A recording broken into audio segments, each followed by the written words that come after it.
Make sure I got it all set up. And there we go. It always takes or so for everything to get working properly.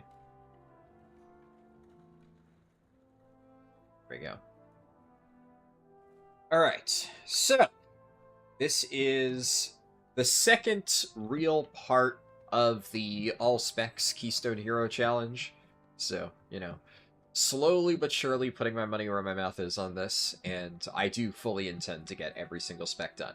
Now, that being said, I don't know how long all of this is going to take. I'm going to keep working at it until I'm done.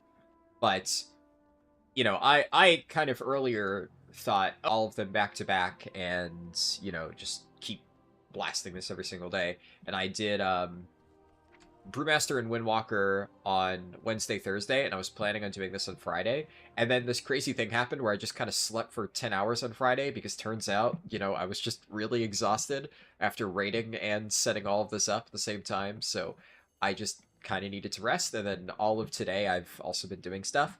And what's crazy is despite all the effort that I've spent getting this particular thing set up, my hunter's not ready. And I kind of was like sitting here thinking about it, like, how do I want to approach this? Because, you know, Beast Mastery Hunter won the poll. I put it on the poll, and, you know, I gave you guys the option. But when I really sit down and think about it, am I fully 100% ready on this character compared to some of the other things that I could start right now? No. Is this character nearly on the same level as my Monk, which I just finished? Not even remotely.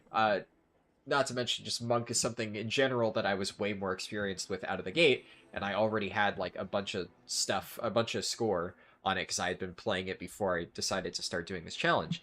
So we're at a point here where my hunter, objectively speaking, isn't ready to just jump straight into it. But I kind of thought about it. It's like, okay, well, if every single character in this challenge is literally just, I log in, I run keys until my eyes bleed, and then I, you know, stop recording and then do other stuff off the stream, then kind of like, what's the point? You know, at that point, I'm just doing M+, that's it. That doesn't seem very interesting. So I do think that kind of part of this is, what does it take to get 13 characters geared up? Also, let me close my door real quick. What does it take to get 13 characters geared up to a point where you can get Keystone Hero with all of them? And how do you just approach that on one character, much less 13 of them? And right now, I'm only working on 11, because if I show the spreadsheet real quick, which, you know, I've still kept this thing open, this should work, right? Yeah. So I haven't gotten any work done on the Warlock and the Rogue. I think my current plan is, since Darkmoon Fair starts tomorrow, I don't really think I'm going to stream it, especially because it's like a janky in-progress character. It's not a full, like, 1-to-something speedrun. I'm probably going to level this character, like, through time walking a little bit, just because I need to get my time walking quest on a bunch of my characters. So if I basically power level it through time walking while doing other stuff, then, you know, we kill two birds with one stone. And I think that would be a decent way to go about it. So that is currently what I plan on doing, and do that off stream. I'll get it to 80 before the weekly reset, at least so I can get, like, the 4 keys and some delve vaults on it. And although I could theoretically get this Warlock to 80, it's going to be far from being remotely ready, because even if I've said my hunter isn't, technically speaking, in a position to jump straight into Keystone Hero right now, I have at the very least gotten it to 650 item level, which is a very good starting point, and I have some decent things going for it already that hopefully will make it a little bit easier to do this challenge.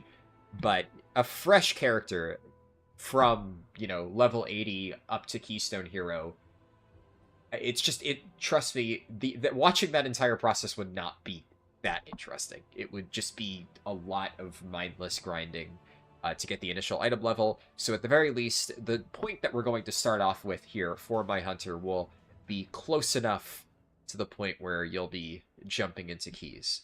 But it's not going to be quite like the Brewmaster and Windwalker, because there is still some stuff left to do. And I do also think that there is a certain decision that I kind of need to make here of what's the jumping off point, right? When do I say, okay, enough is enough. I've gotten all of the gear that I'm going to reasonably get. Now it's time to just push for score. And I don't know. I have no idea when that's going to be. I don't know when I'm going to feel comfortable enough to make that leap. So I guess we're going to find out. But anyways, so let's walk through this a little bit. The biggest issue that I currently have with my hunter is that I have no tier pieces whatsoever. Now, I have 3 catalyst charges. Obviously, everybody has 3 catalyst charges. In theory, if I got 2k score, the character's name sounds like one word from something in Portuguese. Good evening to you as well, and that's interesting. I'll have to ask my dad what that is, because my dad speaks Portuguese. But that is definitely not what it is. It's just a character from Honkai Star Rail. That's what the name is from. What was I saying? Yeah, so biggest issue is definitely the tier set bonus at this stage. Now, trinkets, I got really lucky. I did the time walking quest. I got House of Cards, so that is a really good start. I've gotten, like, I would say mixed RNG from other stuff. The only other decent trinket I have is Funhouse Lens, which is not bad for BM Hunter, but it's an on-use trinket. So right now I'm running double on-use. I, technically speaking, have this thing, Mechanicore Amplifier, but it's a Warbound Veteran item. So I'm very hesitant to use this one because it's only Veteran in the first place, so I technically couldn't upgrade it as far as the Funhouse Lens, but this is a good trinket. Like, I'm pretty sure at 645, I think with this setup, it would be slightly better in conjunction with House of Cards. But because it is very good and it's Warbound, I could always just throw this in my bank and use it on a future character, because I can only use this once. So it's like, do I use it as a temporary upgrade now? Because I could still get a champion piece. And based on everything that I've read and all the research that I've done, it looks like Suspicious Energy Drink would be the best combo with House of Cards. A lot of BM Hunters seem to be running that in both Raid and Mythic Plus, and theoretically, if I run enough Delves, I could get it. Unfortunately, I'm out of keys. I do have Radiant Echoes, and I thought about, like, doing more Delves, and I probably will, but I think I'm going to do that after the stream, because running Delves right now, frankly, just doesn't really seem like that fun of a thing to do on stream. It's very boring, and it would especially be boring for me, considering I've spent the better part of, like, 3 weeks doing them, almost non-stop, to the point where, I posted the screenshot in my Discord earlier, but I got this stupid achievement. I got the 500 Bountiful Coffers achievement, and I am 3/4 the way to, 1,000 Delves, which is a very depressing thought, but that's where we are. That's my current situation with how many stupid fucking Delves I've had to do recently. So I would rather focus on the stuff that I think is interesting and fun. I do think that, you know, like I said, off stream, my reality is going to still be doing Delves because that Suspicious Energy Drink trinket is very good. I think a very close alternative is the Pacemaker. So, in theory, if I got, like, Pacemaker instead of that, it would work fine. I've seen some people running that and Pacemaker, though, so I think that I probably still need to keep farming Delves for Suspicious Energy Drink no matter what. I additionally need to replace a few slots that are still Veteran. So I have Veteran Pants, which is not great, and Veteran Bracers. Now, the Veteran Bracers, at the very least, have pretty decent stats. Basically, everything that I've seen seems to indicate that mostly Crit Haste is what you want to build on BM Hunter.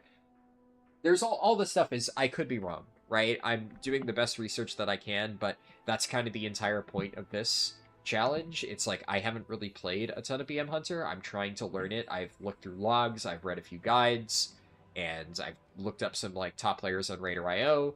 I should note, talents I've already picked out roughly what I want to run, but there is like some differences for specific dungeons that I'll have to review when we get there for like utility stuff with Shrink Shot, Soothe, all that. I'm gonna have to move around some of these points. The biggest thing right now for BM Hunter specifically that I've noticed is there seems to be two different builds. One that is the one that I'm picking here, which is less focused on cooldowns and has like a lot of passive stuff. And then there's some builds that run mainly Call the Wild and some upgrades like Blood Frenzy, and then some that run Bloodshed. And it seems like both of them are good. There's like different situations where you might want to run it. I'm going to start off with this build because it seems fine and it has less stuff to worry about. It's, you know, there's less abilities. So I am going to play with this, but I would eventually want to learn how Call the Wild works and how to play around with it and whether that makes a significant difference. And I think that understanding like all of the viable builds is an important part of being able to say that I actually really understand the spec. Because remember, that's the spirit of the rules here, right? The challenge on paper is get Keystone Hero on every spec in the game. The real challenge, the intention of the challenge, is to have a solid understanding and feel confident in my ability to play all of the specs. So that goes a little bit beyond just Keystone Hero, and I think including learning how to play all of the potential builds is, at least in my mind, a part of that. Now, thinking about it, though, that does raise an interesting question of where do I draw the line at what is considered a viable build? Where do I say this is something that I should learn and this is something that I just shouldn't spend any time bothering with? Because raises the question of hero talents, right? Technically speaking, you could play Dark Ranger BM Hunter, but everything that I've read implies that right now the tuning on that is really bad. So technically, that's a different build. Learning how to play Dark Ranger BM Hunter would be different, but I do think that where I'll probably personally draw the line is if it is a viable playstyle that people are using for whatever reason, I will try to learn it on this process of getting Keystone Hero with the spec. But if something is just considered completely unviable, then I'm not going to troll myself or whatever groups I end up in by playing an objectively subpar version of the spec just for the sake of saying I'm experimenting with like a different variation. So as an example, right, like Windwalker Monk we've already finished, but technically speaking I could have played Shadowpan Windwalker Monk instead of Conduit. Now, I have actually already played Shadowpan Windwalker Monk just on my own in the past, because it is a spec I've played a lot. And, of course, I played Shadowpan Brewmaster, so I am familiar with that side of the playstyle. But as it stands, there's just really no reason to play Shadowpan Windwalker, and there would be no real reason for me to, I don't know, run, like, a build that doesn't have Whirling Dragon Punch or something like that, and play without that just to say, oh, well, what's this other niche Windwalker build? Like, I'm playing the Windwalker build that is just objectively good. Sure, some people swap around, like, a few talents, but I've played around with all the different combinations enough to feel comfortable with it, so that's not a big concern, but basically what I'm saying is I'm not going to, like, objectively run a Windwalker build that is just objectively worse than what I was playing, so I don't think it makes sense to do the same thing for something like this and run like Dark Ranger for the kicks. But let's say in the future I do end up playing a class where both hero talents are equally viable and there is a really competitive build for both, then I think I would try to learn at least both playstyles, because I think that would fall under the category of, like I said, being comfortable with playing both. Anyways. On that note, kind of, I'm still trying to figure out where I start with this. Because if I'm not doing delves, at least I think I have decent enough trinket options to just get going here. But I'm very hesitant to just jump straight into keys. And, oh, Sashim subscribe with Prime. Thank you so much for that. Honestly, I could probably jump into keys right now, and I think I'd be fine just by, like, especially if I do low keys, right? I'm not going to be jumping straight into 10s, so if I'm jumping into, like, 4s, 5s, etc., just to get a feel for the spec, with my current gear, I know that I would be fine. But I'm debating. Part of me wants to. I should also note I have a 665 weapon. I got the hero track weapon out of Vault, and then I just full sent upgrades on it because why not? I think that before I do anything, the bare minimum that I should do is at least make sure that my gear is set up properly. Now, whether or not you want to do this on any given spec kind of depends on, you know, how much gold you have and how much you really intend to play the spec. So, as an example, my rings aren't socketed, my necklace isn't socketed, none of my stuff is enchanted currently. I don't have crafted pieces, and one very easy thing that I could do, because I have veteran bracers, is I can craft bracers, because bracers are just, generally speaking, going to be one of the most obvious crafting spots. And, like, what else could I do? I have pretty solid boots, so I don't really want to craft that. Technically, I could replace my pants, but there is a chance that I will want to have a tier slot in this, and if I happen to get, like, legs tier token, if I do, like, normal sticks or something, I don't want to have that covered by a crafting slot. So, I have a really good hero track cloak, so I definitely don't want to craft in cloak. That's another slot you could sometimes do. Ring is also sometimes something you can do, but I already have a 658 ring, so that's probably not really a great option. So, realistically, I would say it's either belt or boots that I would want to use my second craft on, and they're both roughly equivalent generally.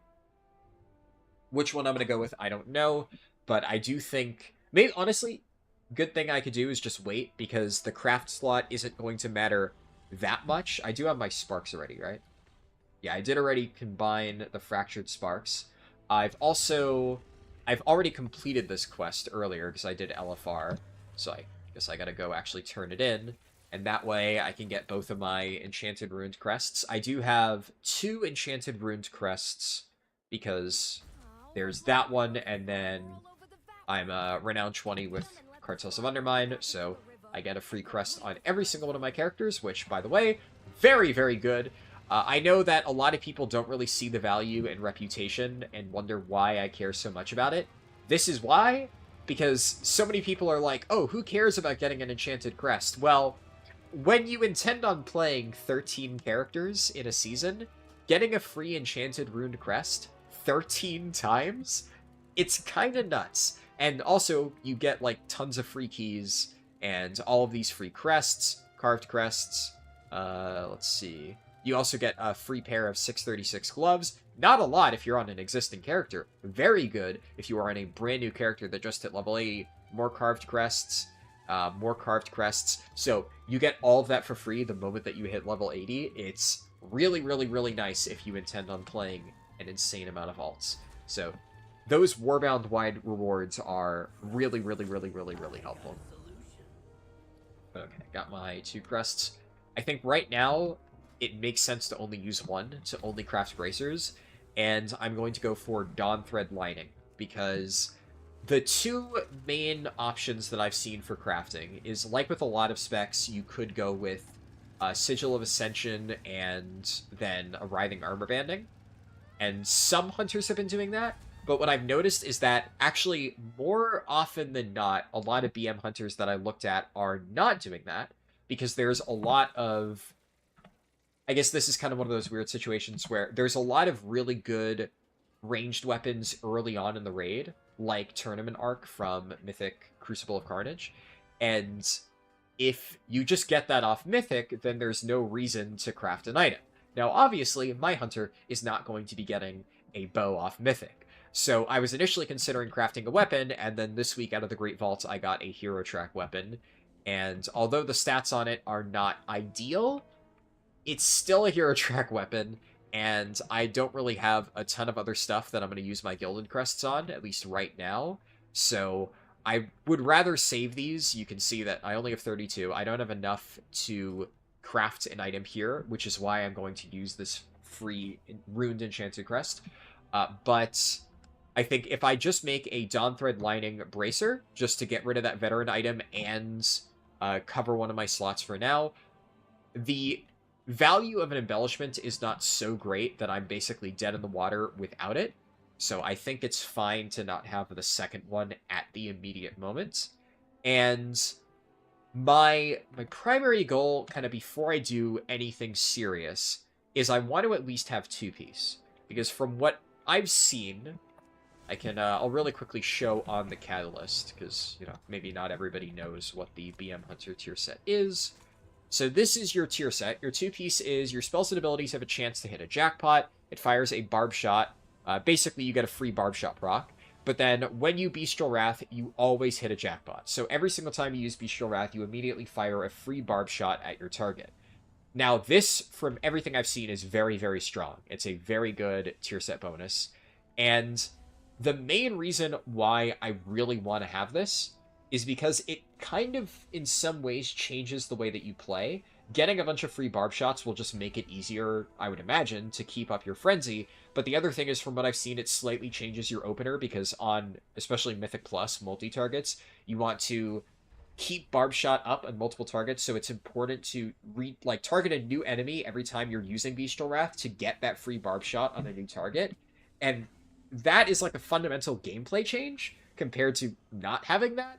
Whereas the 4-piece is just whenever you get that proc, your pet just does more damage. Now, it does give you a bit of CDR for Bestial Wrath. Obviously, that's nice to have.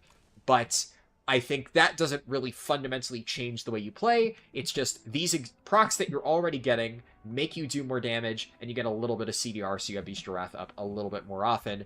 But it's not the same as getting a ton of free procs and changing how you actually fundamentally use one of your major cooldowns. So I think that I really want to get the 2-piece. Not to mention, from what I've seen, the 2-piece is a significantly larger increase compared to the 4-piece. The 2-piece, I think, is like around 12% from what I was looking at. It's hard to tell whether that's like before or after the nerfs. But then it seems that the 4-piece is like 5%, which, don't get me wrong, 5% still really good, but not like absolutely critical. And then worst case scenario, if I get the 2-piece now, and then I get my 4th Catalyst charge by hitting 2k, at 2k, I can guarantee 4-piece. So I could just do it then. I can get 2-piece now, and then worry about it later. So, kind of what I want to do after, like, enchanting my gear, socketing things, getting my first crafted piece, I almost want to try starting off by pugging some really easy, normal Liberation of Undermine bosses. The ones primarily that give tier set pieces. Because as long as I get one tier set piece, doesn't matter what it is, just one, I can immediately get 4-piece.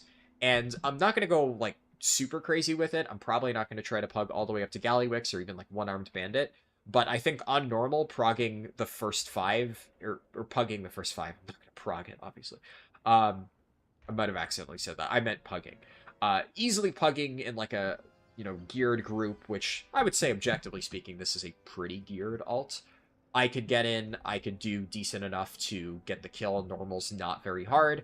1 tier piece would allow me to get 4-piece. If after all that I still didn't have 4-piece, then I just catalyze definitely my chest, I think. And I believe that the next logical piece would be Helmet, just because I've gotten an item with a socket already, and the stats of this are, like, not great. So catalyzing this would not only improve the stat line a little bit, but it would also guarantee that I have a socketed tier piece, which I think would be really good. And I'm definitely not catalyzing pants, so it would either be gloves or shoulders, and from what I've read, shoulders are a lower priority catalyze option, because there's some better stat lines, so that's like your off piece, and, you know, I think that these two are definitely the best options as it stands. So that's my current plan, at least for the start. I don't know how long I'm going to stream. I intend to definitely stream for many, many hours today.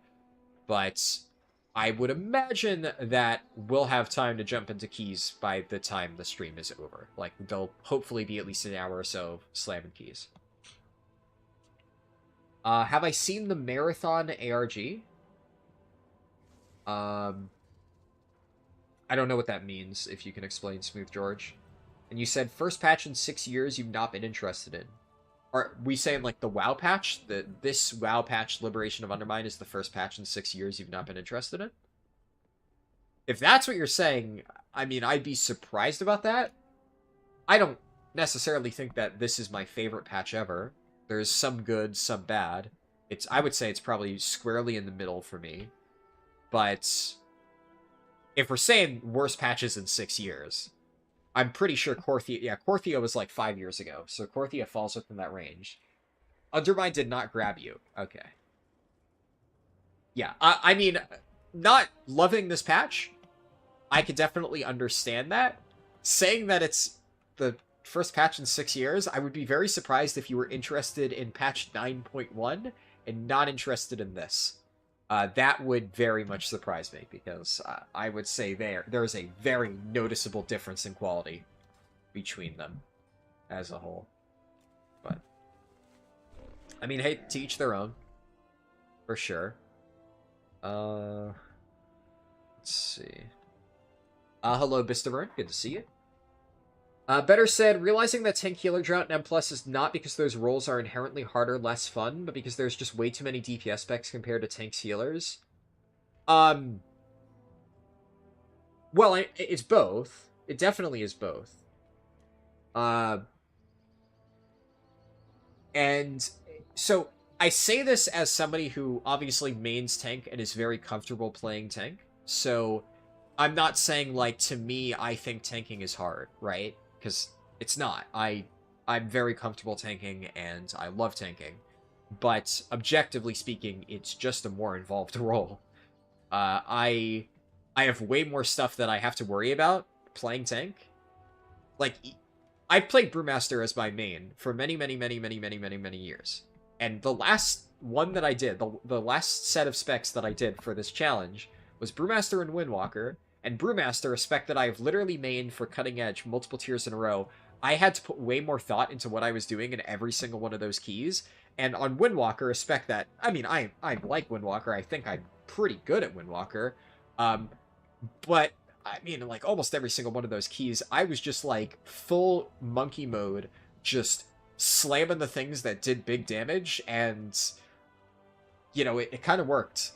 I mean, really, there's not that much that you need to do as a DPS. Now, obviously, there are things as a DPS and keys you need to do to not troll, right? Like, I was still using my utility, I was still getting kicks. If shit came out that was about to kill me, I would use my defensives to not die. Like, it's not like DPS is full brain off, but the vast majority of the key, I'm like, okay, this is what the tank is pulling? Cool. I'm going to press all of my big cooldowns, and I'm just going to blast the fuck out of everything. And that's kind of my main mindset. Whereas, as a tank in keys, I am constantly thinking about the route. If something extra gets pulled, okay, now I need to grab that. I need to think about how that's going to affect percent. Is there something that we can change in the routing later on to make sure that we save a little bit of time? Making sure, like, okay, does the healer have mana? Can I do this pull? Do I need to wait a little bit? Is, like, a DPS falling behind? Should I wait on them? Should I chain pull here? You know, everybody didn't focus this one mob, so it's at 80% health. Should I go immediately into the next pack? Maybe this mob really hurts, and if I combine it with the next pull, which I was planning on doing a really big pull, this one mob could be the thing that pushes it over the edge. I need to worry about, obviously, defensives on top of my actual damage output, which, while not nearly as important than a DPS, still does matter. And that's on a spec that I am extremely familiar and confident on, and it requires a lot more thought. You think I exaggerate how hard it is to tank? I don't, and I'm gonna be honest, I know that I'm not, because I main tank. So I'm not exaggerating how hard it is to tank. It's the role that I play primarily. Everything that I've said is just a true thing that you should be thinking about whenever you're tanking a dungeon. And obviously, a lot of that is second nature for me, because, okay, you main tank too, well then hopefully you are thinking about that stuff. Now, I'm not saying that these are all things where I'm, like, actively sitting here and, like, thinking about out loud consciously. It is second nature, yes, for us, right? For people who have main tank. But think about, as a new player, right? As a new player, these might not even be things that they're thinking about. That whole thing that I just said, a small thing about, you know, do you chain pull into the next pack if one thing is, like, only half dead, or do you not? That's something that I'll sometimes think about a little bit, but it's at least on my radar as a thing that you need to be worried about. Some people may not understand that, and they may just chain pull when it's not correct to do so, and then everybody dies. And that's how you learn, right? That's how you build that nature, that muscle memory, over many, many, many, many, many years of having done that in the past and dying, and then you just kind of bookmark that for years to come of like, okay, maybe don't do that, or maybe think carefully before I chain pull like that again. But as a brand new tank, that is something that you're gonna have to learn. And the thing is, when you fuck up, everybody dies. Whereas as a DPS, when I was playing Windwalker, I pressed Crackling Jade Lightning before that Pug tank had threat, and I immediately took 5 autos to the face and died. And I said, whoops, damn, probably shouldn't have done that, except only I died, and then I released, and I ran back, and the pull went perfectly fine, because although I ate shit, we still perfectly were comfortable clearing the mobs. It just took slightly longer because I died. Me dying as a Windwalker monk didn't really have any major outcome. It just meant that things were a little bit slower to die while I was running back. If you die as a tank, suddenly everybody else dies. So, you are correct that there definitely are way too many DPS specs compared to tanks and healers, but I also think that you're understating how big of an impact the unwillingness for many people to play tanks or healers are, because there is a lot of stuff that you need to learn. As you said, it's second nature. Yeah, it's second nature. I've been maining tanks since fucking Warlords of Draenor. So I've literally, since I graduated high school, and I've now been out of college for like 2.5 years, in all of that span of time, I've been playing tank and learning how to tank in both dungeons and raid environments. So yeah, for me, it doesn't seem that hard. It's not something that I'm really worried about. But I can guarantee you, back in Warlords of Draenor, when I was tanking gold challenge modes with my friends for the first time ever, I was shitting my pants every other pull. It was like the most stressful thing I had done in my entire life. I distinctly remember being just beyond myself with panic every single time I tanked a gold challenge mode, because that was the first serious content I had ever tanked. And the game has only gotten more complicated since that point. So, yeah, I don't think it's correct to say that the tanks or healers as a role being harder or less fun is not a major factor as to the popularity. I would say that is a much larger factor than the spec difference, although the spec difference definitely is a contributing factor. Healer especially, I don't really know objectively which one is more or less popular / in demand at the moment, but I think right now, at this point in time, having played Resto Shaman last season, and obviously I'll get to tell you firsthand, at least by my personal preference, by the end of this, what I thought was harder. It's probably going to be Healer just because I have less experience on it, but I played Resto Shaman a lot. I actually did get 2,500 on it last season, just playing it for fun in my free time, and it was very stressful for me. Now, mind you, I was also learning how to play Resto Shaman at the same time, but it felt like so many mechanics just absolutely completely fuck you over as a healer, and you are just playing catch up for the entire group, and that it's very stressful. I was very stressed out every single time I was healing keys as Arsham, whereas tanks, a lot of times, if you are at least somewhat comfortable, you can kind of just shut your brain off. I was fully locked in every single healer key I ever did. You found it very natural and easy to pick up Disc Priest. Maybe I'll feel the same. I haven't really played Disc Priest much, so I can't speak to how that's going to be. I didn't find Resto Shaman to be extremely complicated. It's not so much that the spec itself was what I found difficult. Like, Resto Shaman felt fairly intuitive to me in terms of how it healed once I played it a decent amount. I will say Resto Shaman's utility is a little bit overwhelming. It has a ton of stuff that you need to use in, like, various situations where, I mean, technically you could just use none of it, but then the fuck are you doing? That's the kind of the thing that makes the spec really nice, is it has just the Swiss Army knife built into it, which is really good, and if you learn how to use it properly, it's very nice. But early on, there were a lot of times where I'm just like, oh crap, I forgot I had, like, a totem that could do that. And I just remember halfway through the key, like, shit, I should be dropping this thing. There's just so much niche utility. That, I think, was the main thing that I struggled to really get familiar with.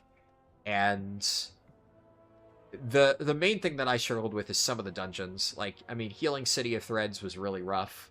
Dawnbreaker early on, I struggled with a lot. Dawnbreaker, I think, is pretty predictable, though. It's just, it's a lot of damage going out.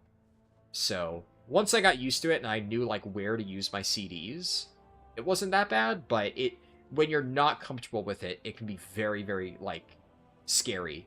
And random, like, mob casts will sometimes catch you off guard. That's kind of the thing where, as a healer, you can never, like, sit there because there's so many dungeons right now where, like, somebody will just get shadow bolted for 80% of their health and you just gotta be like, oh, fuck, and then blast them with a heal really quickly. Ideally, right, all of that gets kicked, or at least a lot of those things can be kicked. And yeah, if everybody's interrupting perfectly, then yeah, you don't have to do that much as a healer.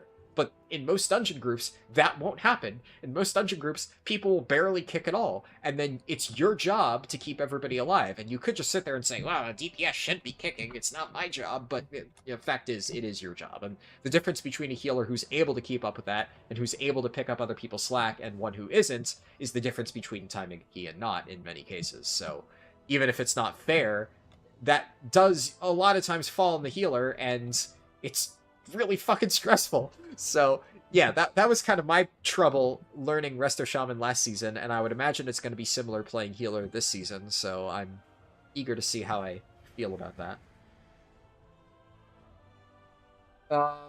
You find healing way too stressful, so you stick to tanking and DPS. It's a good way to describe it. I like how it auto-corrected to Russell Shaman. Russell Shaman is the Swiss Army knife, you just need to know how to use it. You don't have kick on your hotbar, you ain't no monk. God. Oh yeah, that's another thing. Resto Shaman has a really low CD kick, so I was expected to constantly be interrupting and stuff. That was a lot. In 9.1, you were selling Legos, so you made a lot, huh? I guess. Be glad you didn't play healer during the Shadowlands Mythic Plus rotation. Oh, for whatever reason, Automod picked that up. This season, the affixes feel a lot less go fuck yourself towards the healer. Definitely didn't feel that way in Season 1, but we'll see. I haven't heard too much complaining about the season yet. I guess I'll feel it out. Goddamn voice to text. It's okay. I thought Russell Shaman was funny. What was I doing? There's gonna be a lot of yapping on the stream, as usual. Just, you know, you've been warned.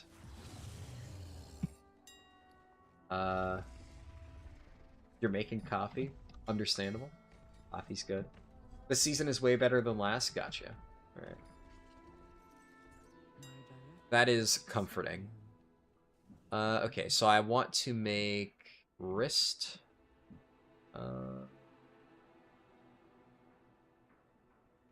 It can't be engineering. Because that can't have the thing on it. My directive has been fulfilled. Alright. So I want... Oh yeah, there's...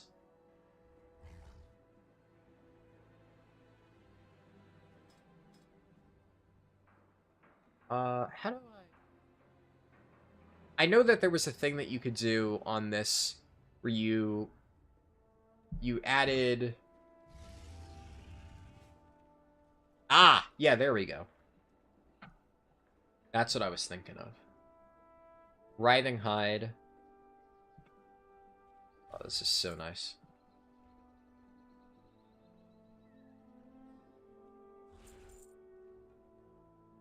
Honestly, pretty cheap. I'm so used to, like, plate crafting being insanely expensive. It's so dumb that, like, the plate materials are just objectively more expensive in almost every craft than something like mail. That's just fucking absurd. Blizzard needs to fix the prices. Like, I understand if there's, like, some professions that are more expensive than others, if it's, like, alchemy. Alchemy being more expensive than others when everybody needs flasks or something makes more sense. Everybody's going to have to buy it. But if everybody is required to craft items, and yet some classes just have objectively more expensive crafts than others, it's a really stupid barrier to entry. I don't like that. Missive of the Fire Flash. Agari Missive of the Fire Flash. I do want crit haste, right? I haven't, like, you know, hallucinated that that's... Yeah, no, okay, yeah. We want crit haste. And then I want Dawn Thread Lining, I think. It's whatever the one that gives crit. Yeah, this one, Dawn Thread Lining.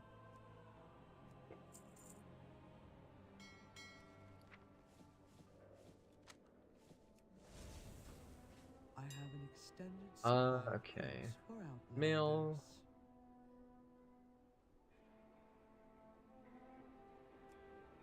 Spark. Use best quality materials. Then Enchanted Crest. Dawn Thread Lining.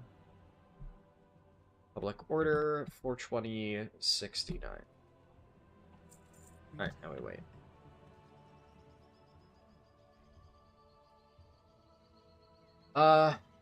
The only tank you find weird out of the ones you play is Vengeance, because it feels like way more CD dependent than something like Blood Decay. So if you don't do... like, fewer big pulls, Vengeance will suffer. Yeah, I mean, well, Vengeance is really good right now. It's... I guess it's slightly CD dependent, but you have a lot of CDs, so... It's... Like, so I'm hesitant to say that Vengeance is CD dependent because, like, it's not a major limiting factor. And if we're gonna say it feels, well, you said, okay, you said you play Prot Warrior mostly. Yeah, because I misread that. I thought you were saying out of all tanks, but then I reread and you said out of the ones you play. So I'm guessing in that case you don't really play a lot of Guardian Druid. Because Guardian Druid is very similar. But Guardian Druid also feels a lot more limiting because it has much longer CDs. It's also very CD-based, but, like, you're pulling around Incarn, mostly, and Incarn has a very long cooldown. Now, it has a lot of CDR built into it, but there are some awkward times where you're like, well, I can't really do a big pull or I'm dead, so I gotta do, like, a small pull, wait for Incarn to be up, and then do another gigantic pull, so... Generally, I haven't felt that way with Vengeance. Like, there's a lot of mini CDs, but you can kind of play around them. They're not, like, majorly limiting like Guardian is. And also, the other thing about Vengeance is it has just really good kite potential if you absolutely need to. It's maybe the best tank at kiting, so that's just the thing you can do. Whereas Guardian Druid is like, what are you going to do? Hit dash and run into cat form while all the mobs are hitting you for, like, extra damage because you're not in bear form? It feels bad. But yeah. Well, I mean, Prot Warrior is also, like, extremely strong, and I personally prefer it, so... Yeah, I definitely understand what you mean in that sense, where Prot Warrior is just kind of, like, always going at, like, 100% effectiveness. Vengeance, you have to play around, like, Fell Devastation or Meta. But you get those back pretty quickly. You don't like Bear? Don't blame you. I wish that I could like Bear, but having mained it last season, it was very painful. And then the moment we got Cutting Edge, I swapped.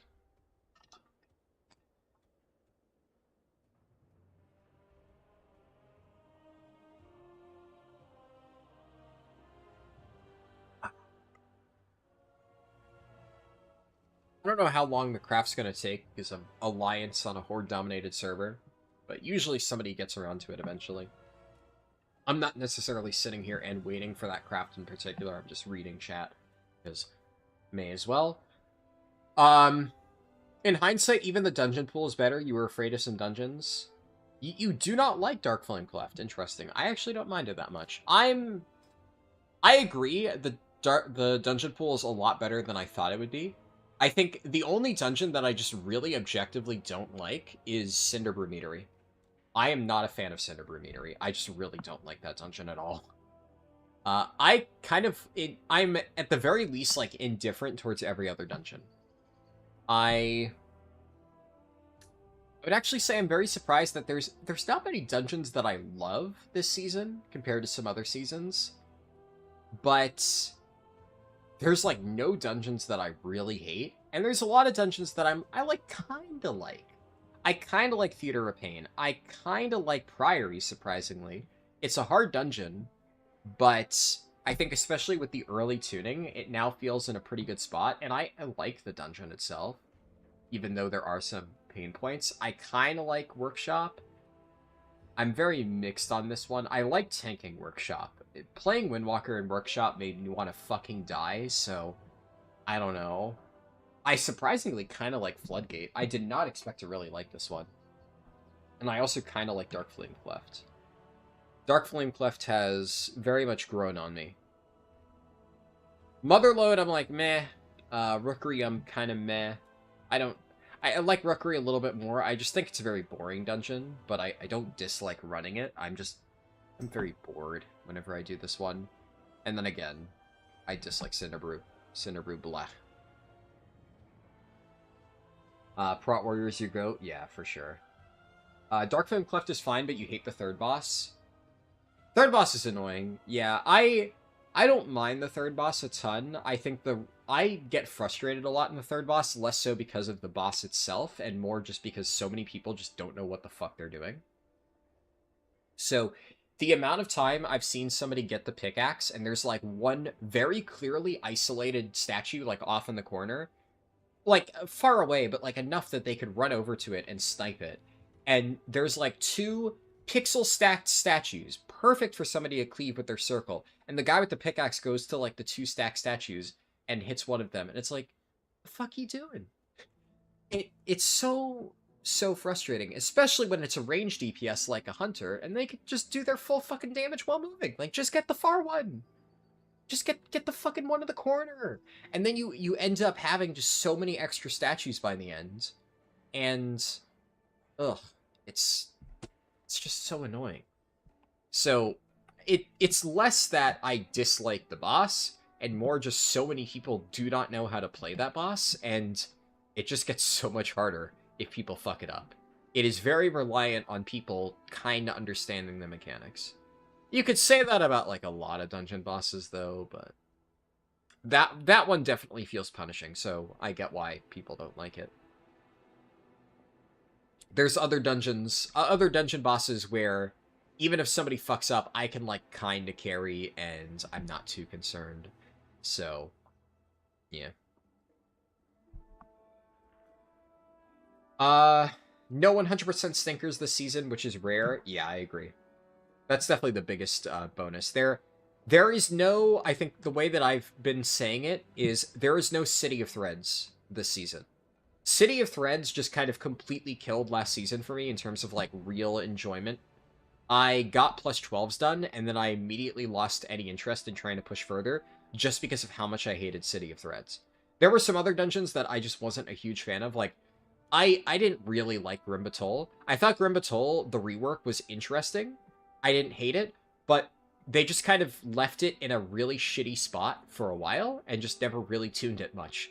It needed a lot more tuning, and they just kind of didn't. They're like, yeah, it's easy enough to get done on a plus 10. We're not really going to tune it to be in line with the other dungeons. And then it just kind of felt bad to do at higher levels. And Stone Vault's another one that felt really bad. I really, really, really don't like Stone Vault. So I think for me, definitely Stone Vaults and especially City of Threads were like massive stinkers where I just did not have fun running them ever. I was never enjoying it.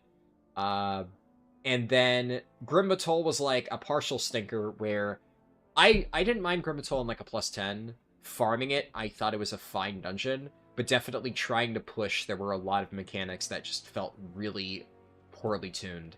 And when stuff starts hitting much, much, much, much harder, Grim Batol just suddenly stops feeling like a very fun and fair dungeon. All right, there we go.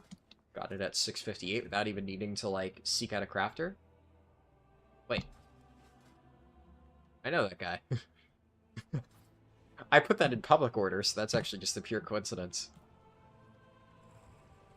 That's neat. Hey, Squiddy Mariner, good to see you. You dislike the totem in Stone Vault. They fixed in meadery. The totem. What's the totem? I'm sorry, I'm not sure what you're referring to for the totem in Stone Vault. If it's like the name of a mob or cast or something, I probably just forget the exact name. Okay. So I got my craft done. I guess the next thing that I should just do before I do anything else is get my shit gemmed and enchanted. Magnificent Jewelers. And avoidance. Chant Cloak, Whisper of Silken Avoidance. What would it be? A Chant of Armored Avoidance, that would be it. Yeah. But now that's Bracers. I mean, I do want this one. Enchants... I don't know the name of... Because I know it's like... Leeching Fangs is the fancy Leech Cloak enchant. And that's what I use on all my tanks.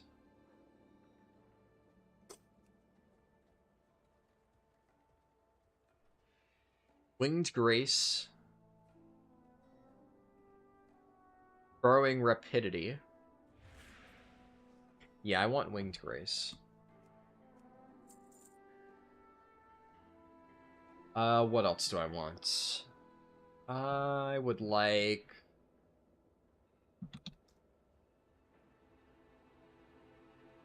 one of those. I already got the Bracer. I need an armor kit.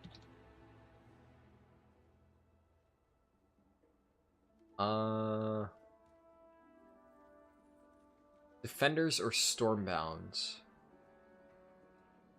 Or Charged? I'm assuming Stormbound is probably fine, and it's the cheapest. It matters a little bit more for tanks. Some tanks value stamina or armor one above the other. Most value armor slightly more. But I don't really think it's going to make a huge difference for DPS. And I would imagine in most cases stamina, just to have a higher health pool, would be more important. I don't really know if armor meaningfully increases your survivability as DPS. Because I think that's mostly for if you're taking direct hits. What's my haste and crit like? I have a lot of mastery. Okay, yikes. I think I just go Radiant Haste.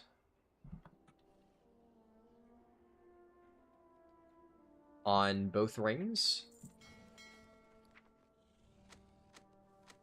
You know, I have no idea what the weapon enchant is. Let me Google this real quick. I have the Wowhead guide pulled open. Stormrider's Fury.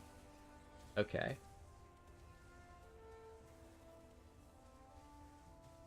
Sure.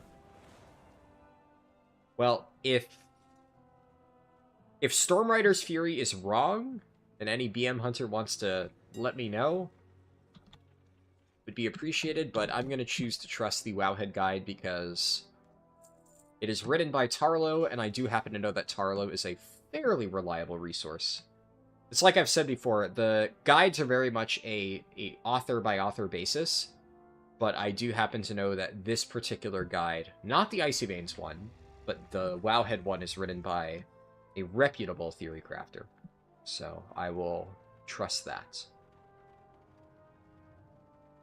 Health over armor is DPS, since armor does literally nothing versus magic. Yeah. That's what I expected, intuitively.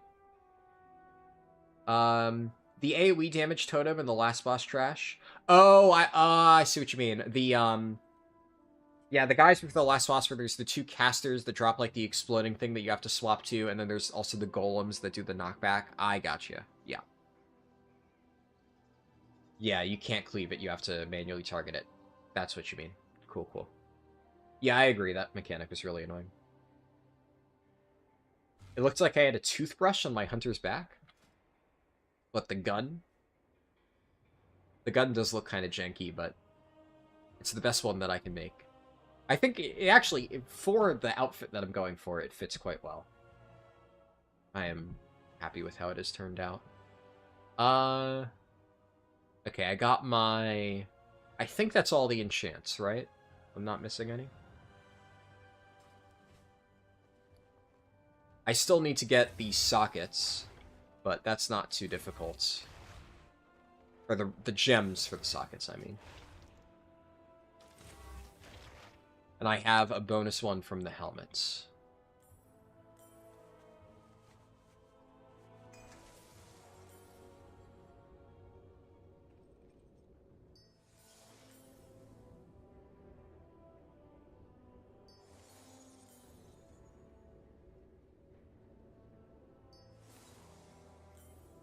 And I'll probably...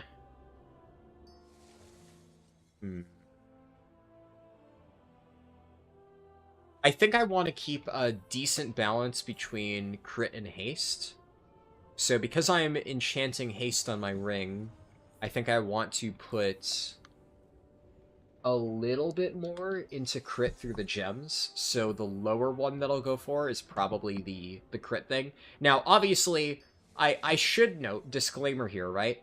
If you are looking to figure out what the best option for your character is at any given moment, sim yourself. So I could right now, I could run a simulation to figure out whether I should enchant and prioritize haste or crit here. I could figure out whether I should go for a little bit more crit or haste on my gems.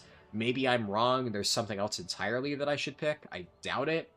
But what I'm doing here is I figure the difference between that is like at most like a 1 to 2% difference, very minor, and that would take me like 20 minutes that I just really don't want to spend. And I'm going to be replacing gear anyway, so I'm going to get a gear upgrade, hopefully, that has like a lot more haste and crit on it for pants or something like that. The moment I catalyze items, I'm going to get a lot more crit haste, and then that's going to completely change my stats and my stat priority and what would happen on the Sims. So there's just no real point at doing that at this stage.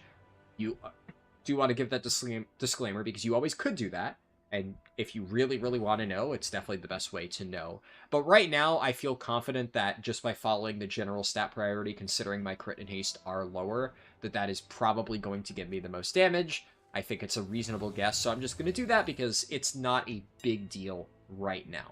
But do keep in mind, if you are ever trying to optimize your characters, that is what you should go for. Now,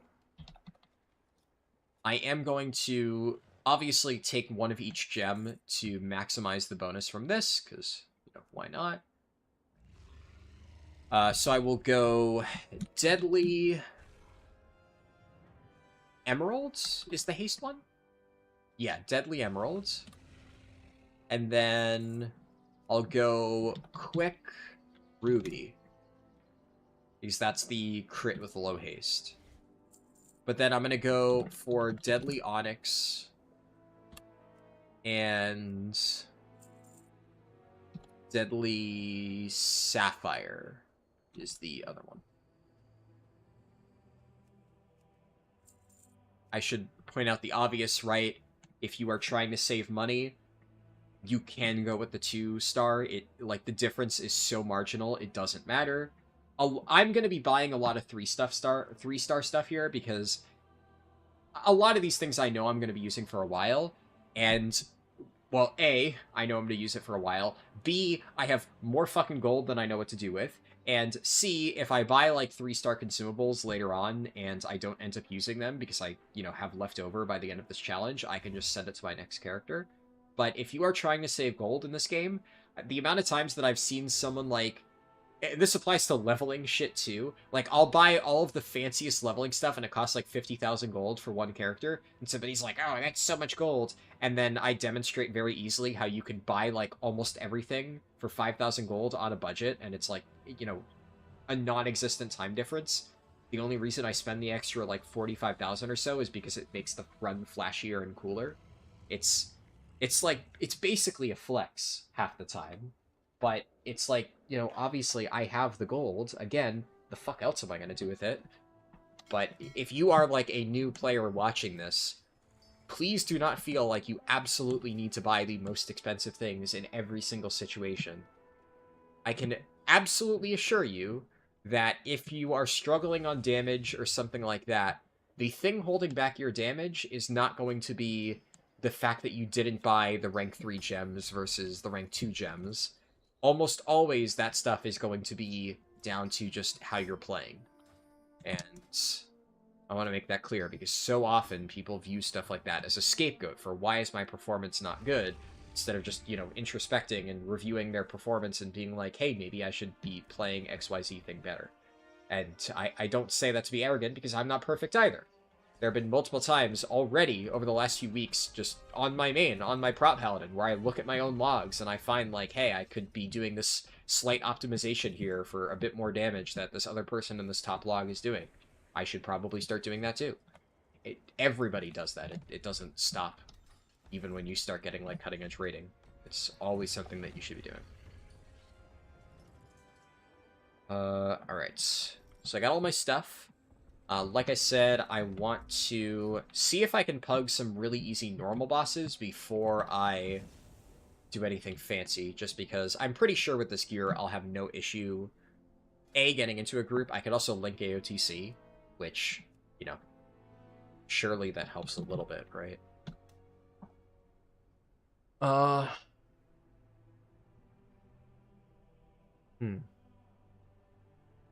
Guild recruitment run?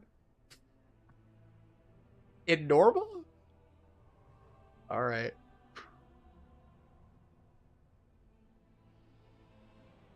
I'll apply, I guess. I think they're full, but...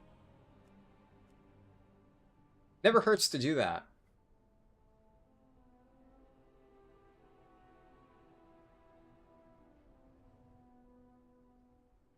I should note, I already did try... Oh, okay, sure. I already did try to do LFR. I am locked on almost every LFR boss. The only one I didn't do is I deliberately didn't do Sprocketmonger Lockenstock because he drops chest tier token, and if I got chest tier token, I just genuinely wouldn't use it on Veteran because I have a hero track chest. And technically, I could catalyze this right now because I am like 99.999% sure I'm going to be catalyzing this. But if I got a free champion track tier token, it would be the same item level fundamentally. Oh, they're on... Okay, they're on Ricka Ricka Reverb, so I can't enter. But the Styx tier token is the one that I need the most, so like I don't really mind joining for that, because if I did get it, then that would be ideal.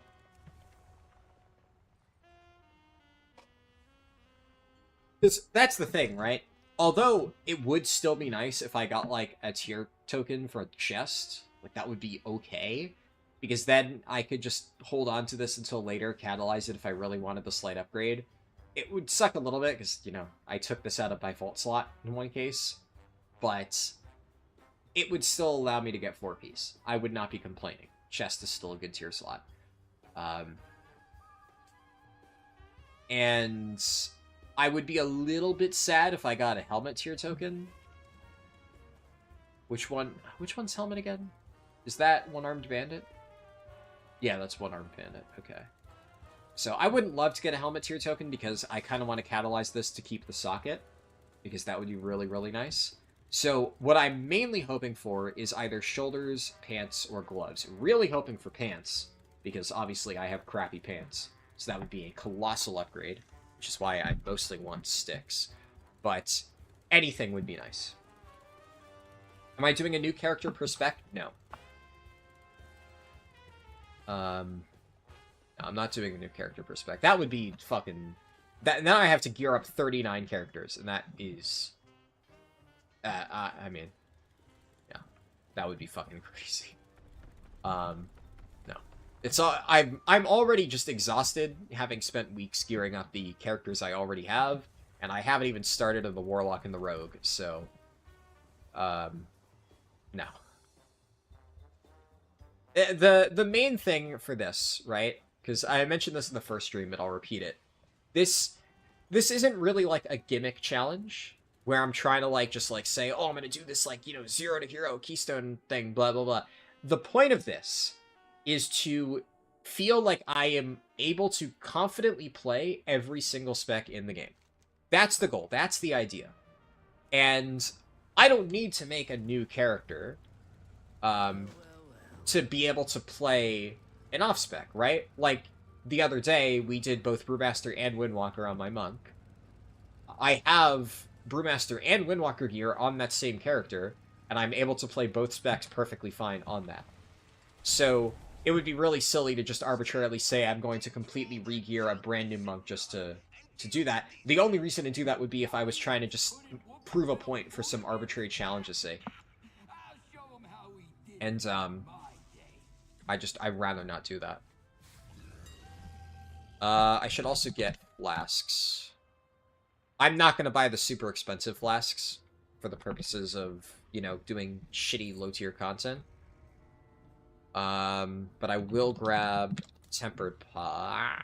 I cannot spell Tempered. Doing full clear of 13s on each spec? No, you're thinking of Keystone Legend. Keystone Hero is full 10s. But I am doing full 10s.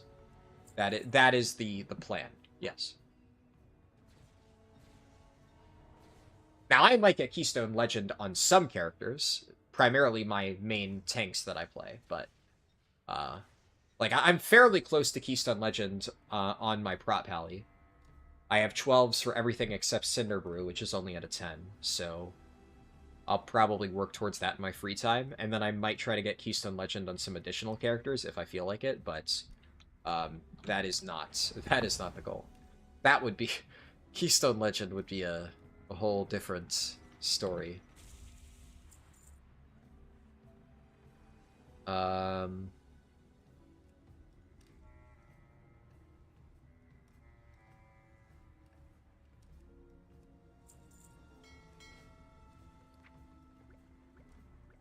Got any speedrun stuff cooking? Not really. So, the thing with the speedruns is, I have, like, literally no reason to do them right now. I can say, like, I think it's important to distinguish speedruns and leveling guides, right? For leveling guides, I am going to make updated 1 to 70 leveling guides when the new patch comes out, 11.1.5, because there's, like, leveling stuff there. And I will probably do some, like, casual leveling runs. By casual, like, I'm still going to be doing it quickly. It's still going to be most likely very fast by the average person's standpoint, but I'm not going to be going, like, super crazy trying to get, like, you know, beat my own records and stuff just for the sake of testing. I'm just going to try and get, like, fast runs to practice the route to make sure everything's still working, and then I'll make my leveling guides, right? But as far as, like, super fast speedruns go, partially not really, because Blizzard kind of broke a lot of stuff in 11.1, which makes it really hard to, like, compare us shit. Okay. Let me see if I'm doing this right. I know basically every time kill command is up, I need to use it. I want to keep... I'm getting a lot of kill commands. I capped Barb Shot a little bit. This is, I should note, by the way, literally my first time playing Beastmastery. Because, I didn't really practice it all on a dummy. I read the guide, I made sure I understood the general sense of the spec. Oh, holy shit. Bestial Wrath comes up really quickly. I should probably be tabbing to... I can Beast Cleave here. I'm overcapping on kill commands. Okay, you get so many fucking resets.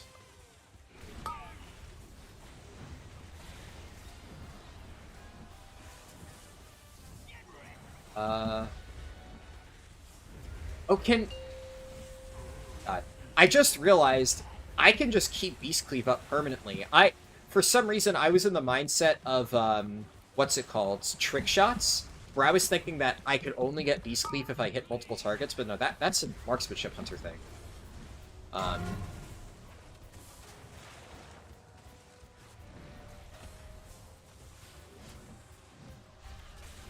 So I should be...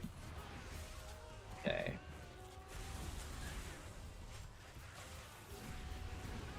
Right? Bestial Wrath is up already. Ugh. Okay, my pets can't kill command it while it's in the air.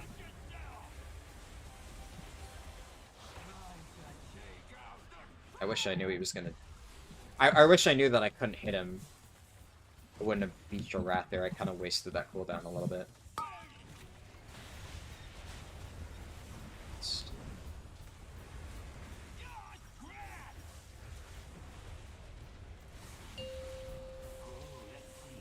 wait a little bit. I want to make sure I keep my Barb Shot charges up.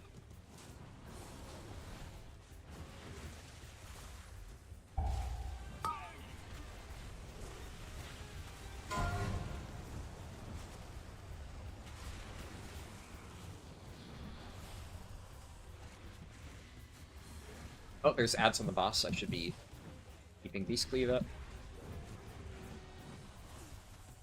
Refresh Beast Cleave. Tab.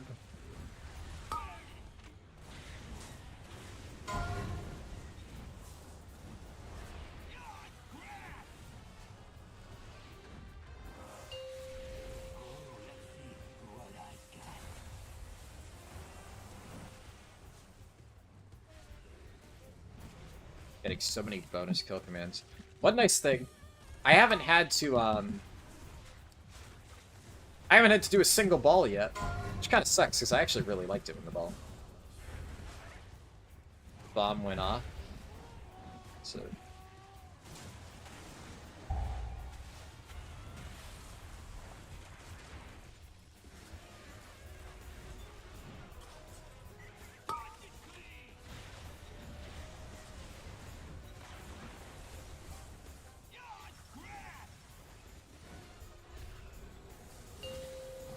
Triangle. Ah, I got the ball!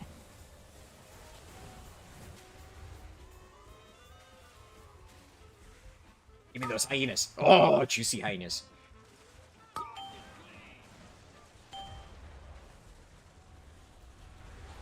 Yeah, my shit's falling off.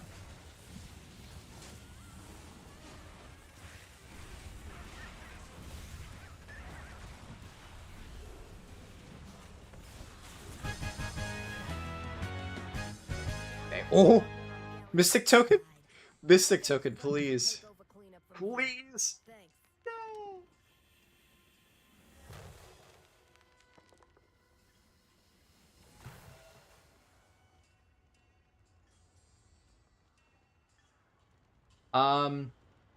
I mean, worst case scenario, I could. And oh, he lost the roll. Who the fuck is Shadow Shot? All right.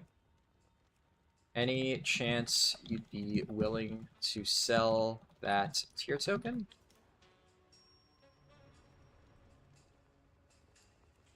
I have some gold that I could throw at it.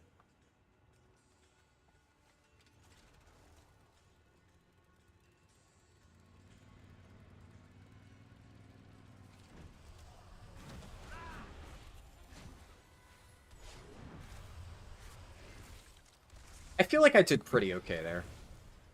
All in all. Considering that's like literally the first time I played BM. And I forgot how Beast Cleave worked for most of the fight. I leveled this character as marksman, I should note, like last week, so I'm still in like the trick shots mindset. Even if that's not a thing.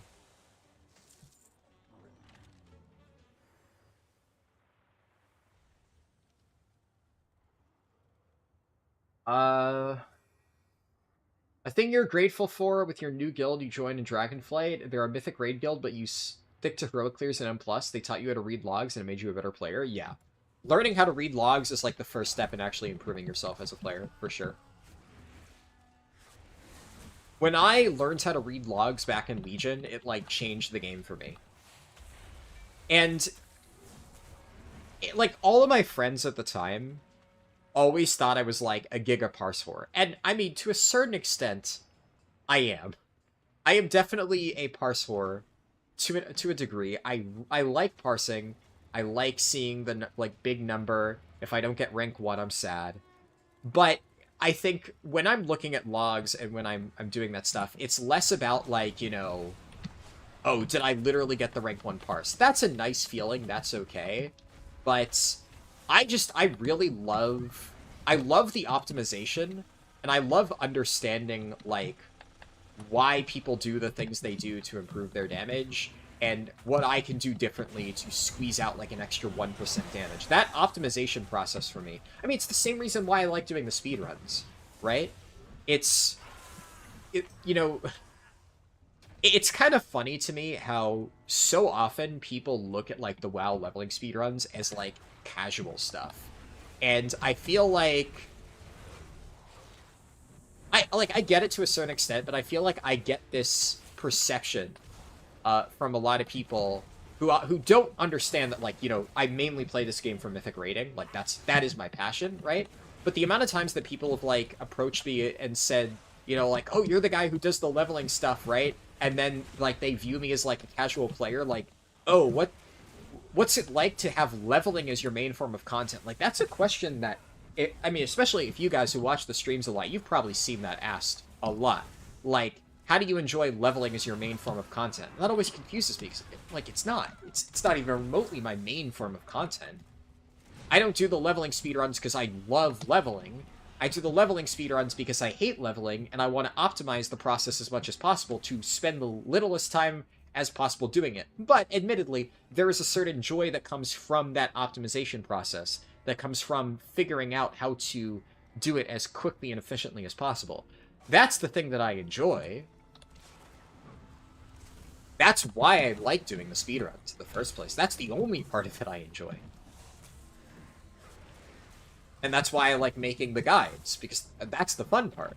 It's figuring out the fastest route, and then executing it properly, and doing all the fancy tricks and stuff. Like, I enjoy that part of it.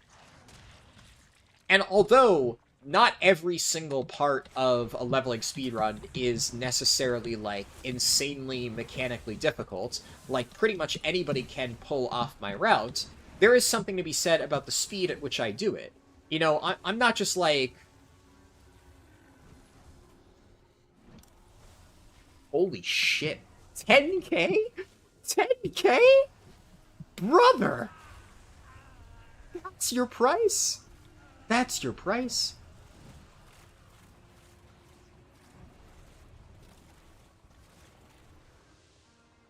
$10k? Holy shit. What a steal. And here I was about to pay 50k for that fucking thing. That was the price I had in my head.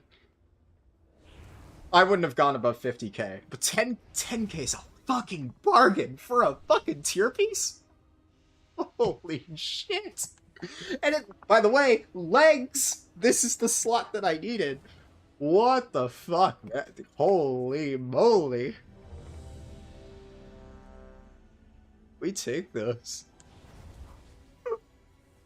I'm pretty pleased with that. How's the DPS going? Pretty good. Hey, Lub, good to see you. 5k, take it or leave. Dude, I actually, my gut instinct is I almost responded and said, I'll give you 15, because I feel so bad. But then I feel like if I said that, he would realize that he's lowballing the fuck out of me. And he might jack up the price by even more.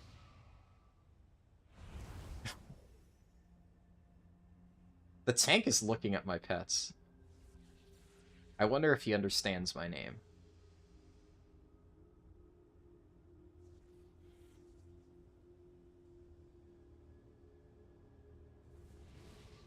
Nurk, your message got automod blocked. I feel like that's... I don't necessarily disagree with the sentiment. I'm just gonna deny the word, because I feel like that is a very... 4, 3, 2... Well, I understand it's like a joking term of like, yeah, he definitely... Very, very low offer. But... I don't like throwing that word around casually. I will sometimes use that word, you know, as a joke if I'm really heated. So I'm not, like, super against it, but I'm just gonna... You get how it is. I'm not, like, banning you or anything. I'm not gonna, like, approve the message. And I think it automatically adds it as, like, a blocked word. It's, like, on the fringe of, like, what I think most people consider as, like, okay or not okay, and I'm just gonna play it safe.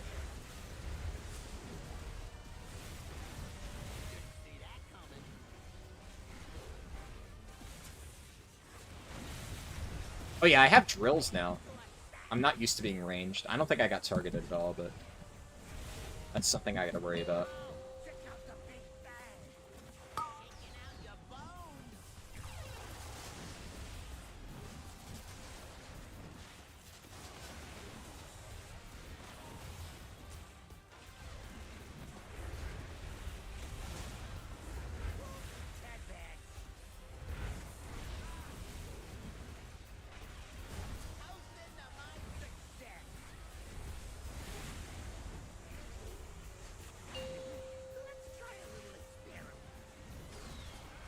I also think I'm still in my AoE build right now, so that's probably going to affect my damage a little bit. I didn't actually consider that, because I specifically looked up a Mythic Plus builds before starting this. But then, kind of right before I started the stream, I realized I should probably try and get tier. And then,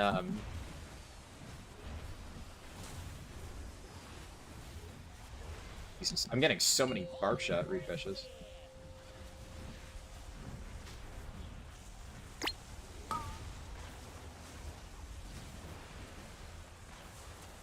Man. This intermission's actually pretty chill as ranged. You just kind of sit here and do nothing.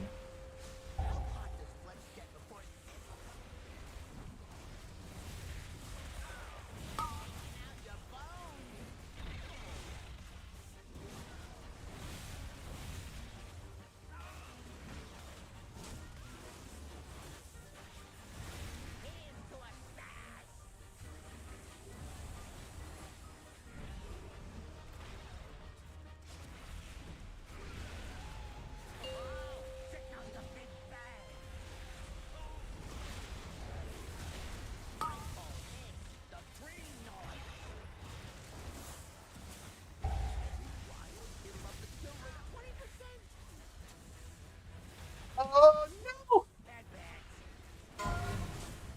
Frenzy charges.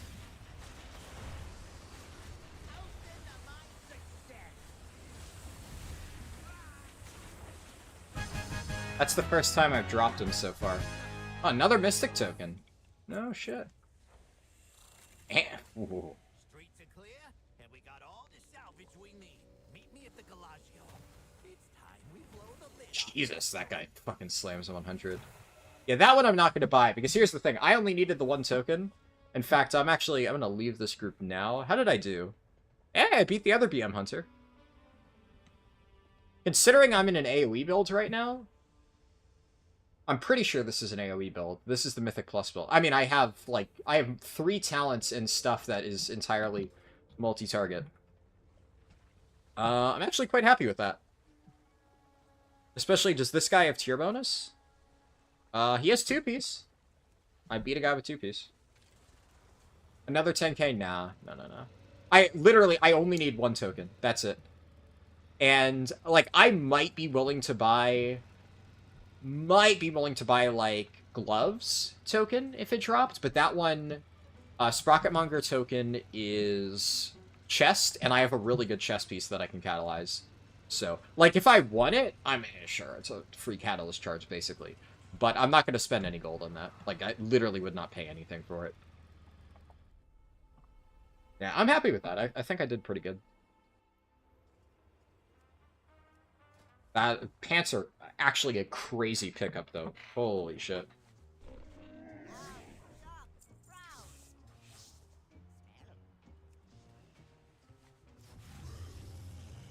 That guy got taken for a ride. Look, I will say, none of you can fucking judge me, because he said 10k. I didn't lowball him. I didn't message him and say, like, you know, I'll pay you 10k for it. My opening offer, I always just tell him the maximum I'm willing to pay. If he said, how much are you willing to pay, I would have ripped 50k. I'll give you 50k for it. If he said yes or no, well, obviously we know he would have said yes. He would have been like, holy fuck, that's a lot. That's 5 times what I wanted. But he didn't. He offered 10k.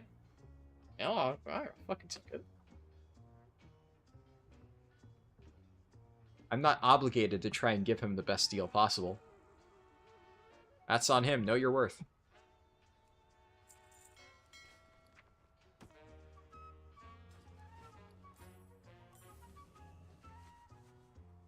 I switched guilds, Lumblar. Yeah.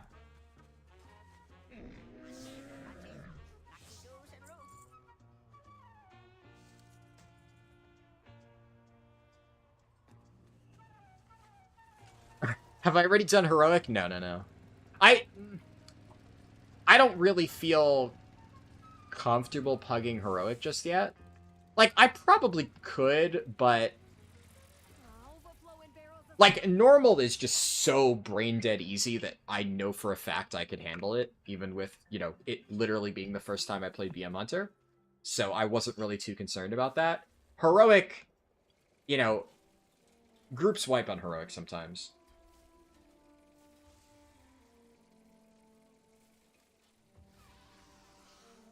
I could probably do, like, first 2 bosses heroic very easily, but... The ring actually wouldn't be terrible. Hands would honestly not be that bad.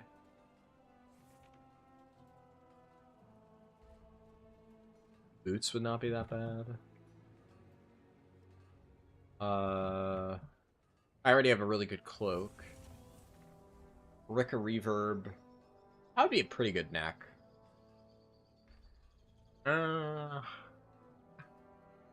Yeah, Rick Reverb, definitely. Mr. Reverberation gives some pugs trouble.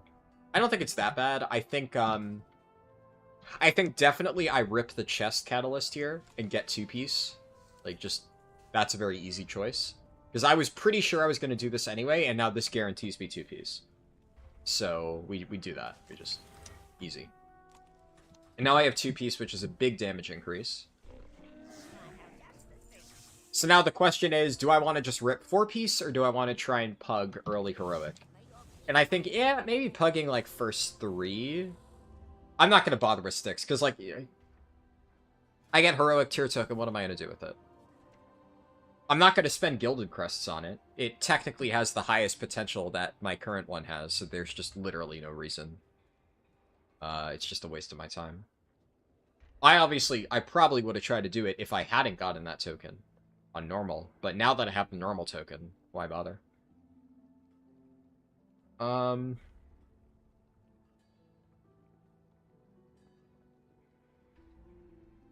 Threads of Fate is kind of back as well. Can skip the Shadowlands campaign at level 10. Oh, really? That's interesting. You wish you could do in the character select screen is filter 10 to 60. Yeah. You wouldn't even know how much a tier token would sell. You would start with how much a token price is? Yeah, it's normal. No, definitely, you would not pay a full... obviously, there's no set price for this stuff. And, yeah, it varies, obviously. Generally speaking, the price for that stuff is however much people are willing to pay for it.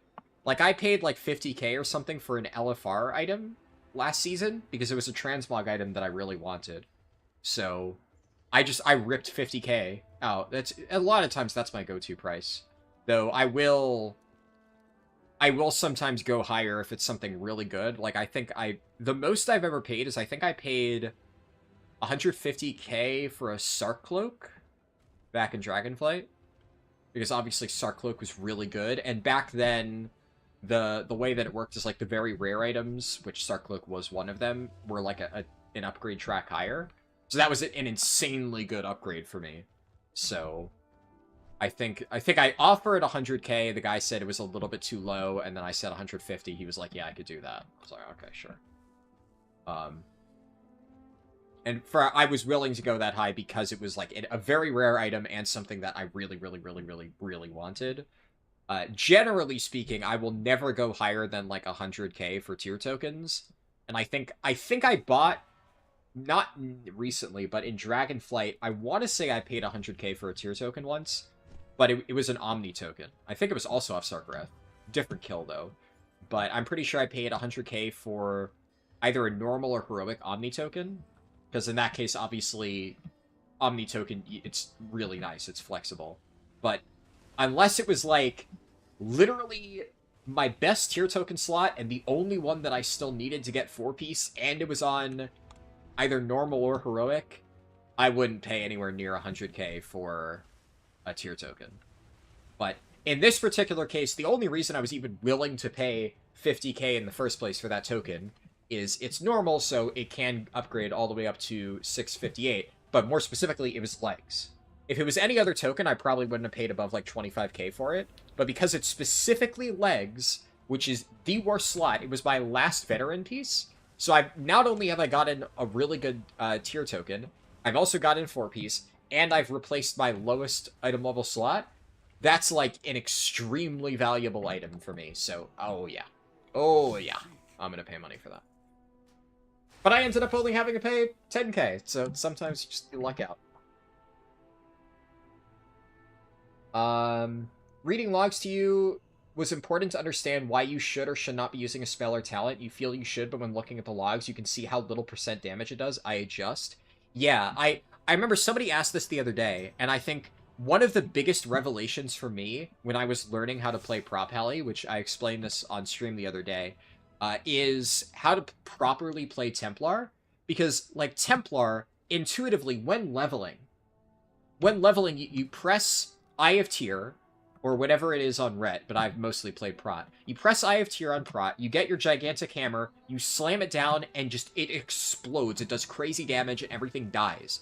And so when I'm leveling as a Protection Paladin, I'm rounding up a shit ton of mobs, I'm pressing Eye of Tyr, I'm pressing Hammer of Light, and it just erases, like, half the mobs. And then a lot of times I just pull a bunch of mobs, Divine Toll erases all the stuff, a Wake of Ashes triggers it, makes sense. But because Hammer of Light does so much damage and it feels so beefy, you're like, holy shit, Hammer of Light is Templar. This is the thing that makes Templar so fucking strong. So you get that free proc of, like, all your whenever you get the hammers, your thing resets, and you're like, oh yeah, this is the juice. You slam it down, you do a big chunk of damage, and you feel amazing. And then you look over logs, and you realize that Hammer of Light is actually not really that much of your damage. It hits hard, sure, and in a vacuum, it may seem very strong. But what you realize after looking at logs is, what's this Empyrean Hammer thing, and why is it doing 30% of my overall? And in reality, Templar is all about your Shake the Heavens windows. When you use your hammer, it triggers Shake the Heavens, and the entirety of your damage from Templar is from extending the Shake the Heavens windows and getting free procs of Empyrean Hammer with Shield of the Righteous. That's where all of your damage comes from. So you don't actually want to just rip the hammers basically on cooldown. You want to space them out to get, like, maximum uptime on Shake the Heavens, because that gives you tons of fucking damage. And until I really looked at logs and tried to see, like, why I wasn't doing as much damage as some other people, I realized my Empyrean Hammer damage was considerably lower. And then I realized it's just because I was excessively clipping my Shake the Heavens windows. And then when I realized that, I was like, ah, okay. That's just one example, right? But that is the type of thing that logs will help you see. There's a lot of other stuff, too, but that's just one easy example. Even Ret's single target, you just spam Divine Storm procs and Mega Wall damage? Yeah. It's nothing compared... Oh, yeah, Demolish? Phew. Demolish fucks. I do love me some Demolish. Demolish is... That's different, though. Yeah. Demolish absolutely cranks. That is definitely the case of... It feels like it does all the damage, and then you look at the overall, and it is doing all the damage. Demolish is, like, usually your top overall. That just fucking shreds. But there is actually some neat stuff with Demolish, right? Where it's like, do you rip Demolish on cooldown, or do you wait to get, like, the maximum charges, because that gives you the damage amp and stuff like that? The way that Prop Pally plays right now is you just kind of always get a fully juiced Demolish, so a lot of times you're just fucking slamming it and doing tons of damage. It's less intricate, I would say, than, like, the way Shake the Heavens works for Templar Prop Pally, but there definitely is some decision-making there still. But, I mean, I love Prot Warrior.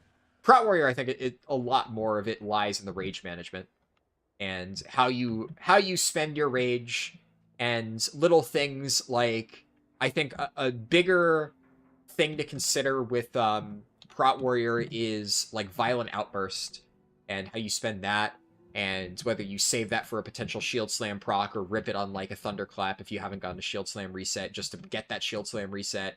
There's some stuff there. You want to line it... Yeah, well, like... And that's another thing, right?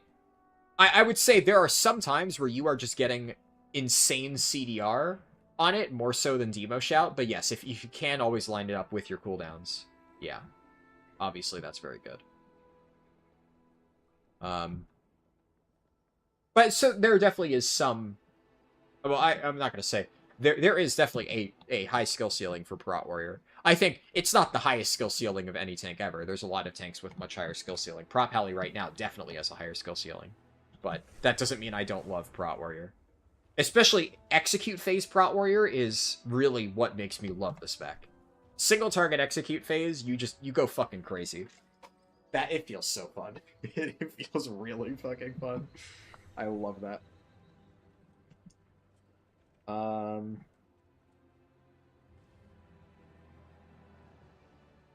Let's see.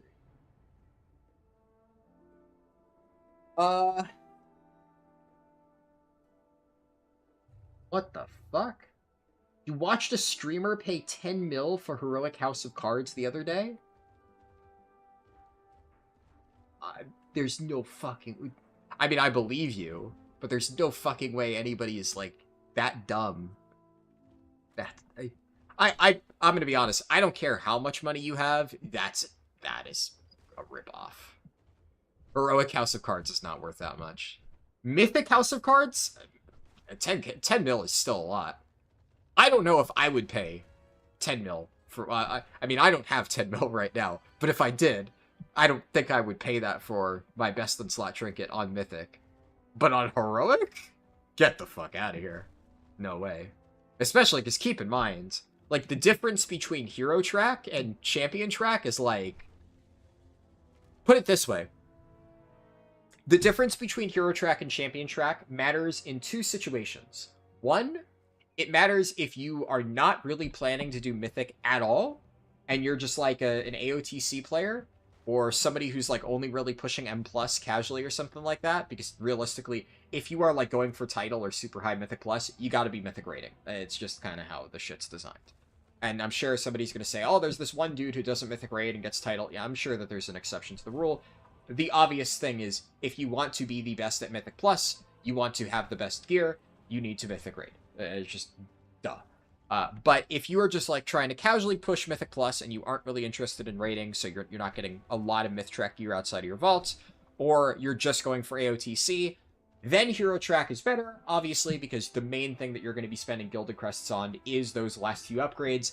Outside of course, as the season progresses, you will spend Gilded Crests to craft a 675 piece, and you could eventually do that for almost every slot.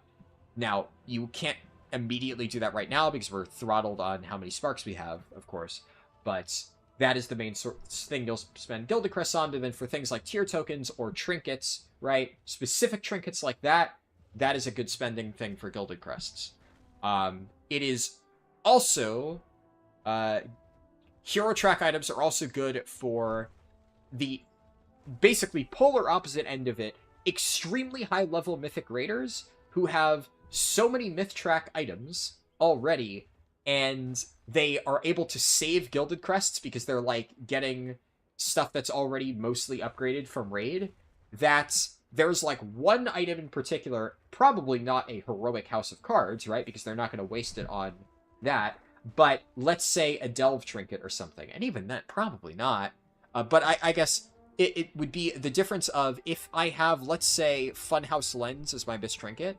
If I have a Hero Track Funhouse Lens, then that is notable, because if I get a Myth Track trinket that gives me the discounted, like, by discounted I mean free, free upgrades for anything below it, I can then upgrade my Hero Track Funhouse Lens up to 665 instead of it being capped at 658, something like that.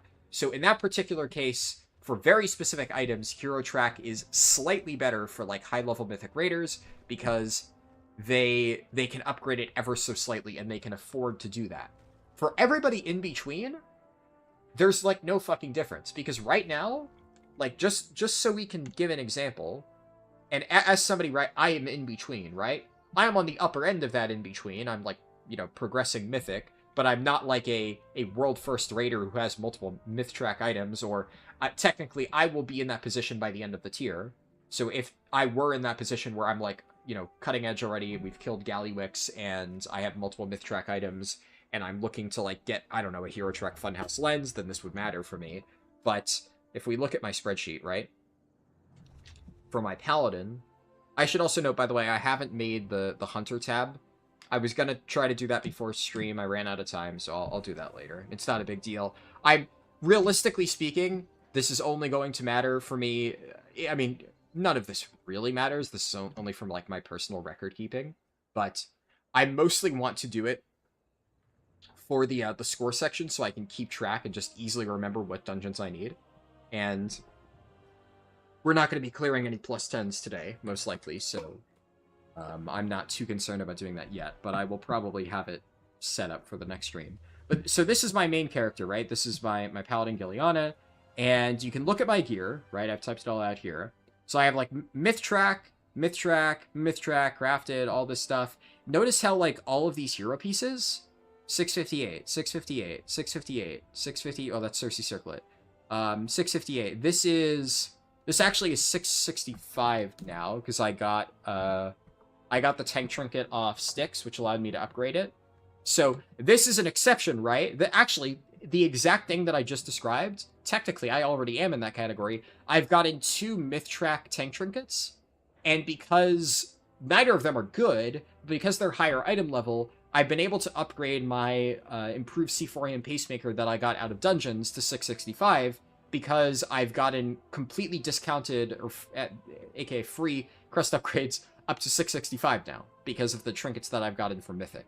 I could technically do that for this, but my Tome of Light's Devotion is still champion track, which up until yesterday didn't matter. But now I actually really need to farm out a hero track Tome of Light's Devotion, because since it is now possible for me to get free upgrades to 665, obviously it's worth doing that. But in all of these other slots, they're 658, but I'm not spending my Gilded Crest to upgrade them, because why would I do that? That would be a waste of my Gilded Crests. I'm holding my Gilded Crests, I'm keeping these at 658, and then if I get, let's say, a myth track item for this slot, then I'll be able to save those Gilded Crests because I'll skip straight to 662. So there's absolutely no reason to spend it. So functionally, for anybody who isn't in those 2 categories, and I am not in either of those categories, I can tell you right now, hero tracks are basically just champion pieces. Functionally, the way that you actually use them, they are champion items. They are fancy champion items, but they are champion items. Hey Oxara, and you subscribe with Prime. Thank you very much. All that to say, paying 10 mil for a heroic trinket is fucking crazy. I don't care how good that thing is for you. House of Cards is a good trinket, but I can assure you right now, for the vast majority of specs, in fact, I know Blood Mallet may not be the absolute #1 resource in the planet, but I am now curious. I'm going to check every single class on Blood Mallet and see if there is any spec for which House of Cards is so egregiously better than something like Funhouse Lens that would warrant even remotely that price tag. I'd imagine there are some specs that absolutely adore Mastery. Yeah, like for instance, Frost Decay, it's a decent bit better, still not 10 million better. It's a good step up from Priory and Funhouse Lens, according to Blood Mallet, but they're both close. It is not, like, far and away the best option. Unholy, it's also very good for. Yeah, it's definitely a very good trinket for Unholy, but still not that far ahead of Signet and Funhouse, as I expected. The reality is, most people who use House of Cards will get decent value out of either Signet or Funhouse, to the point where they would at least be at like 95% performance. Havoc, same deal. It's very good for them, but only slightly ahead of Signet's. Vengeance, same deal.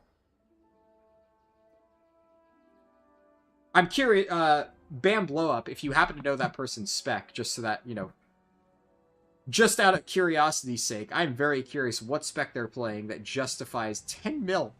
I mean, there is no spec that justifies it, but I feel like if I knew what spec they played, I would maybe be able to more understand their thought process on why they thought it was a good idea. Because I don't care how much money you have, there's no way that is a worthwhile investment.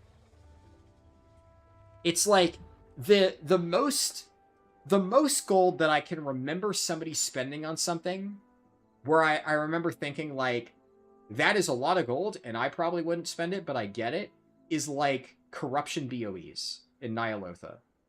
Because Corruption was one of those things where it's like, your Abyss Corruption could have a massive impact on your performance, and it was very hard to get. So it was like extremely rare, and very, very, very, very, very impactful for a lot of specs. So, and we're talking like mythic Corruption BOEs, right? So stuff that you're never going to replace. So if you're spending like, and that, it wasn't even 10 mil. I remember one of my friends spent 3 million gold on like a best in slot mythic BOE with his best in slot corruption. So that is like literally I am never going to replace this item until the end of the raid tier, until the end of the expansion, because obviously it's Nyalotha. Obviously corruptions got wiped, but still, you're gonna be using this item for the next, how long was Nyalotha? Next like fucking 8 months? Or so? 10 months? How long? It was a long tier. So you're buying an item for 3 million that's extremely rare and will be useful for 10 months. Like, that's worth it. But compare that, 7 million extra for a heroic raid trinket. Not even mythic raid. It was Muscle Bra on Unholy. I feel like I've heard the name Muscle Bra, but I don't like know of them off the top of my head. Funny you mentioned Unholy. I thought to myself it probably would be Unholy, because I'm thinking, right, what would drive somebody to do that? The only way that somebody would spend 10 million on a heroic raid trinket is if they thought it was so good for them that they could not live without it. Like, they had to have it now. And that must mean it is, at least in their mind, significantly better than Funhouse Lens, even if, you know, it's just not true, right? You know, if we look at Unholy, right, it is very good for Unholy. Like I said, it compared to some of the other specs, it is notably BIS for Unholy, yes. But Signet is not that far behind. So, is it like a notable step up compared to the number 2 trinket for Unholy? Yes, because that's why am I thinking that, well, Unholy historically is like one of the most mastery-loving specs in the game. Because House of Cards is good for a lot of people, and there are a decent amount of specs right now that do like mastery, but I would say if you look at like most specs want crit or haste as their main stat. I think that's a pretty true statement. I think if you looked on average, what is your most desired stat for every spec in the game? For DPS or tanks, healers I think are a little bit different. Because obviously haste and crit have different meanings for them. But from a damage perspective, the vast majority of tanks or damage dealers historically have wanted either haste or crit. I would imagine it would be roughly a 50-50 split. And then mastery is one of those where, like, generally speaking, there's only a handful of classes in the past that have really wanted it. Like, there have been some... Right now, I don't think Fire Mage really wants a ton of mastery, but it has been their best stat at points. And Unholy DK is one of those specs where they have, for a very long time, loved mastery. So I guess that does make more sense than other stuff, but, you know. He wants to do world first keys, but low-key, he's only pushing 16s. Yeah, I mean, without knowing the guy, right? It's like I said before.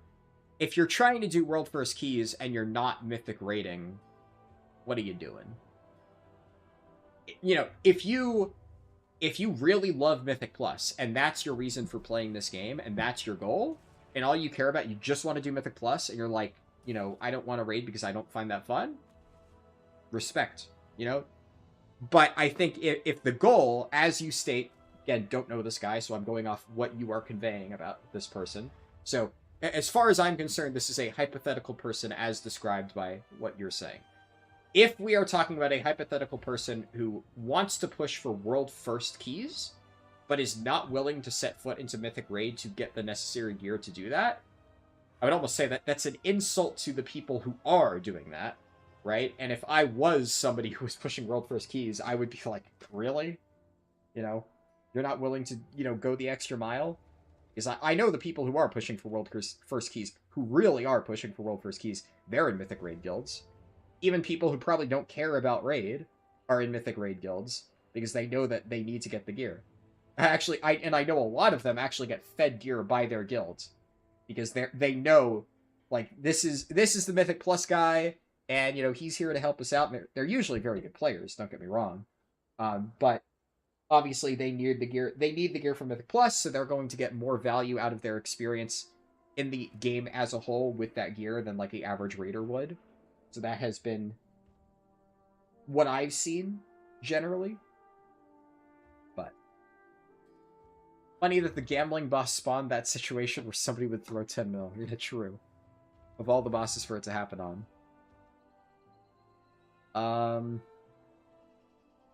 It could be 1 million DPS upgrade and you wouldn't pay 10 million for it. Yeah, I think 10 million is one of those where...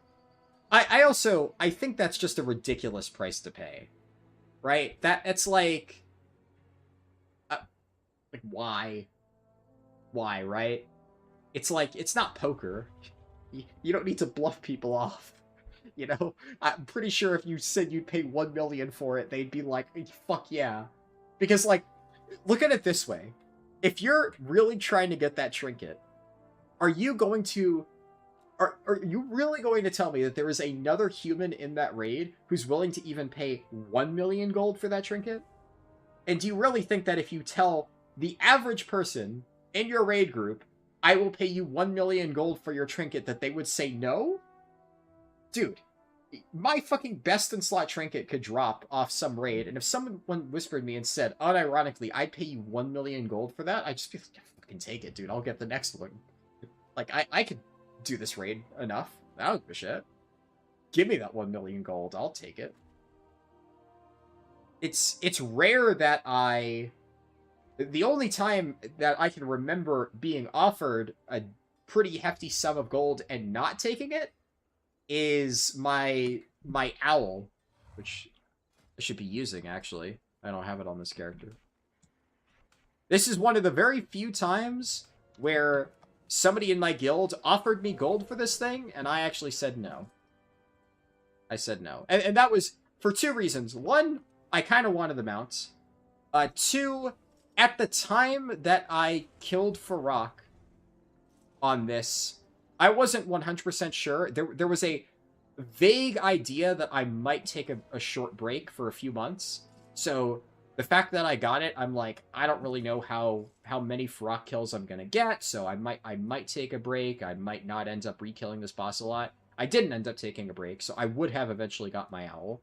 But in that immediate moment, I wasn't sure, and it was a mount that I really like. I was like, I think this thing's really cool. And also, there were multiple people asking me if they could buy the mount, and I didn't really want to start, like, a bidding war amongst my friends. If it was, like, one person, I would have been like, maybe, if I thought they really, really wanted it. But I didn't want to be like, hey, sorry, you know, friend in my guild, other friend in my guild was willing to pay more than you, so therefore they get them out. Like, I would just feel yucky. So I was just like, I'm just going to keep it. I'm not going to sell it. But I could have gotten 1 mil for this thing. But I did not want to. Hey, I think it was 1.5 mil is what one of them offered me, and I said no.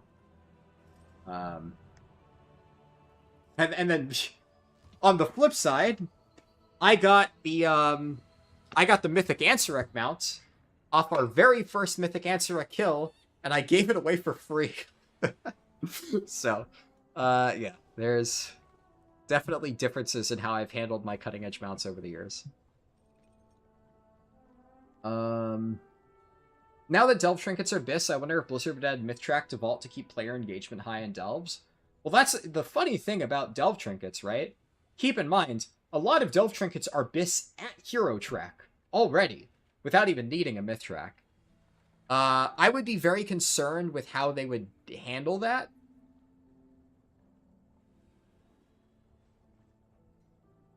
The problem that I could foresee...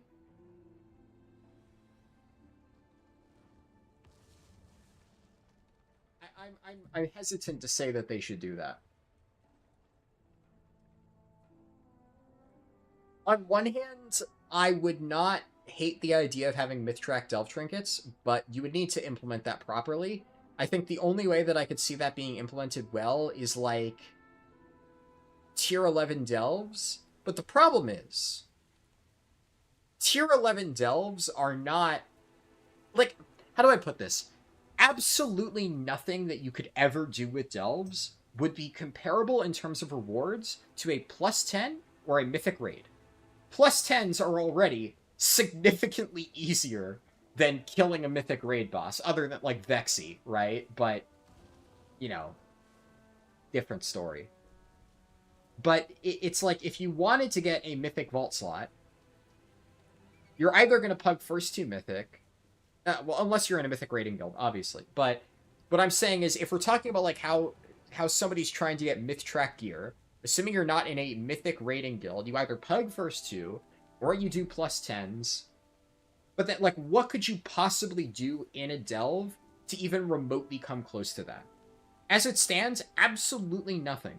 Except, like, the only thing that is even remotely on the same level, and I'm not even saying, I don't even think it is the same level, it is close, is, like, hard mode underpin. And the only thing that makes hard mode underpin, like, arguably comparable to, like, a +10 is because the fight is bugged to shit, and it's really annoying, and, like, it took me a while to get my first kill on it, just because the fight kept breaking. I don't really think that's a comparable thing to do. Because keep in mind, like, Zekfir was hard early on, but by the end of the season, I was killing Zekfir on, like, a 610 item level Brewmaster Monk. It wasn't really that hard, once you understood what to do, and once they fixed all the broken shit with Zekfir. So I'd imagine the same thing will apply to Underpin after the fact. A separate delve slot for defeating the seasonal boss once a week wouldn't be terrible. Yeah. I mean, so I guess you agree with me that Underpin is the only objectively somewhat hard thing in delves.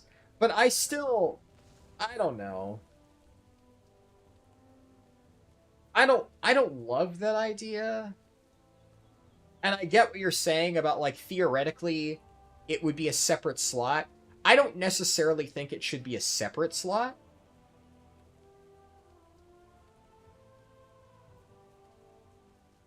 I don't know. I really don't think there's any good way to do it, and I think that's the reason why Blizzard hasn't done it. I think that honestly is probably why they haven't added one yet. Because how do you do it properly? I don't really think you do. There's no easy way to implement that.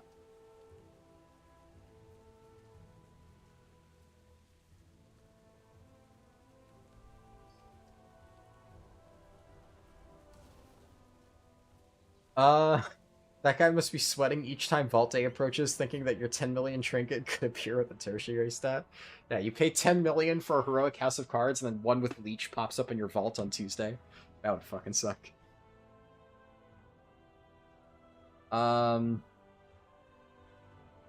They should add Mythtrack Vault to the Let Me Solo season boss, that way you ensure that people can't carry others.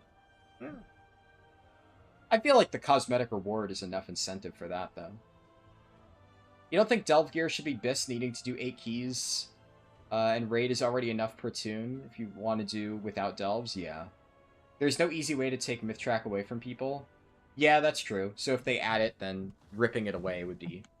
Eek. I think that's fair. I missed a lot of discussion on YouTube chat. I think what I'll try to do is I'm going to try to get through chat real quick. Make sure I read all the messages and stuff. As I've said already, I'm taking these streams slowly. I'm not going to, like, go blitz through a million keys in a row. I'm gonna be here for a fucking while, getting all specs done, so if I want to just stop and read chat for a while, I'm just gonna do that, so you've been warned. Let's see here. You hate when people try to buy stuff off you when you win rolls on stuff you don't need? I mean, if you don't want to sell it, then just, like, say you don't want to sell it. Many times, I've whispered somebody and asked if they want to sell it, and they say no. And I just say, okay, yeah, no problem, grats. No, I'm not, like, persistent or whatever. If they say they're not selling, no worries. Obviously, if somebody's, like, being pushy and, like, I demand you sell me that item, we'll tell them to fuck off and put them on ignore, right? But that's a very different story, right? For Sub-Rogue, you don't replace Kai'Veza Trinket until Mythic House of Cards? Yeah. Yeah, Transmitter is still very silly. Your Ret got a Mythtrack Pacemaker with Leech. Damn. That's juicy. I haven't really gotten any super fancy stuff in my main yet.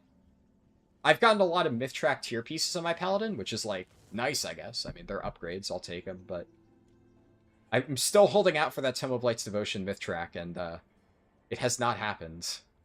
One of these days, surely.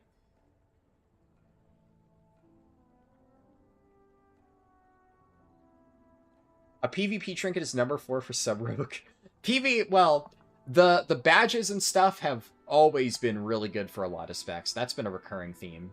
There have been times where the PvP badges are, like, literally the best trinket for some specs. I don't think that's been the case for a while. Back in Shadowlands, I remember for some specs that was definitely true. And that felt really annoying because I did not want a PvP.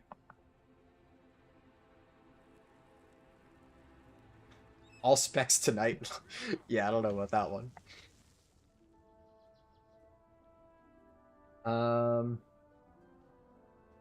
Sub-Rogue is a very weird stat prio. It's mastery and then verse. Interesting. 10s are hard for a lot of people. Heck, even 5s are hard for a lot of people. Yeah.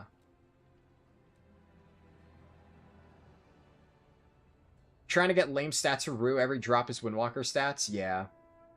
There's a lot of Windwalker favored itemization this tier. I mean, even just look at the tier set, right? There is a single well-itemized tier set piece on Monk for Brewmaster. The others are all very Windwalker favored. I'm not a huge fan of it. I guess of all the seasons, though, probably good, because right now, Brewmaster's kind of beans anyway. You switch to trying to get Conquest gear on a couple guys. Only PvP are good at is Warrior, so it's tough on other specs like Rogue and Druid. Yeah. I thought about doing that in some of my alts, but I just can't be bothered, man. It's definitely, if you are, like, semi-decent at PvP and or enjoy it enough, Conquest gear is not terrible, but I just cannot bring myself to do it. I'd rather just grind more PvE stuff.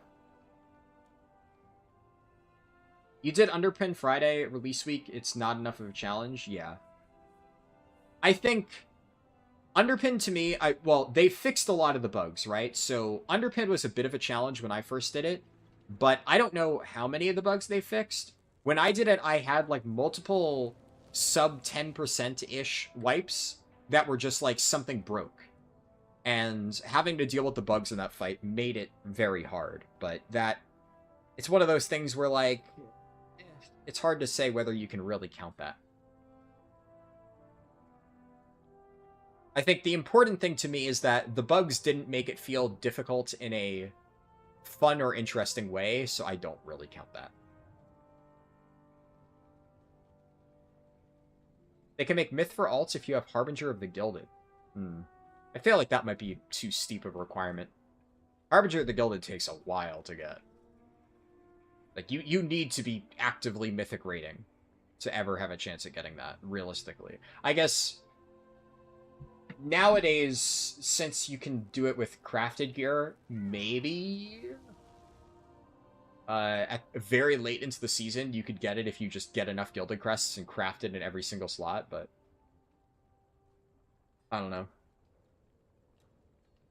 I don't hate the idea of it being some, like, late season unlock. I could also see it being, in addition to what Goose Comics you said about, like, a meta achievement is required to unlock the ability to get myth track items, it could be something where it only happens midway through the season. Like 11.1.5, you gain the ability to get, like, myth track gear if you complete this achievement.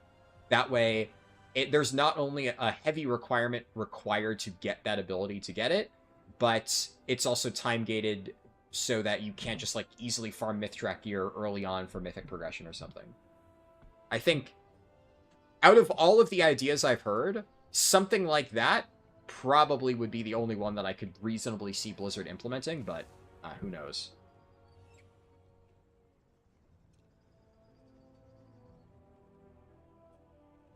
Who knows?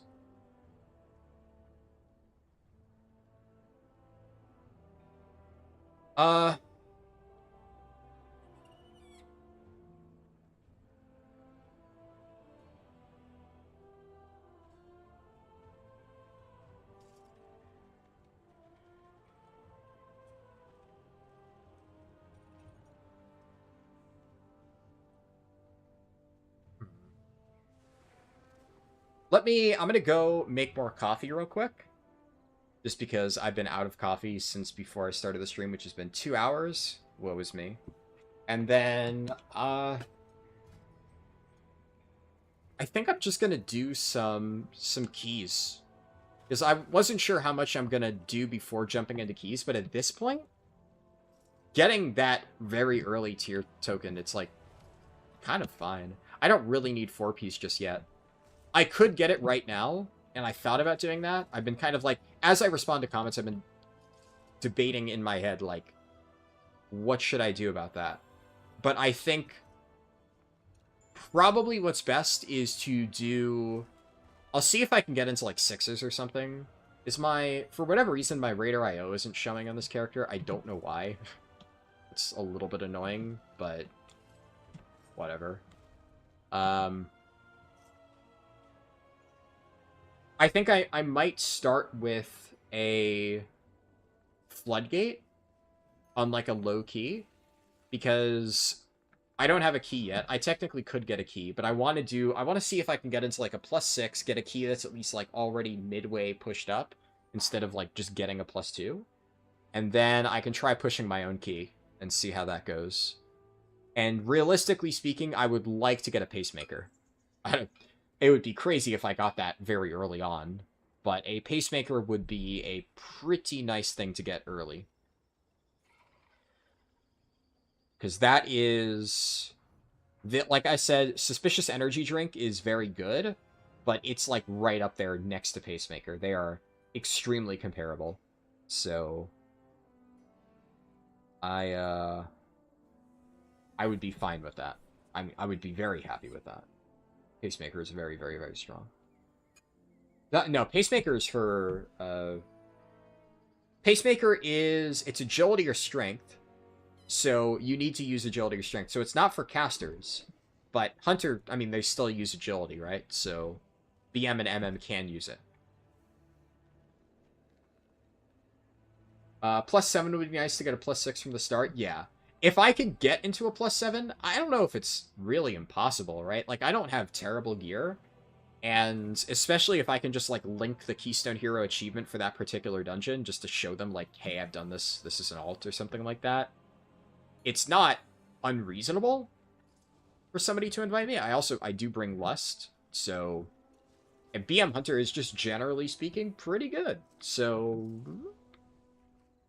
It's not outside the realm of possibility. We'll see. But yeah, I guess I'll try to do that. But like I said, first, before any of that, I need coffee. Oh, better, don't worry. I know I could do a +10. Yeah. It's not about whether or not I could do a +10. I could very easily, if, like, I had friends with keys, jump into a +10 and do it right now. I don't know if I'd perform super well, because I haven't had much practice with BM Hunter. So I think no matter what, I do want to practice a little bit and make sure that I'm comfortable with the spec before I do 10s. Because even if I could do it with this gear, you know, I started tanking +10s at, like, 645. But that's on tanks where I'm already very comfortable with the playstyle, and my gear is very optimized. On a spec that I'm only just learning how to play, +7s are easy enough that I feel I did fine enough in those bosses that I'm comfortable with the playstyle. BM Hunter also, although this is not something that I have a ton of experience with, I have played BM Hunter on and off, you know, as a side alt for years. I used to play BM Hunter way back when I was a kid. It has changed a lot since I played it when I was, like, really little. And I have a lot of friends who play BM Hunter, so I've, like, talked to them about it. I know how the spec works. Like, right now, if you were to ask me how Destruction Warlock plays, I'd have no fucking clue. If you ask me how Subtlety Rogue plays, I have no fucking clue. I don't even know anything about those specs. But if you had asked me before I looked up anything for BM Hunter, I would tell you that, like, Kill Command is one of your main sources of damage, and that you have to use Barb Shot to keep up Frenzy. Outside of that, until I started doing research, I didn't really know much about how it currently plays. There's, like, a few little quirks right now. And I guess I also would have told you that you use multi-shot to keep up Beast Cleave, right? Those are, like, the main things that I knew about BM Hunter. As, like, a very general idea. So I know rough stuff about the spec. But I still feel like I would need more practice before I'd feel comfortable doing, like, hierarchies. But, like, doing a 7? Oh, I could walk into a 7 blindfolded, and I'd be totally fine. And sure, could I DPS a 10 if I knew what I was doing? Probably. Do I want to try DPSing a 10 until I'm confident that I know what I'm doing? I'd rather not. I don't want to risk somebody's key. But 7s, I know for a fact I'd be able to beat most people on average who are applying to 7s. So I will try to do that. But again, I'm going to quickly grab some coffee. So BRB real quick.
I have coffee. Can you guys hear my dog? Like, my noise cancellation is really good, but holy shit, that dog's loud. So, it's like, if anything would be able to beat the noise cancellation, that fucking dog, I think he would win. But I don't know. What the dog doing? See, thing is, I checked that after I said that, so I don't know if you sent that message before or after I asked. But I am curious. I'm curious if his barks picked up in the mic. Technically across the house, so especially given my noise cancellation, I don't think it would pick up, but it's just, you never fucking know. Sorry, you said no, you didn't hear it? Okay.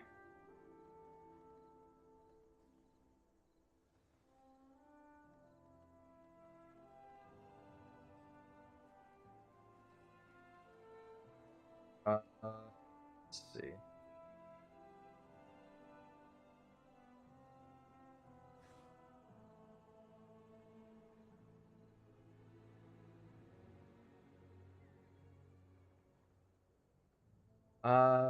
Just checking something real quick before I do anything.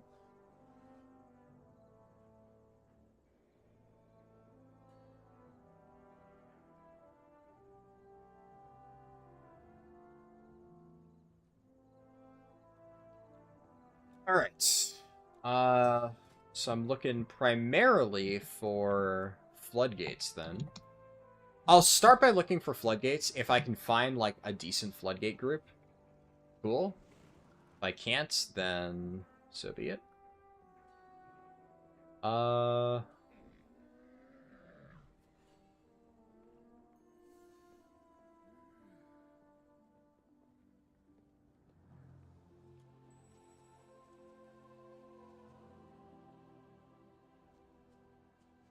I mean, I doubt I get into a +8, but like, fuck it, right? You shoot your shot. It sucks that my main's Raider IO is not on the thing. So, like, if I saw somebody with absolutely 0 linked Raider IO, I wouldn't invite him. But, you know. I should probably link. Should I? I guess I could put a note. But I feel like if Raider IO was showing nothing, I don't know why. Is there any reason why? Does anybody happen to know what the fuck is wrong with Raider IO not showing my character's stuff? That's the thing. My character is linked. Like, if you go to my character's Raider IO page, it'll say Alt of Giliana, which is my Paladin, my main. So it is linked, but for some reason it doesn't show the Raider IO score. I don't know why. I have no idea why.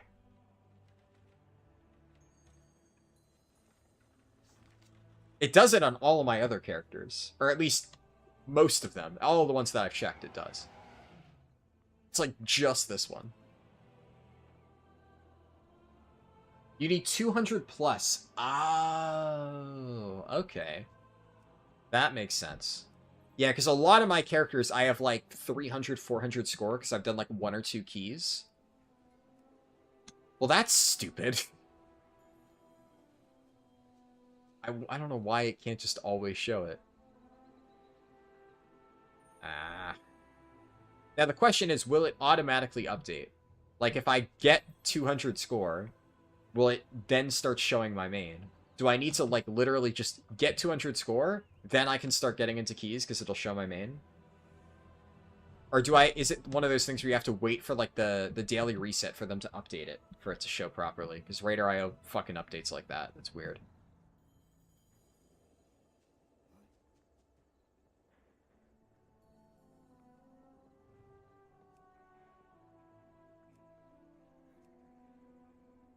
I mean, I suppose I could try just linking the achievement, right? Like, where would that be, though? Does it not show properly? They're all out of order. Ugh. You can force update a character, can you? I didn't know that. I guess, well, there's Floodgate, right? So, you can try that.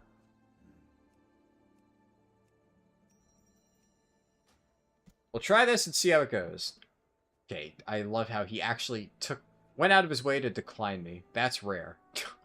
Fuck. First day on an alt, you're just pushing your own key because of that? Yeah. I mean, that's mostly what I was planning on doing. I'm just trying to get, like, a decent... We're trying to get like a 7 or 8 so that my key is like starts at like a decent level. And then I push it. Worst case, I'm trying to get Floodgate specifically because obviously chance at Pacemaker. But if I can't get into any of these groups, which is a possibility, I might just expand my search first for 7 or 8s of any dungeon. Welcome to DPS life. Oh, believe me, I know. This is what it was like when I was initially punking on Windwalker before starting this challenge. By the time that you saw, you know, my my keys the other day on Windwalker Monk, I had already gotten 2.5k overall. Hey Neolithic, good to see you. You only need 1,400 more pet charms, and then you'll have everything you could get for them. Jesus Christ, that's insane.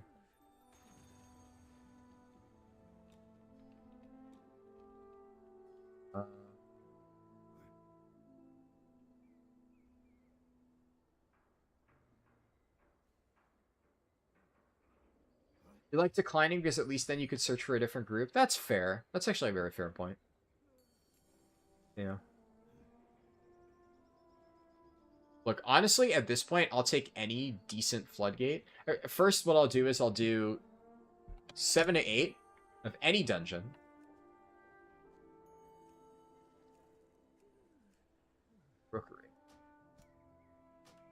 Jesus, none of these people are fucking Alliance, man. 7-8 of any dungeon so I can get something decent on the board. For my own key. Shop. For that.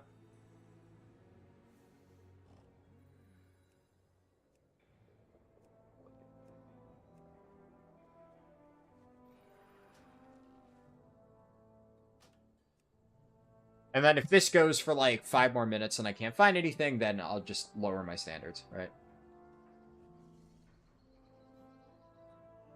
But yeah, that is the problem with DPS, right? You know, groups can afford to be picky. I mean, hell, I know that I'm always picky. And it's not exactly like hunters are hard to find. Floodgate. Wait, that's a group called Floodgate listed under Workshop.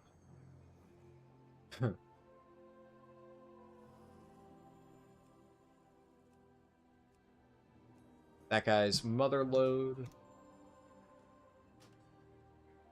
Hunter's the most popular class? I could see that. Yeah. I have no idea if that's true, but I would believe it if you told me.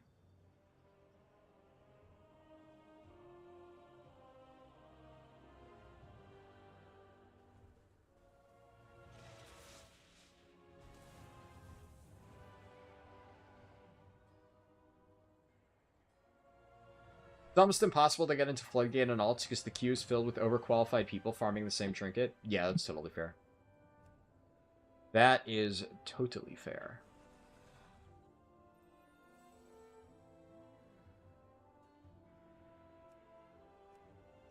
But, like, who the fuck needs Rookery, right?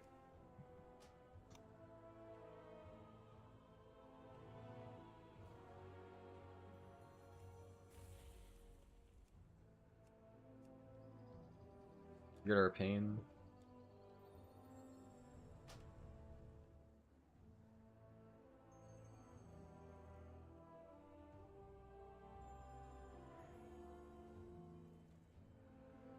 Is there a problem playing with Hordes? The problem playing with Hordes is I can't whisper them my Keystone Hero achievements. So they won't know.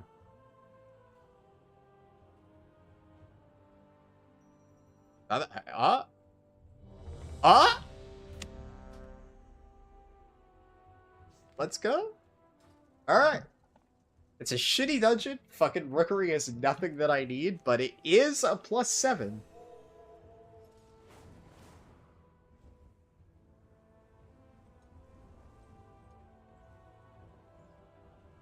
Take what I can get.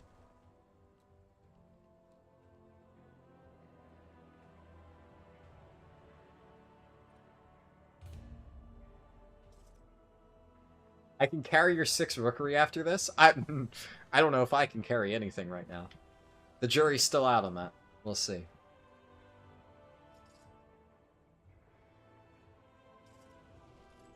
And after this, I definitely won't need Rookery for a while. I do appreciate it, though.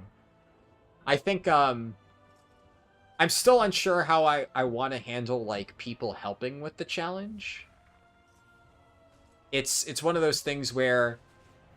Think about it this way. Obviously, me running your +6 Rookery wouldn't really, I don't think, go against the spirit of the rules. But it's like one of those slippery slope things, right? Where I run somebody's +6 key. Next thing I know, let's say people are bringing me their +10 keys to run on characters that I don't yet feel qualified to run a +10 on. And then that kind of like defeats the purpose of the challenge. I don't want to set that precedent. I don't want to open Pandora's box there. So... I might make rare exceptions later on, especially if it's like the last key that I need or something, and it's a spec like Guardian Druid, which I've literally mained multiple tiers or something like that. In that case, maybe I'd be like, yeah, sure, fuck it. Right? But especially early on, I want to learn the spec and feel confident that I'm playing it correctly in a unbiased environment, if that makes sense.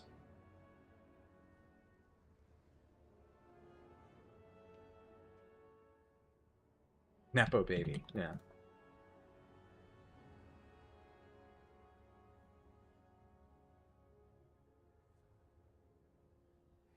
But if you get into the mythic key where they accidentally carry you, what does that mean? I do not watch TikTok, so I'm not familiar with those TikTok clips then. They throw... Oh, okay. I have heard people say things like that. Of, like, they advertise it as a +2, and then, like, a bunch of geared people chuck in their +10 key and carry somebody. Yes, I've heard mention of that. That would be funny. The odds of that actually being something I run into are extremely low, but, you know, hey.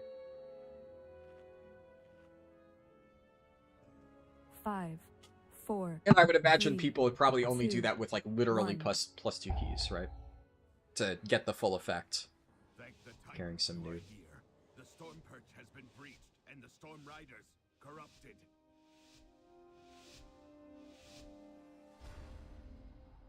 I don't know what he's gonna pull, so I want to wait to some... Yeah, because I figured he'd do this. Ah, shit, I forgot to...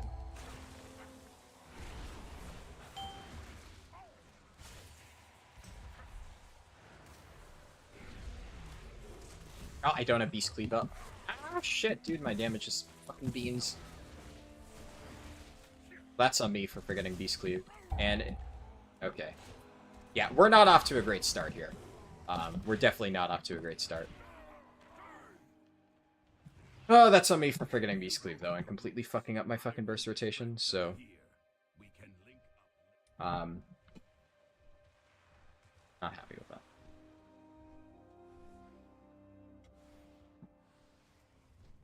But okay, I redeem myself next bowl.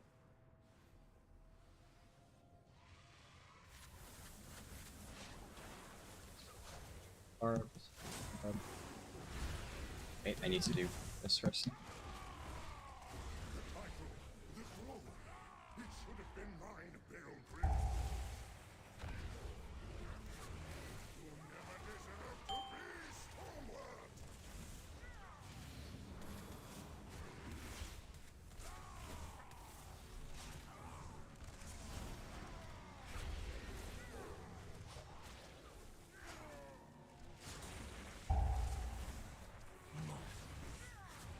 Scrabbling after any shred of control.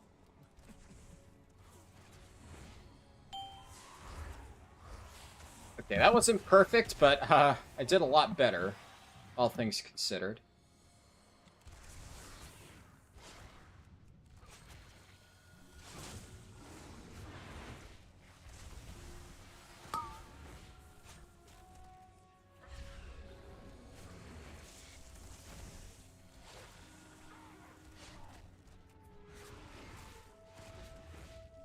Yeah, I mean, the Assassination Rogue is cranking, for sure.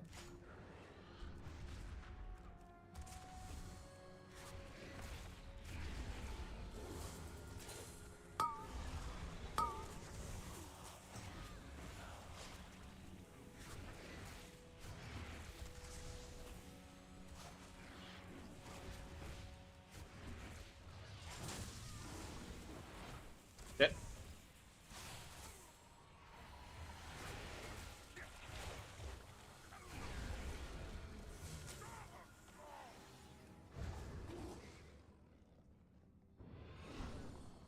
I feel like I'm doing a little bit better here.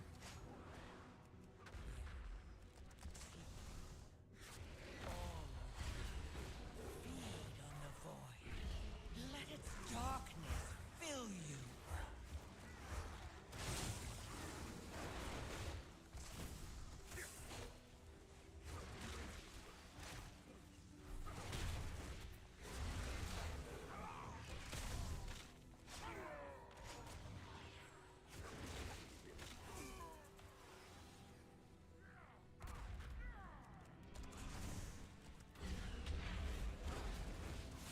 Also not really using my trinkets perfectly.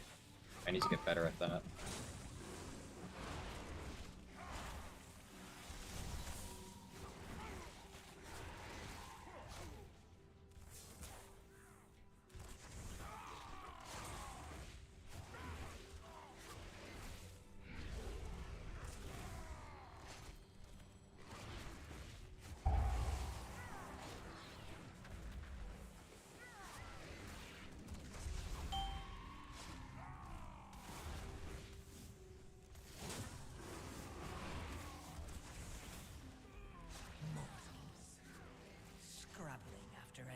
shred of control.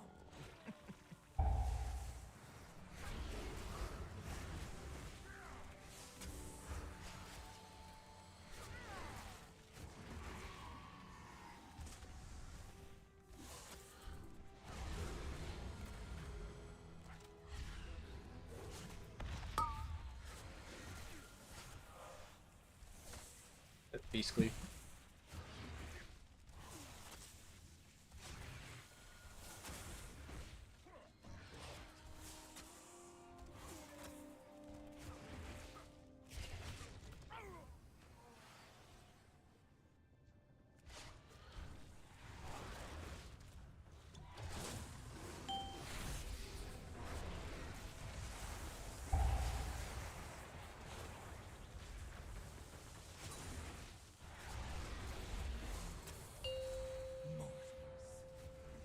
Scrabbling after any shred of control.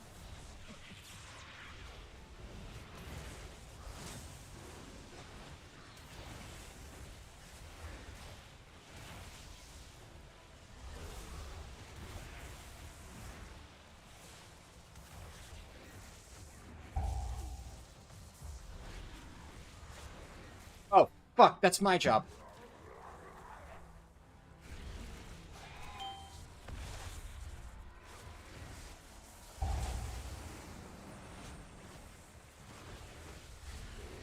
Dude. I hate being in charge of Lust. I always forget. They need to make a tank that has Lust so I can get used to actually having Lust duty. It was the same shit when I played Restoration Shaman.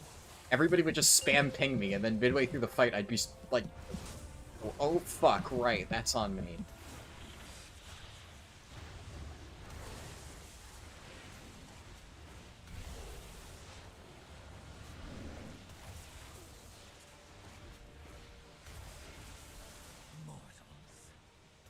Scrabbling after any shred of control.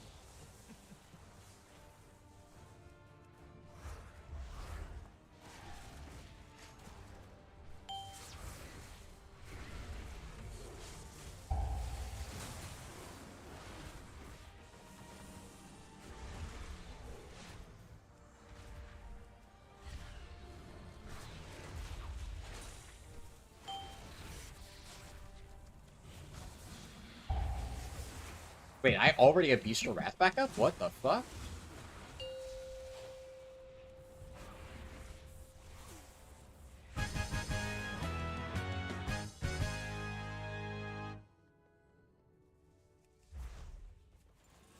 Man, you guys waited until I started a dungeon to make chat move super fast. I can't read all that right now.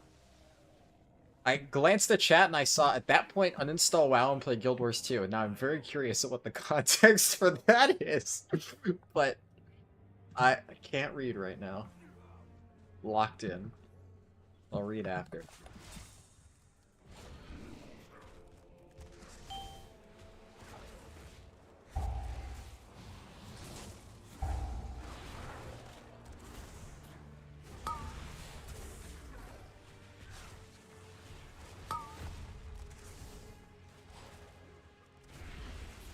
Oh my god, why am I getting fucking blasted? All of you, feed on the void. Let its darkness fill you.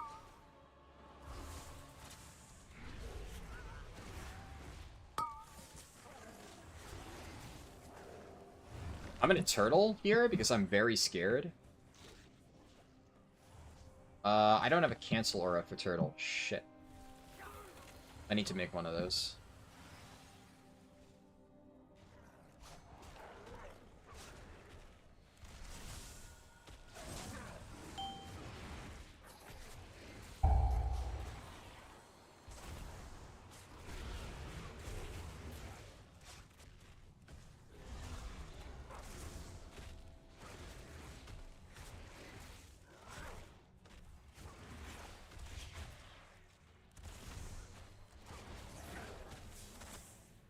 Dude, Beastcleave has such a low duration. I didn't realize you had to work so hard to keep it up. I mean, you don't really need to work hard, I guess. You just hit multi-shot, right? But it feels weird that you have to keep it up so often. Scrabbling after any shred of control. This is a very ambitious pull.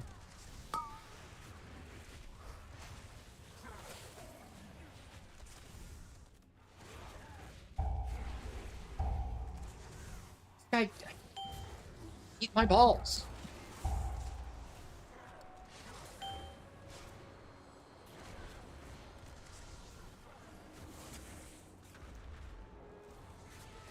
Also, not really sure if I should be prioring explosive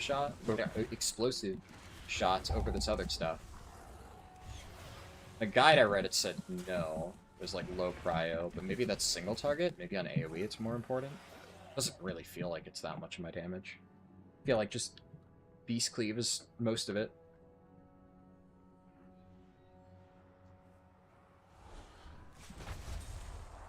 Come then, face me. I will stand proud on the debris of your corpse. The Void Riders follow me now. Yes. My frenzy charges. I command this rookery by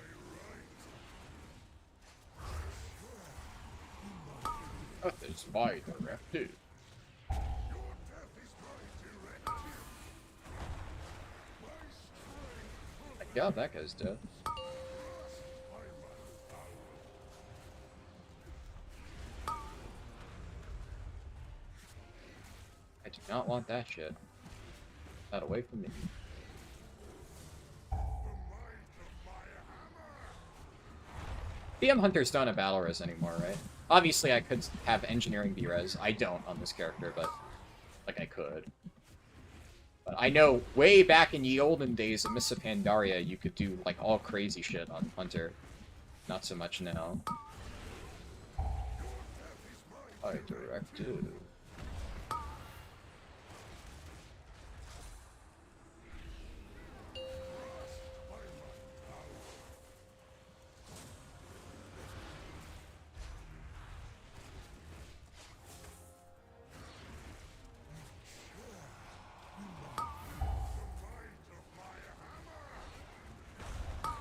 Whoa!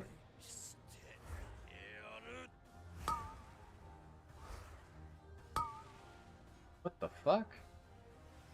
I mean, I thought about using Exhilaration, I just didn't expect to get chunked that hard. I genuinely didn't think I needed to heal immediately. So I was like, oh, I'm not gonna get 100 ode here. I can wait like another second to get more value out of Exhilaration. Little did I know. Jeez. I mean, I kind of want to say that that was a healing issue, though. Because I was just chilling at really low health. Okay, I have survival instincts up, and I'm just not getting healed, dude. Okay. It definitely a healer diff, for sure. Because it's a +7. Yes. Should not be rotting out this hard.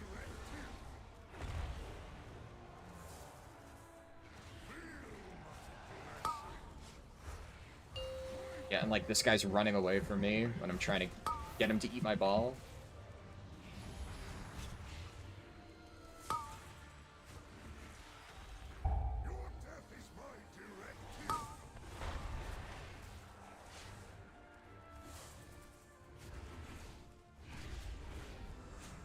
I was doing pretty good up until the point where I died.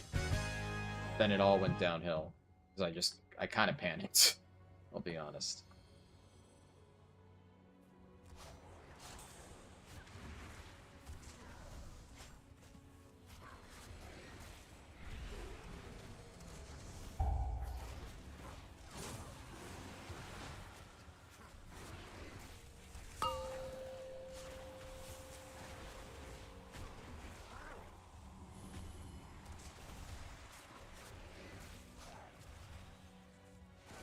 I do not like that it feels darker and colder as we go down.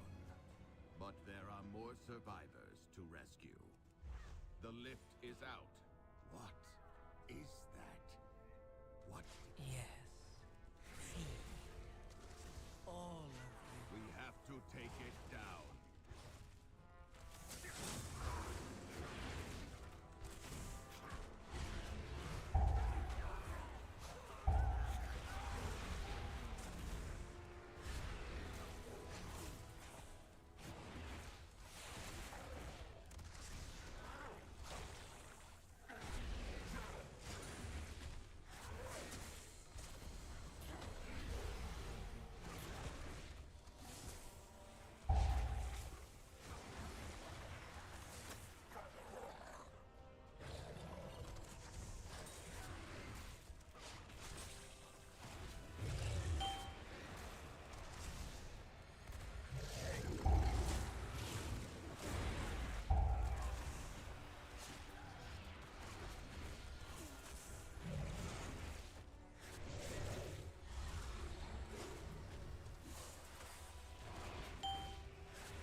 I also I hate double on use. I keep forgetting to use Funhouse Lens. all of you. Feed on I'm just like, I'm so used to only having one on use, so I'm like, okay, I used House of Cards, and I'm like checking my trinket, I'm like, yeah, House of Cards is almost off cooldown, and then wait, I have another fucking on use trinket that I should be using. Ah.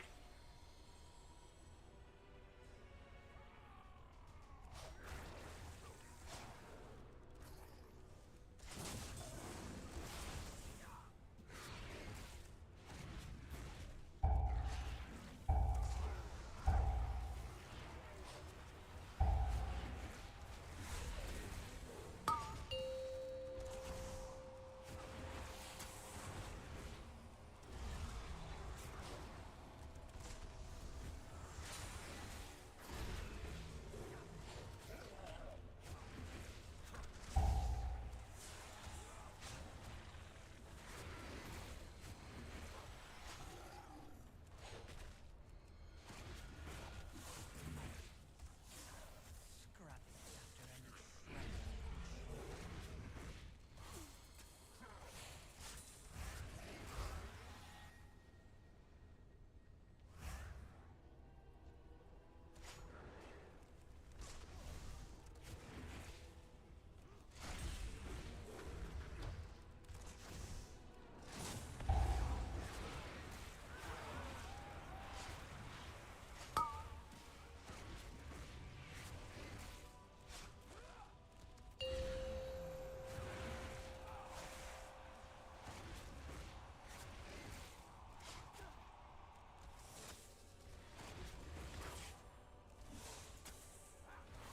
I definitely have not interrupted many things this dungeon. Admittedly, there's not like a ton of, you know, the key is bricked if you don't interrupt this ability type interrupts in this dungeon, so I haven't been like laser focused. But I definitely should be interrupting more. I'm just gonna be honest. I am like more tunnel vision right now than I've been in a while. It just feels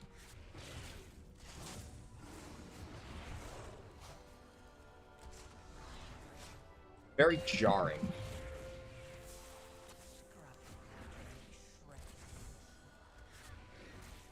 Not something I'm used to.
house of cards. No.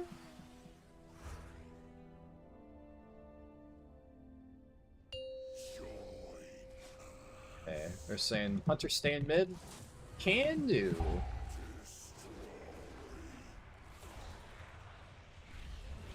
Oh my god, what is this lag, dude? What is this lag? What is this lag? I know it's oceanic, but my game has been totally fine up until now, and randomly it's just fucking dying. Right during the fucking burst. Look at this shit. Right as we're... Oh my god, my game is just melting. I literally can't press anything. This sucks. Holy shit, fucking kill me.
Oh, did OnlyFans finally disband?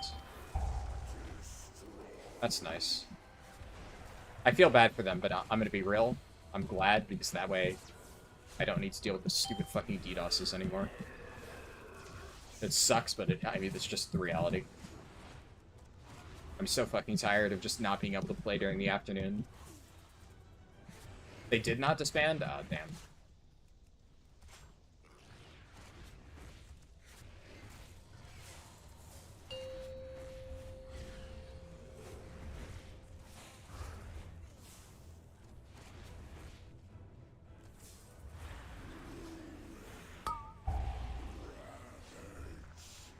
I know they were considering disbanding, and then they...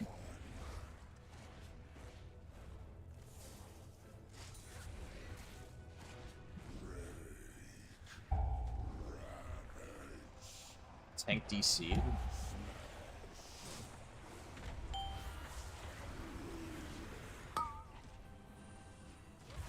Dead. Couldn't have walked into that, but also tank DCing is that's a rough one. Also, I didn't even realize we miscount.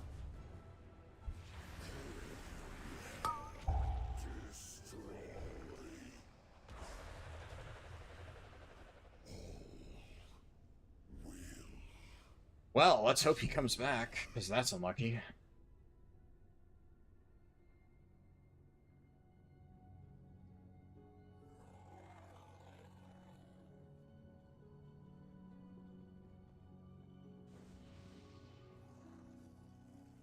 Dude, holy shit.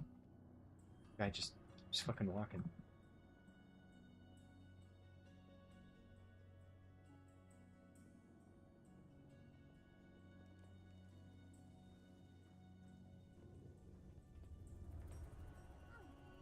I mean, it's still timeable if he gets back. Maybe. That's like the worst boss in the entire game to die on. But, like... I also haven't been applying Hunter's Mark, I just realized. I forget that I have this thing.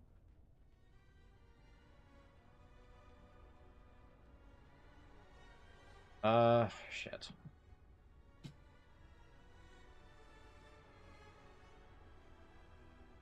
You turtle to remove the dot? You might actually be able to. I'm not sure.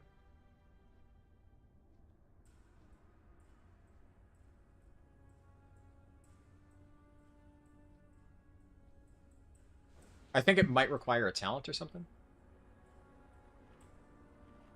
We should go.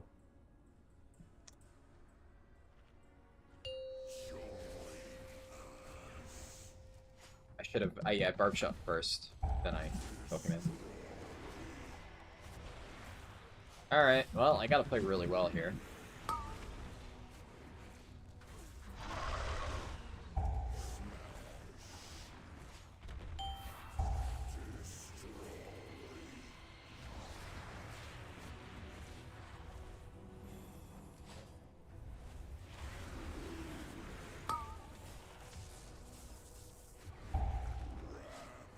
Probably save Bestial Wrath for the burn phase.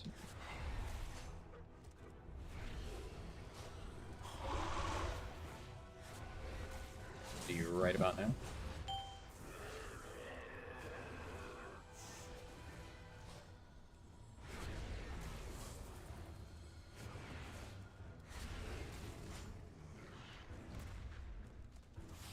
I don't think I should have explosive shot it there.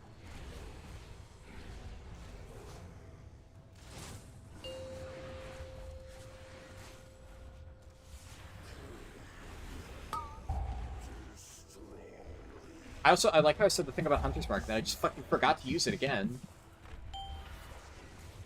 Thanks. I need somebody to eat my ball. He's eating my ball.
I shouldn't have exiled there. I don't know why I did. Panicked.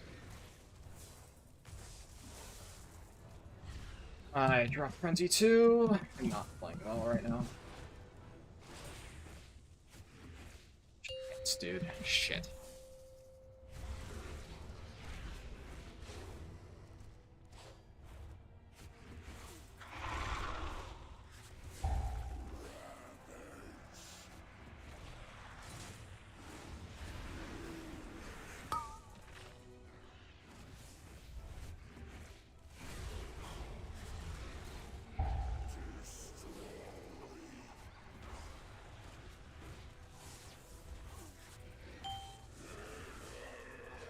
I mean, the DC was obviously very unfortunate.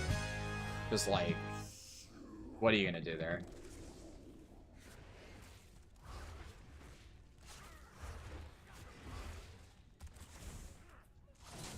If we're gonna miss it by like literally 30 seconds with a DC, unlucky. My pet's dead. Oh shit. Yeah, I had threat. Yeah.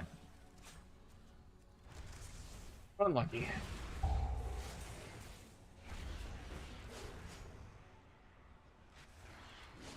Yeah, I don't think I played particularly well that key. I also don't think I played poorly. I don't think like I'm the reason we didn't time or anything. The reason why we didn't time is clear, and it's not even the tank's fault. Just shit happens, but unlucky. But to be honest, I don't need to time this key. What I really just need is my own key. And enough score to get my fucking Raider IO thing to show up.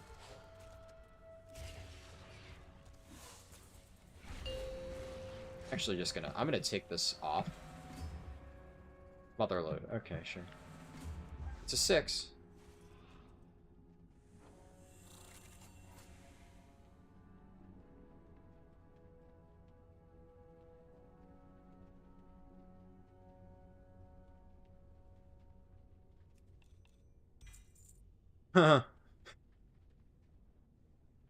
Well, I got loot.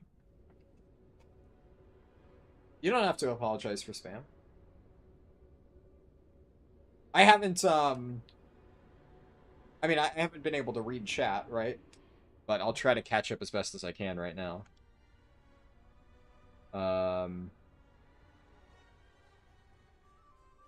Just been in the key, so I've been locked the fuck in. Super duper locked the fuck in.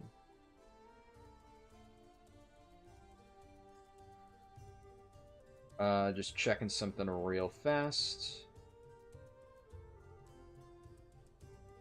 Right. Yeah, getting the +6 key definitely worth it, though.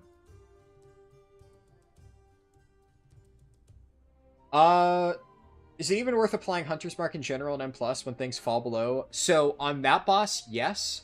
Because on that boss, the shield keeps it at 100% health much longer than your average boss. So, it was just objectively wrong for me to not apply Hunter's Mark. That was just a misplay. I literally said it, and then I forgot to apply. I mean, I don't know. My brain's just not fucking working. I need to drink more coffee. But in a lot, like... So, in a lot of cases, yes, it's not really worth it to apply Hunter's Mark, but if you have a spare GCD before pulling the boss, like, on bosses, you should. And definitely on that boss, I should, and I fucking didn't. Yeah, I mean, all things considered, especially because I fucked up tremendously on the first few pulls. I didn't do terrible overall, but I'm not happy with that. Like, I don't think I did atrocious. I don't think I was the reason we depleted that key, but I'm also not happy with that performance, and I need to do better.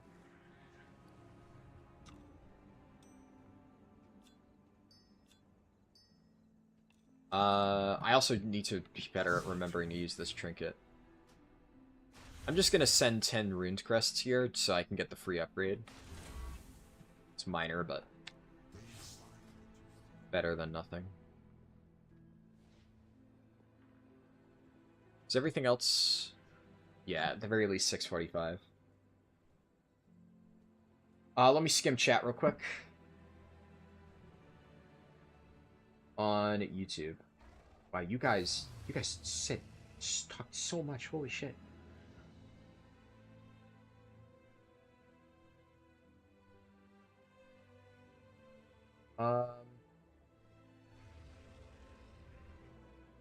Something you don't get is how people in a 12 don't know the mechanics of some bosses. Yeah, I mean, it is definitely one of those things where if you're doing 12s or higher, you should know the bare minimum of boss mechanics and stuff.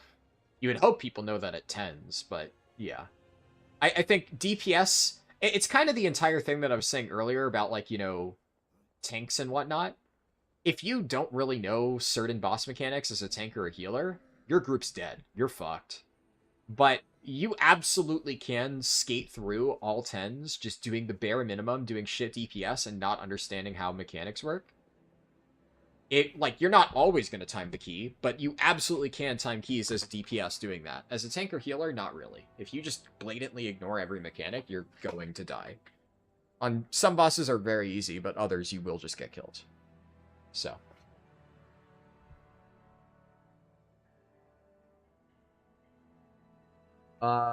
Just get non-active trinkets, easy fix. Well, I mean, yes. But the problem is, technically speaking, this is better if I'm good about actually using Funhouse Lens. I haven't been good about using Funhouse Lens. I have some passive trinkets. They're just shit. So. I need a good non-active trinket, which is either Delve Trinkets, Eye of Kazan. I don't have Eye of Kazan. Raid Trinkets, which you can't really easily get. Or Improved Sephorian Pacemaker. I guess Azarok's Resonating Heart would not be terrible. Yeah. Actually, that would be a solid alternative. And I did just get a motherload key.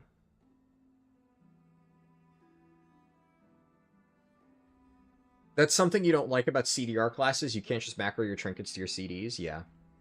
It's also something that's very annoying about the Xalatath affix. Because the Xalatath affix will fuck your stuff. Also, do I have to relog to get the Raider IO thing to show up? I'm going to try that.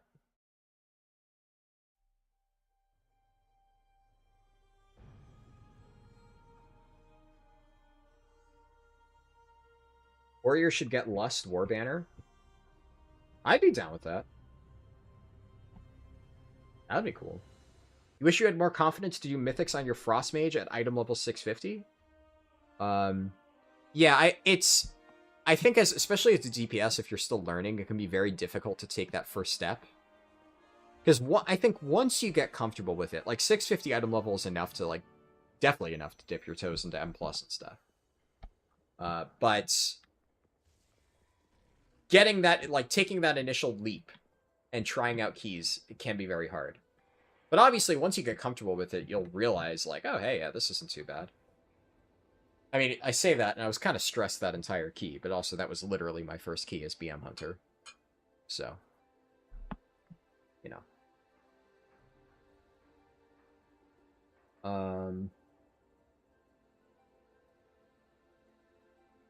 Make the title Chill Keys, No Sweaters? Okay, so hot take, don't do that. Definitely don't do that. I'm gonna be honest. Maybe this is elitist. And if this is elitist, I'm sorry, but this is just genuinely how I approach things. If I see somebody post Chill Keys or something like that in their title, I'm not joining that group. Because generally, the reality is, especially no sweaters. No sweaters, I think, is the more egregious part of that, where I definitely wouldn't think it. Whenever I hate the term sweats, because I think a lot of people use it as like a, this person takes this game more seriously than I do, therefore they are a sweat. Right? And I'm just, yeah, I'm a chill dude. You know, I'm just a chill guy who likes doing Mythic Plus, right? That's a stupid meme from a few months ago. And the idea of like, oh, this person is like more serious about optimizing their damage than me, therefore they are a sweat, right? And I hate that. I hate that, you know, label, right? Because no, caring about your performance doesn't make you a sweat. I'm not necessarily saying that you're saying that, right? And I get that some people, like, the way that you worded it, Fred, is you said it like, you know, oh, if you're trying to get people who are more welcoming to new players, put Chill Keys. And while in a vacuum, sure, and if that literally is your only goal of, I want people who are very, very, very super duper friendly towards new players, I guess, yeah, you're probably more likely to find them. Generally, if I'm going to make a group, I'm not going to put anything fancy in my title. I'm just going to say what the key is. And I'm going to invite people based on merit, right? You know, whoever I think is the best person for that role. And you see a lot of these, like, horror stories on Reddit of, like, oh my god, the tank was flaming the healer the whole time and telling him he was a piece of shit and to go die and blah, blah, blah, blah, blah. And, like, I don't think that happens in the vast majority of cases. And I have had situations where I actually did have a dungeon. I did on my Windwalker Monk at one point, where the healer, honestly, was really terrible. Really, really, really, really, really terrible, and was the reason that we depleted the key. And a bunch of people started flaming him on the, like, up until the last boss, because we wiped on Mordretha, because this guy was just clueless. He was literally died 3 times in a row to the Mordretha beam frontal. He just stood there, took it to the face, got B-res, stood it there, took it to the face. And then after the first wipe to Mordretha, the Evoker started just cursing him out in party chat and being like, you know, you're fucking terrible. Why the fuck are you doing this key, blah, blah, blah. And the healer typed out like a big paragraph about like, you know, this is my first time playing the spec. And it was like a +8, which, like, I'm going to be honest, I know this is going to be hypocritical because I just did a +7 and it's my first time playing the spec. But I have at the very least done extensive research into how to play BM Hunter. I'm not going in blind. This is a guy who clearly literally spent 0 effort learning how to play Disc Priest or whatever before stepping into the key. We're talking like he just wasn't pressing anything. He was just constant, well, not only that, dying to every single boss mechanic in existence. So he didn't know fights. He died, I think, like 15 times in Theater of Pain. He died to basically everything that you could possibly die to. And he was doing just negative healing. So at that point, it's not only just you don't know the spec, you just don't know the dungeon at all. So saying that, like, okay, I'm not familiar with this, etc. But when the Evoker started cursing him out, right, I whispered the Evoker and I said, hey, buddy, I agree with you, but, like, can we tone it down? I want to finish this key, right? If you just start telling this healer that he's a worthless piece of garbage, he's just going to leave. And then we're going to get to Mordretha and have the key bricked, and I'm not going to get loot. So can we please, like, you know, take it down a notch? And I told him I agreed with him. I mean, I did kind of agree with him. I definitely didn't agree with the level of hate that he was giving the priest, but, like, at the same time, it's like, look, yeah, the priest is shit, but yelling at him is going to change nothing. And I did message the priest after the fact, and I tried to be like, hey, you know, because he said something about, like, the Evoker was toxic, and I'm like, the Evoker definitely was toxic, but I said, you know, in all fairness, you did die a lot, and I said I'd recommend looking up some guides. I was like, you know, if you're looking to learn Disc Priest, Automatic Jack has a bunch of guides, etc. I don't know if he actually looked anything up. Most of the time, they probably don't, but at least I can say I tried. I guess moral of that story, right, is obviously you're gonna encounter people like that. It's gonna happen no matter what, but that was one key in a sea of, like, shit tons where I just list it normally and we get people and we smash. And it's... I think that the problem is when I see chill like that, chill, no sweats, what that really tells me is it's filled with people who think that the key I just described is like 99% of M+, to where they think that sweats are such a concern that they need to deliberately put that in there. So you know what? By their logic, I'm probably a sweat. Now, I'm somebody who, like I just said, if I encounter that situation, I'm going to try to help the person. I'm not going to scream at them. But by the average person who would put that in their title's perception, I'd probably be considered a sweat. So I'm just not going to join that group. And I'm going to go somewhere else. And here's the thing. I'd like to think I'm pretty good at the game in most cases. So if and I also know, definitely, I have a lot of friends who have this exact same sentiment and are also pretty good at the game. If you put something like that in your title, there are going to be people like me who see that and will just never apply to your key. So I think that the best thing that you can do if you want to get into keys is accept the fact that you are going to have some keys like the one I just described. It's unavoidable. Putting chill, run, no sweats is going to do fuck all to stop somebody from randomly telling you that you are, like, worthless and should die or whatever. You're always going to have that one random asshole. It's going to happen. I've had it happen to me a million times. That's just like the fucking internet, dude. It sucks, but it is what it is. But just list your key normally, take the people who you think are most qualified to do the key, and do the key. Most of the time, nobody's going to say shit. It's going to be dead silent the entire time. Sometimes, rarely, you're going to have people be very nice. That's the positive. Also, sometimes, rarely, you're going to have people be massive assholes. Also happens. Block them and move on. Or try to defuse the situation so they don't brick your key. Which, in my case, it worked. We did actually get the key done. Barely. The healer died. The funny thing about that is we did the boss again, and the healer died instantly. We made it to like 50% more Dretha, and I was literally spamming Vivifies into myself the entire last 25% of the boss while the tank basically soloed it.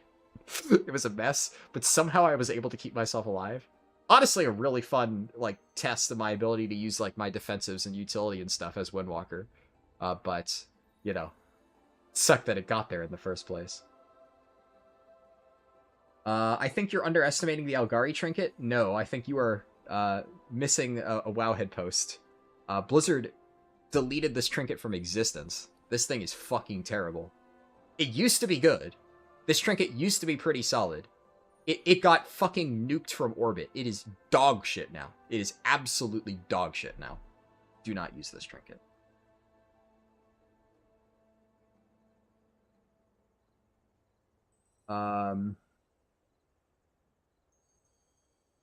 Eat my balls, Harldan. 6/04/2025, yeah.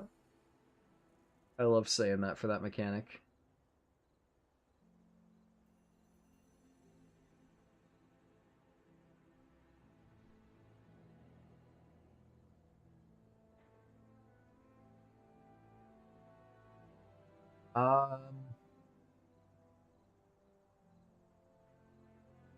Oh, I see.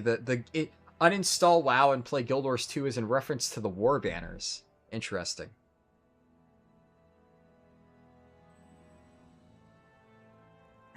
Your funniest M+ interaction was outside of a dungeon. The second tank on your realm whispered you to stop timing keys because he wanted number 1. That's funny. I can't imagine somebody actually gives that much of a shit about getting rank 1 on their server for their given role. It's like the smallest pond you could be a fish in. But hey, if that floats their boat.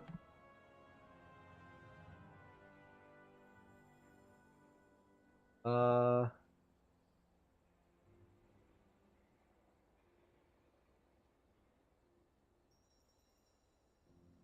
fuck? I don't know if you ever got a real answer, Sparkle, for your question, because I think there's some troll answers, or I have absolutely no idea what Fred's saying about 77 keys. Keystone Master is 2000 rating. It is ballpark, I think, +7 on every key. Keystone Hero, which is the thing I'm going for, is +10 in every key. And then Keystone Legend 3k is ballpark +12 every key.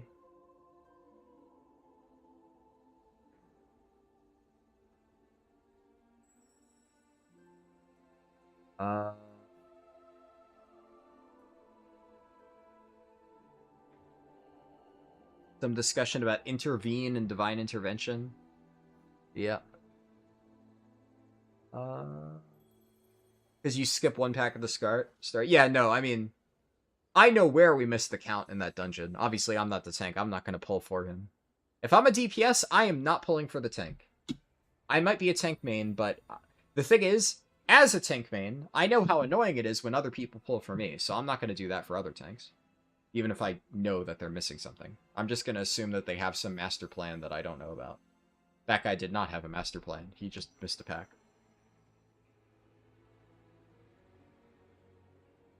How is BM outside of CDs? So obviously take this with a grain of salt, because I'm still learning, right? From what I've gathered, there's 2 different BM builds. I'm playing the no CD one, where you just kind of press your shit and you have Bestial Wrath every now and then, and that's like your main CD, but you have it often like so much. You have it up so often, right?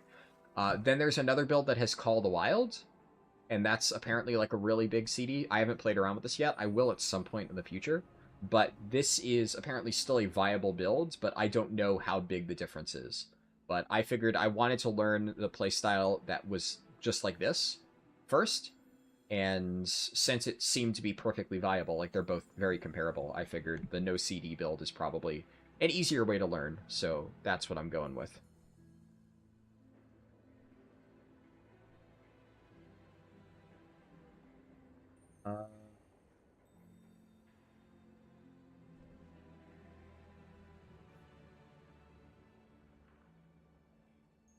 They nerfed it. It wasn't even insane. It was decent. So it was insane, but only in niche situations. And that's the problem with Blizzard. Things are reported to be insane in very, very, very specific situations. And instead of adjusting those edge cases, Blizzard just guns the entire thing down. So the reason why Algari Trinket got nerfed is because the buff that it was providing was a party-wide buff. So on healers, if healers just took that trinket, they got massive damage bonuses for their entire group. So obviously, in that case, if they just didn't run a healing trinket, if they ran something like Mr. Pick-Me-Up, which was just an insane healing trinket, and Algari Concordance, they would basically have like a mini Bloodlust or whatever for their entire group, and they didn't really need a second healing trinket, so that was just worth running. But it was also very high variance, it was like really stupid. So even though for like an actual DPS player, the trinket was arguably, I think, slightly better in some cases than other ones, because, well, you may not get as much personally, it would buff your group as well. But it wasn't like as big of a difference. But then if you were a healer, obviously your personal damage means fuck all, so buffing your party members, you're basically a mini Aug Evoker. So a lot of healers started running it because of that, and then one of the Wowhead guide writers wrote an article about it, and like I don't blame him, right? And the thing that I find as somebody who has been on the receiving end of that, right? Like, I have been in that exact same position where, like, I make a video about something that's broken, and instead of fixing the thing that I brought up in my video, Blizzard just, like, nukes something slightly related to the ground and doesn't actually fix the problem, and I'm just sitting here like, well, fuck you too, Blizzard, I guess. Sorry for trying to get attention drawn to this issue, I guess. You're just gonna nuke the thing that I showed. They do this a lot. They do this all the fucking time. But one of the Wowhead guide writers made a post about it and basically said, hey, this trinket's really good, but it, like, there's something bugged with it where, like, the earthen dies a lot and the proc rate is, like, really fucked, and it should probably be adjusted. And Blizzard was like, oh, you want adjustments? Sure, we're just going to fucking nuke it from orbit, so now it's useless for everybody. Like, okay. Sure. Mission accomplished. Thanks, Blizzard. So yeah, that's classic Blizzard balancing in action. Fun. Yeah, like Fury Warrior in Season 1, pretty much. Sweat could also be targeted at people that would leave at the first issue, which does happen in Mythic Plus. I mean, yeah, but, like, very, very different cases. So you're going to have people who leave your keys no matter what. I've had people who just ditch the key early on. I will say, on plus 10s or higher, it is much more likely for that to happen. Because obviously, when you get to plus 10s, there's people who are only trying to get their portals and stuff. And you're mixed in with people who are just trying to get vaults. So sometimes you have somebody who's only doing the key to try and time it. And then when it's clear they're not timing it, they leave to not waste their time. And then everybody else is just trying to get vaults. And obviously, in an ideal world, that should be established ahead of time. But there is kind of this taboo of, like, nobody wants to say, hey, on the off chance that we deplete this, are we all going to stay? Because you want to be like, well, we're just going to time this, right? So it's not even a concern. Because then, if you raise that concern, somebody might be like, oh, is there a chance that we're not timing this? I'd rather just find a different key. Something like that, right? So a lot of times, most people just don't bring it up at all, and that can lead to some issues like that. Mostly in pugs, right? But I think most of the time, people aren't going to do that. And also, I don't really think that putting no sweats is going to really solve the problem of leaving. Because the reality is, I mean, you would have to find some, like, insanely patient person to join a group, find out that the group is, like, turbo dog shit. We're talking, like, you do the first pull, everybody dies. You do the first pull again, everybody dies. And you're now, like, 1 minute into the key, you have 10 deaths or something like that. I don't care how chill somebody is. Nobody is chill enough to sit through 10 deaths in the first minute and not raise an eyebrow, right? And, you know, there is going to be a breaking point for everybody, no matter how chill and non-sweaty they are. So I don't necessarily think that putting that in your thing is good. The better way is to just make sure you get good players in your group first and foremost. That way the key is good in the first place, and the chances of somebody doing something that pisses another person off is low. I don't know.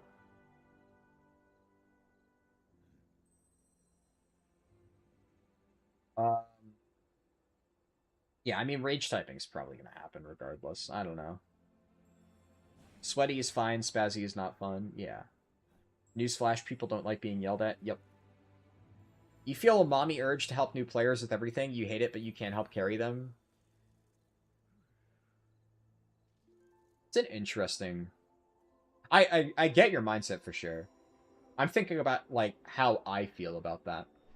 Because I think my mindset on that is interesting because, like, you know, I make a lot of new player-related guides. So, obviously, to a certain extent, I like helping new players. And I think there is like, on an informational side of things, if somebody asks me a question, there's, like, almost no stupid questions.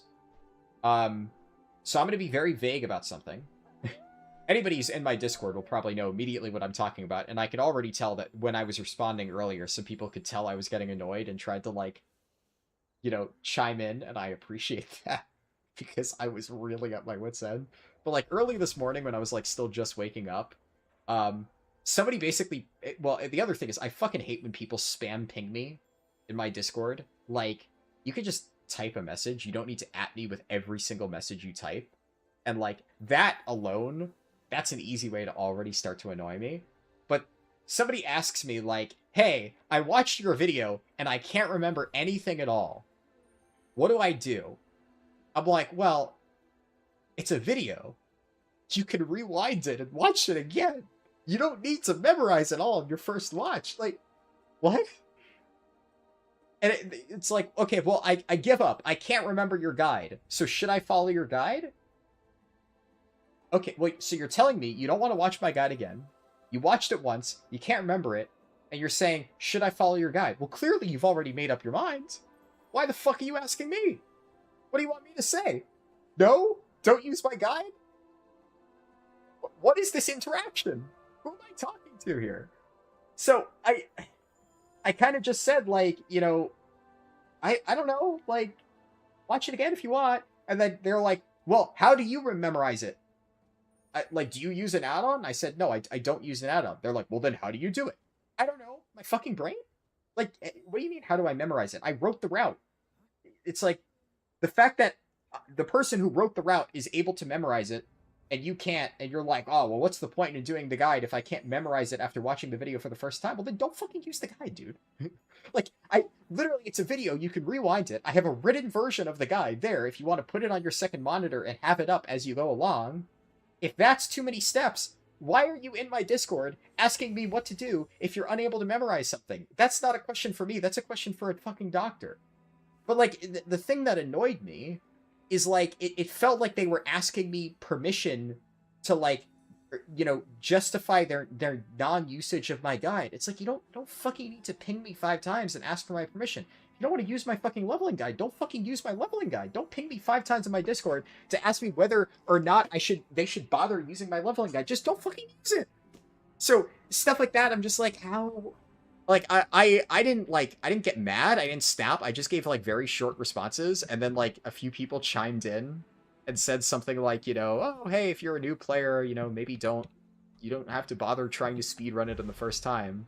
But I'm just sitting here like, what the fuck am I talking to right now? Like, why is somebody asking me these questions? Like, to a certain extent, there are no stupid questions.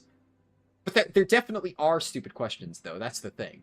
But, like, I feel like when people say there are no stupid questions, it's more so like, most people who have genuinely good questions as a beginner will think that their question is stupid. They'll be like, oh, this is probably super obvious. Like, you know, I probably shouldn't ask this. When in reality, it's a really good question that everybody is thinking. So when people say there's no stupid questions, what they really mean is, like, 99% of the time, the thing that you think is stupid is actually a really good thing that tons of people are concerned about, and you should definitely ask it. And I would say I am generally pretty patient. I'm like, I would like to think that I am a usually patient person, and I have, like, a great tolerance for answering quote-unquote stupid questions, which aren't really stupid questions. They're just beginner questions. Naturally, you don't understand something, and I'm more than happy to give an in-depth answer to something like that. But then sometimes people just say things that break my fucking brain, and I'm just like, what? Who is the specimen that I'm talking to right now? Like, what the fuck is this? And dude, I don't know. It annoys me. It drives me fucking crazy. Because at that point, it's like, we're not even having a conversation. I'm just talking to a fucking brick wall. So that's kind of where I lose the ability to have any patience whatsoever. And it's like, ugh. And I guess on that note, because the whole thing about, like, carrying new players, like, I will always try to help a new player when I can, but one thing that I will not do, at least not go out of my way, right? There are some exceptions, right? Obviously, if a friend of mine is, like, brand new to the game, or, like, when my sister is trying out WoW for the first time, well, that's a different story. It's an exception. But, like, if somebody... Because this has happened rarely. It doesn't happen a lot, but it has happened rarely, where somebody will literally message me and ask me if I can directly hold their hand and, like, fucking help them with leveling and walk them through the process. And I'm like, motherfucker, I have videos for that. Like, you know, I'm more than happy to, if you DM me on Discord, I will answer your question, but I'm not gonna fucking, like, watch your stream, or God forbid, group up with, like, a random person in-game who I don't know to, like, help you with leveling. Like, you're one person out of the, you know, whatever, thousands? Hundreds, thousands that have watched my videos? Like, just fucking watch the video like everybody else. If you have further questions, ask me. I'll do my best to answer. But, and again, like I said, this is very rare. It's just that thing you said made me think of it. Because some people, obviously this is a boundaries thing. This is a, most people don't do this, and some people just don't really understand that, like, you shouldn't really just randomly DM a streamer and ask them something like that. Like, that's just not an appropriate thing to do. But some people do it, and it's just, it feels awkward, and I'm just like, I more don't get why people think that they should do that, and it annoys me. And, like, I think that's the problem, right? I wish that I could see that and just be, like, inherently unfazed, and I'm not mean to those people, but especially some of the people who get pushy, I do kind of get a little bit snippy, and I'm just like, hey, please just watch the video, I'm not responding any further. And, like, I try to be patient, but it's sometimes when people expect to basically literally be fucking handheld and guided through everything, it's like, look, I've given you all the resources you need, and I'm willing to answer more questions than, like, 99% of people, you know, who make videos, right? There's shit tons of people who make videos and they don't have open DMs, right? The amount of times when somebody has typed a random question in my Discord and I've, like, typed out an answer and they're like, holy shit, I didn't actually expect you to respond. It's like, yeah. You ask a question in my Discord, I respond. You DM me a question on Discord, I respond. Like, I will answer questions. But, like, holy shit, there are a rare select few humans who just do not understand boundaries and expect that, like, you know, one person extends a little bit of generosity for answering questions and stuff, and therefore you have the right to demand that they, like, literally carry you through everything. So I have maybe a little bit, I don't know if it's, I don't really think it's elitist, I think it's just common sense mindset of, like, I'm more than happy to give people the tools and, like, give everybody the information and, like, stuff that they need to succeed on their own. But if somebody wants me to, like, literally step in and do the thing for them effectively, no. It's like the difference between teaching somebody algebra and doing their math homework for them and literally solving the algebra problems, right? That well, not only do I fundamentally disagree with that mindset, but especially in the context of, like, a, you know, YouTuber streamer thing, it's weird when people do that. It bothers me. But anyways, minor tangent aside. Let's see. Really fast 12s and some 13s. Yeah, it's kind of interesting how that works, because all 12s you actually can't get Keystone Legend. You need at least one 13, maybe two. Maybe if you 3-chested all 12s, but that's not realistic. Realistically speaking, most people get it with, like, a 13 Dark Flame and something else, and then 12s and everything. But then, meanwhile, you can actually get Keystone Hero without getting a 10 timed in everything. Getting a 10 timed in everything is 2560. It's not actually 2500. So you would actually overshoot if you did that.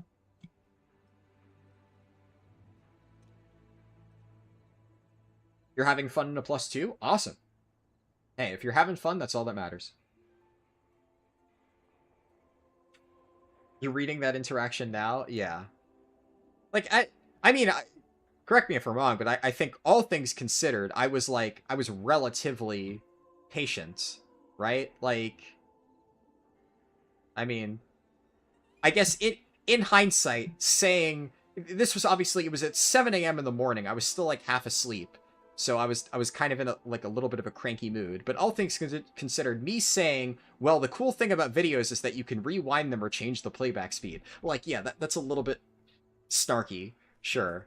But all things considered, I don't think it's that bad of a response. But then especially later on, I'm just like, what the fuck? Like, what do you want me to say, man? I don't know. You watched the Mop Remix guide, but now you can't get into Mop Remix anymore. What do you do? Unironically, so obviously I know you're joking, but that is the main reason why I take down my old guides. A lot of people get confused about that, but I unlist a lot of the old videos. Most of the unlisted stuff is, like, really out of date or whatever.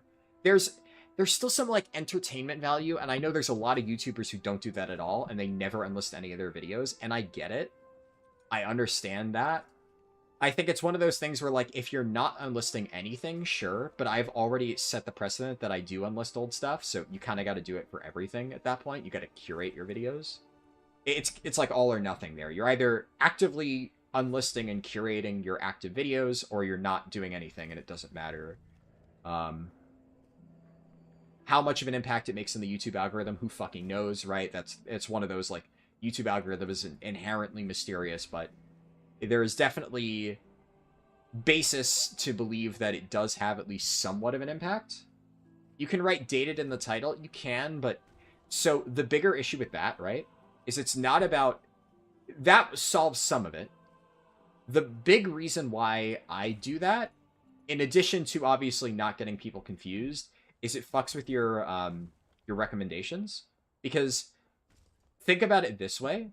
Imagine if an outdated video that serves no use to anybody gets recommended to somebody. That's a recommendation slot in somebody's, like, you know, what you should watch next, that they will literally never click on, instead of a video of yours that they potentially would actually get value out of.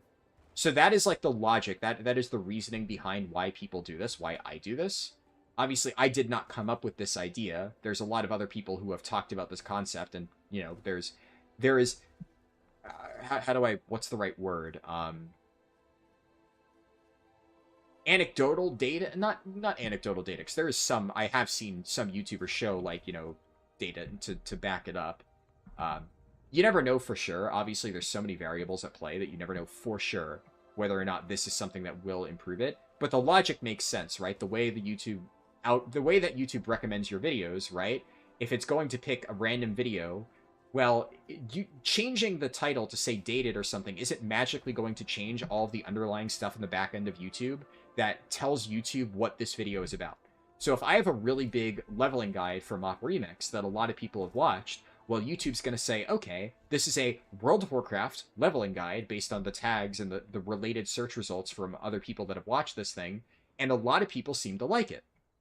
So then, a few months later, Mop Remix ends, and I post a War Within leveling video, and somebody clicks on that, they watch it, and YouTube, the algorithm, doesn't fucking know that Mop Remix is no longer an event. They don't know anything about World of Warcraft. All they know is that I have this other video that, like, 6 months ago did really well, and it is a World of Warcraft leveling video, and the video that this person just watched is a World of Warcraft leveling video, so they are going to recommend my 6-month-old World of Warcraft Mop Remix leveling video for an event that no longer works. The logic makes sense, right? Except the video that they're recommending is completely worthless, and nobody's going to actually click on it. And if they do, they're going to quickly realize, oh, this doesn't work anymore.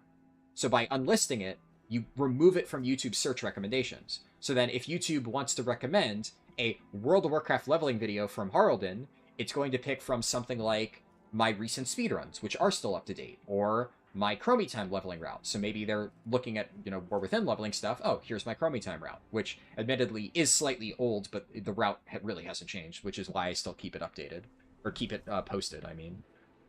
So if it's going to recommend a similar video to people, I want it to be recommending videos that people actually want to watch, and not potentially pulling from a pool of videos that are really old that may have performed well at one time because of the circumstances surrounding it, that being the limited time event. But even though YouTube registers, oh, hey, this video had a really high click-through rate and really good views at this point in time, YouTube doesn't know that this event no longer is a thing and nobody cares about it. All it knows is that at one point in time, this video did really well, and it's about the same general subject matter, therefore it's going to recommend it, and I'm effectively losing a potential view. That's the logic behind it. But then there is also, of course, the other side of things of, you know, making sure people don't get confused. That, technically, yes, you could put outdated, and I do know a lot of YouTubers who do that, and that is, obviously, if you're not going to unlist your video, what you should be doing. But I believe that it's more important than that. It's not just about the misinformation. There is actually weird stuff in the back end. You keep getting Crit's Arms 2 set from Season 2 of Dragonflight video in your feed. It's kind of fun because of how bad that bonus was.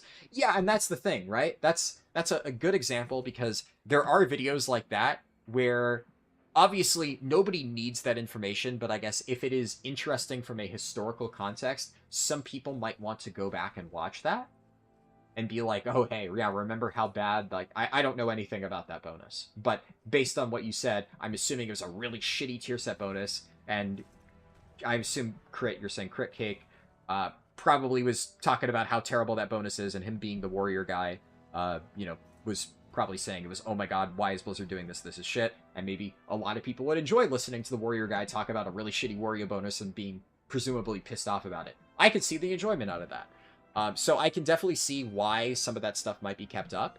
And I've thought about that at times. There's certain videos that I've had that might have some level of historical enjoyment. And they're all still there, right? They're all still unlisted if people really want to find them, but I consider the cons to outweigh the pros in terms of keeping them up in most cases. I will still keep up old speedruns. Like, obviously, the Mop Remix speedrun will probably never get unlisted. That one, even if Mop Remix never returns ever again, that was just a speedrun where I don't give a shit if people can't do it anymore. The process of actually putting that together and, you know, the actual thing itself, I feel was really interesting and, I mean, it was fun for me to do.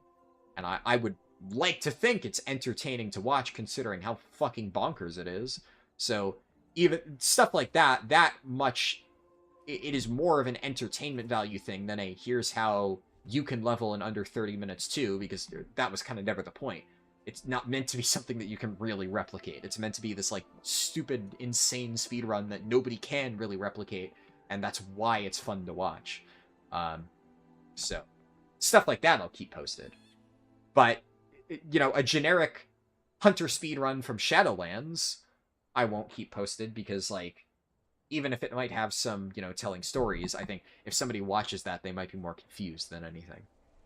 But that's why I have, like, a whole speedrun playlist, and that is on the front page of my channel, and all of the old speedruns are in there, because I figure if somebody really does like binge-watching the current speedruns, there's enough of them that the way I see it, if somebody watches, like, 30 to 40 hours worth of the speedruns that I currently have public, and then after that, they're like, gee, I really want to watch more, which I have gotten some comments like that. I'm always like, hey, speedrun playlist. There's hundreds of them. Or I guess at this point, over 100. There is 100 of them, roughly. And a lot of them are 5 hours long, so, you know, you have stuff to watch for the next week, if that's what you want to do, even though it's old. At that point, those people are more likely to go and seek that stuff out on their own. But you never know.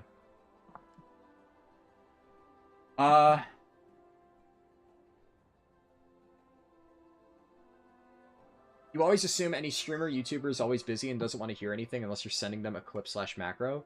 I mean, generally, if I'm really busy, which happens, there have been times where somebody messages me and I'm, like, extremely busy.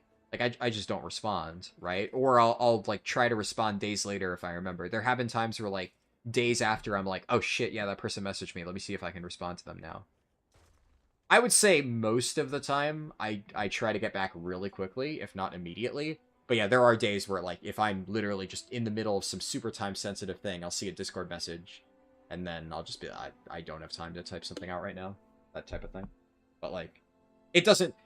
How should I put it? It doesn't bother me unless they continue spamming me, right? If somebody sends me a singular message, or even, like, 1 or 2 messages, and it's just like, hey, XYZ thing, you know, I thought you might find this interesting. Even if I'm really busy, I'll, like, glance at it, be like, okay. I'll pretty much always read it.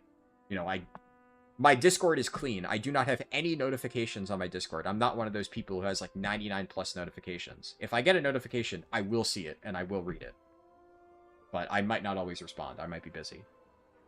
There are also very often times where I get a notification, and then I wake up at, like, 4 in the morning, I look at my phone, I see I have Discord notifications, I go, like, so check, close my phone, put it down, wake up in the morning, completely forgot that I read it. So that has also happened many times. That has happened when friends message me. And I will, like, literally a day later, I'll go to send my friend a message, and there'll be a message from them, like, a day ago, and I'm like, fuck, how did I not get notified? And then I'll think, I vaguely remember reading a message from them at, like, 4 in the morning when I was half asleep. Something like that. You know, it happens.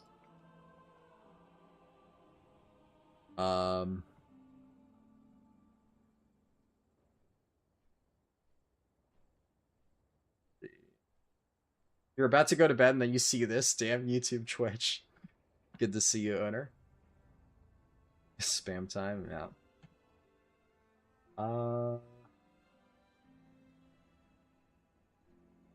You're a hunter, your character was aching to ninja some pulls. Yeah, true. Any character should be this one. The only thing you can understand the thought process of that is, like, asking for tricks, like memorize, sometimes picking out a particular building and memorize that. Yeah, and that's the thing. Some people do ask very pointed questions like that of like, you know, on this particular quest, how do you know the fastest way to do XYZ thing? And a lot of times there is a very specific answer that I can give of like, oh, that quest, the NPCs always spawn in like this set pattern, blah, blah, blah. And it's like some super niche thing that I don't include in the guide because like 99% of people won't care. But yeah, if somebody cares about something like that and they ask, I'll give them an answer. But obviously, I mean, you can read it yourself. Obviously, XR, I know you're in the Discord. I think you actually, did you respond in that conversation? I think you did. Yeah. So you obviously know what I'm talking about, yeah. But that is definitely a very different case. It's not like a niche thing. It's just like, basically, it like the example I gave. It's like going to a teacher's extra hours and being like, hey, can you teach me math? Right? The day before the test. That type of thing.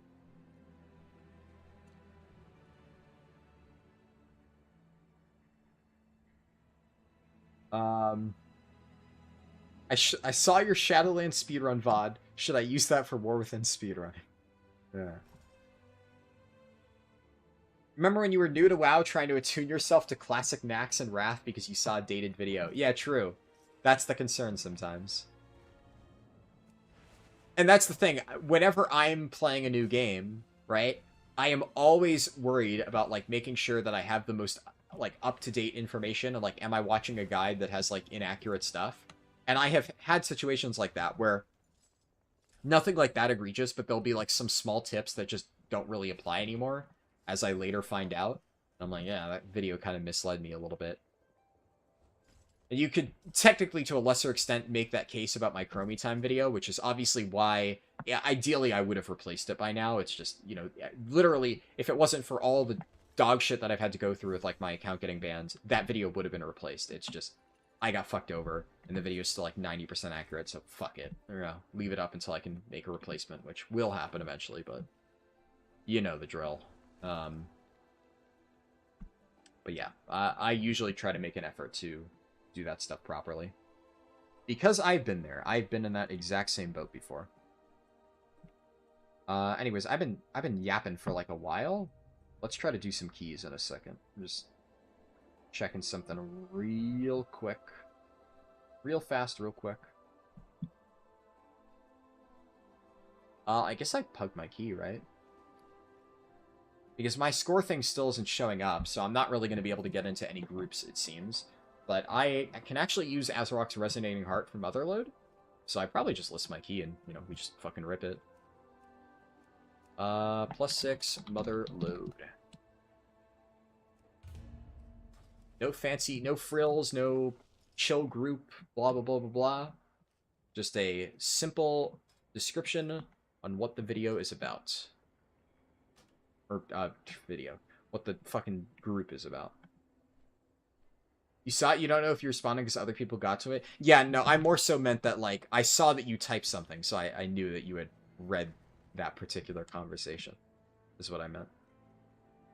Try joining a 9. Not quite yet, I don't think. I could handle it, but I don't really think I'm going to get invited to a +9, so... Maybe...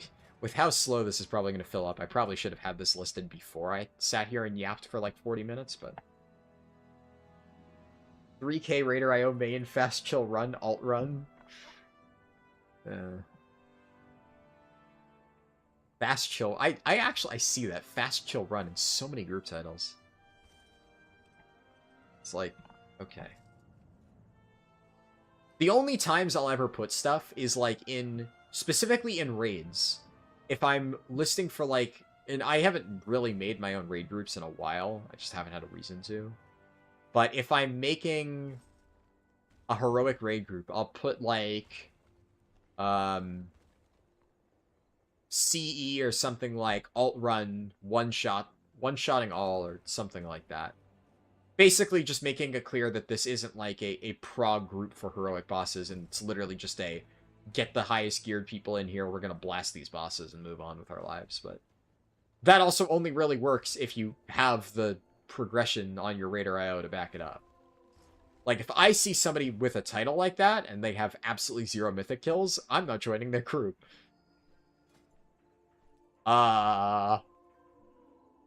Shit. I got excited for a second. I was like, wait, what the fuck?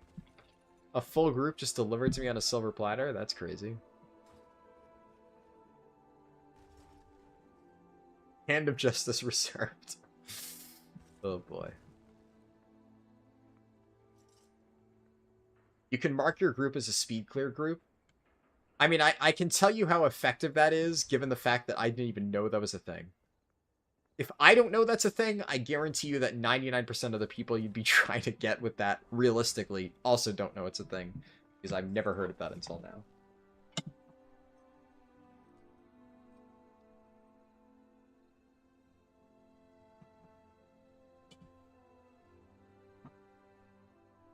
I don't know, the group finder is weird. The group finder is a little bit rudimentary.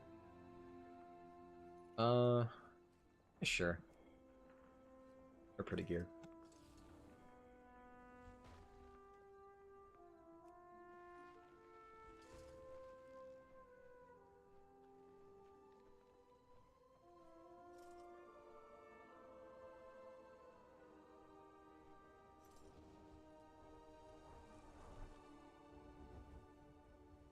I guess I start flying there.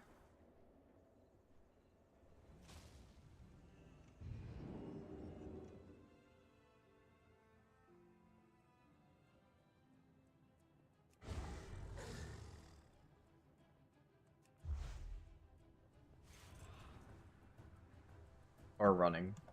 I could portal, but I don't know. This one's easy enough to get to. And who knows? My key could be bricked. Wait, oh, fuck.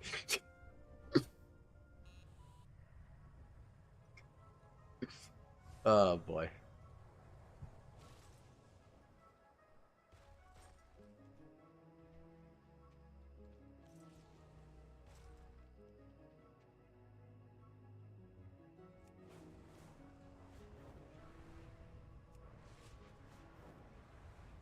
Well, I appreciate the help. You didn't need to.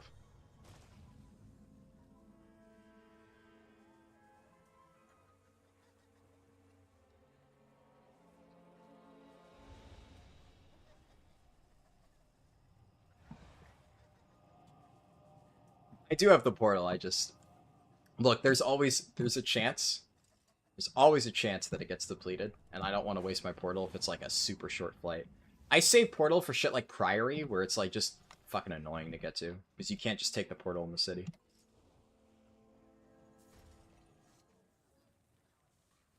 Yeah, Keystone Hero is 2,500. Though for the purposes of this challenge, I'm actually trying to time a 10 with all dungeons, which is closer to like 2,600, give or take. Yeah, I've been spotted. I've been spotted. I also don't have dungeon difficulty set correctly. You know, I didn't really consider that option. I suppose it goes both ways, though. Somebody could join and help me out, but if I'm running my own key, somebody could also join and intentionally brick my key to troll me. Don't want to give you guys any ideas, but, you know, that is always a possibility.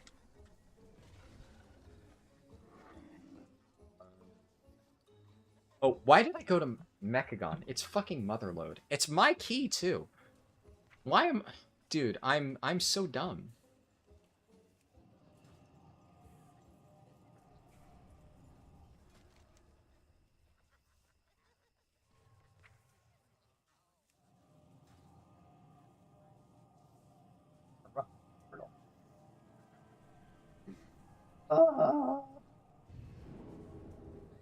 I... God damn it. God fucking damn it.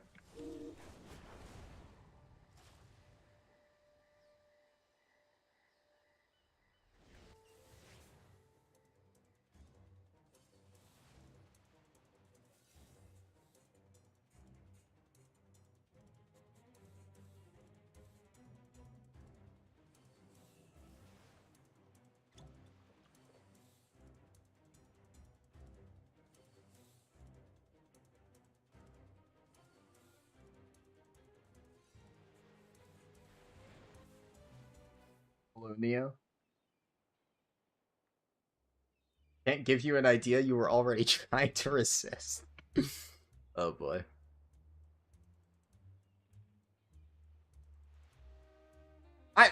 Like, okay, in my defense, Motherlode, Mechagon, that, you know, they both start with M. They have a similar number of letters. I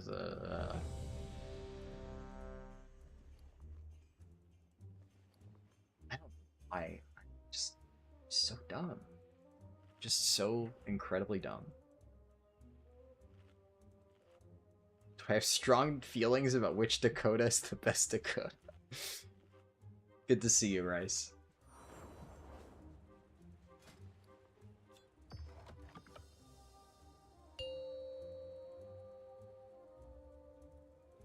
They have spider robots that look similar. 4, 3. Yeah, see, but it like 1. It would be one thing if I just took the wrong portal. But like my brain is so fried that I took the wrong portal and then I was flying around Mechagon like, yep, this seems right. Nothing wrong here. For some fucking reason. I don't know. I'm just being a fucking idiot. I'm being fucking dumb.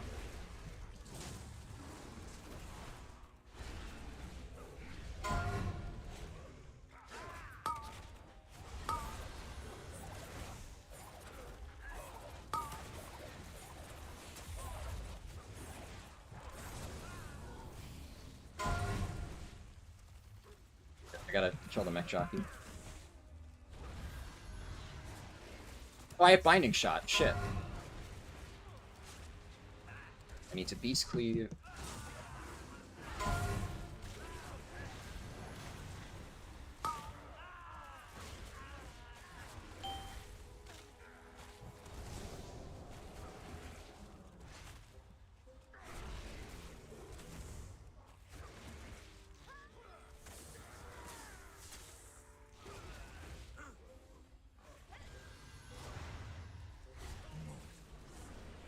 Scrabbling after any shred of control.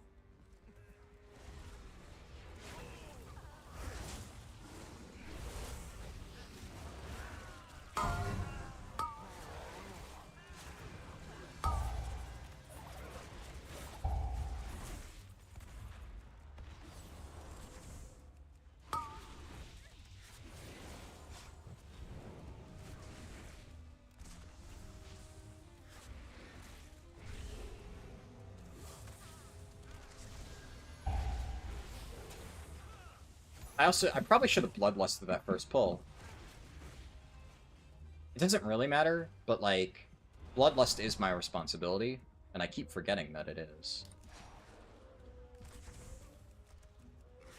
I'm stuck in terrain. Okay. Good. We're good. We're good.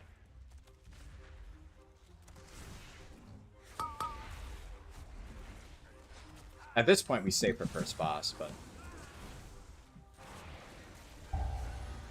Ah, shit. Oh, shit. Oh, shit. Mortals. Scrabbling after any shred of control.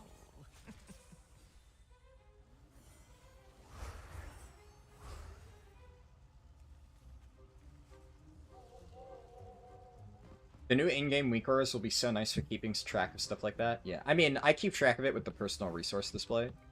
The thing, like, the little health bar. You can see the buff there, that's what I'm looking at. That's like, if you're wondering where I'm looking to remember that, that's it.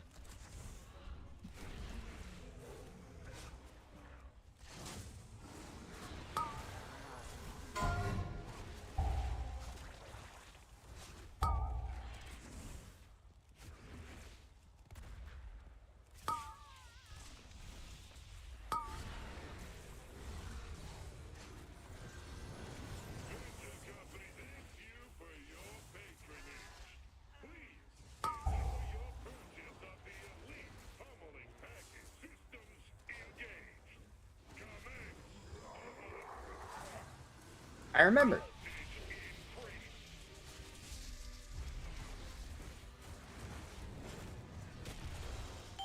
Now, I'm gonna probably need to do a lot of the bombs. So I need to be very good about that. I'm gonna stand in the back here. I'm gonna help a lot of the far... none of the bums. Okay, one of them spawned here. Scrabbling after any shred. Nice.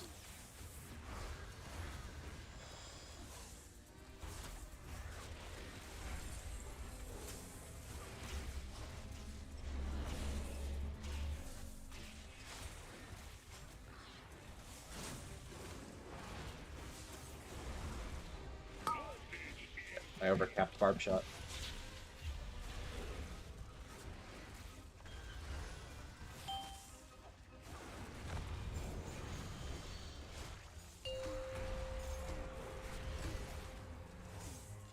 Damaging this unit violates the terms of use. Lethal force authorized. Missing a bomb. Ooh. I think it was behind the boss. I didn't see it. Any shred of control. Nice.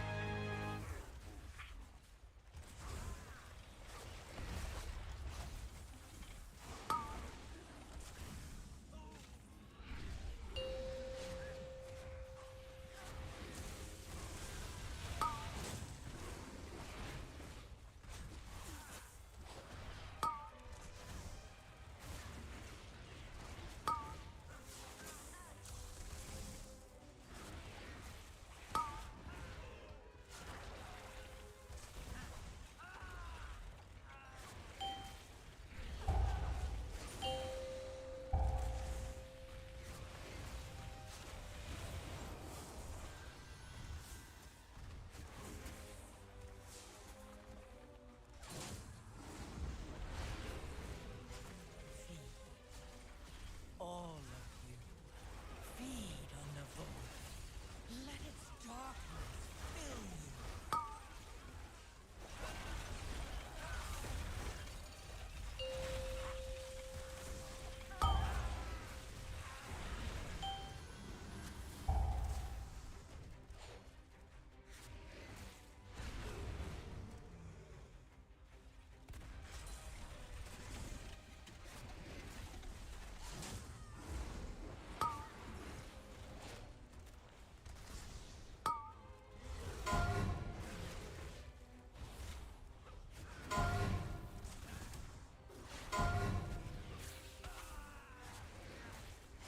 That's about to go off. Wait, it does like no damage. Okay, never mind.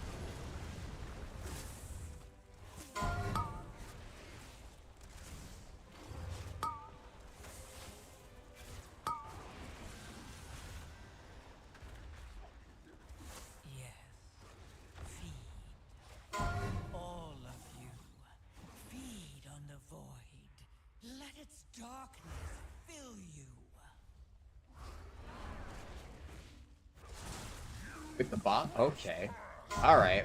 I don't have lust, but I respect it. I'm not used to having to do this mechanic. I don't want to do mechanics. I hate doing mechanics. I hate doing mechanics. Mechanics suck. Fuck, fuck, fuck. I have to... Oh shit, oh shit, oh shit, dude. Dude. What do I have? Oh, fuck. I'm not doing well. Not doing well. We killed the important one? Okay.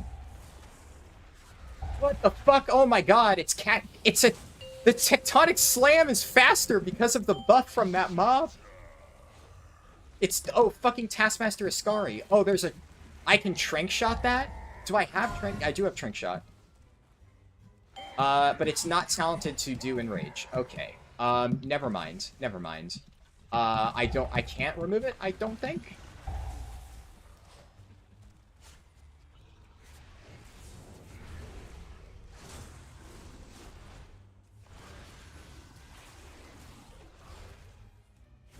The moment Tectonic Slam is about to go off, okay, thank God the thing is over. I guess I could trap it, can't I? Ah, good call.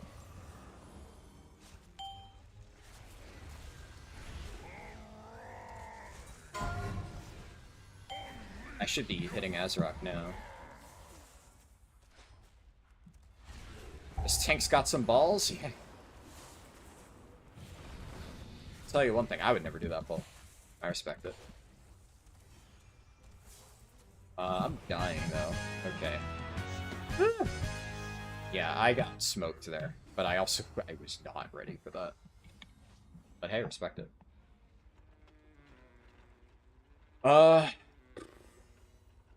I need to get on mouse over keybinds for shit like Binding Shot. Because I was kind of fumbling with the cursor there, and I fucked it up.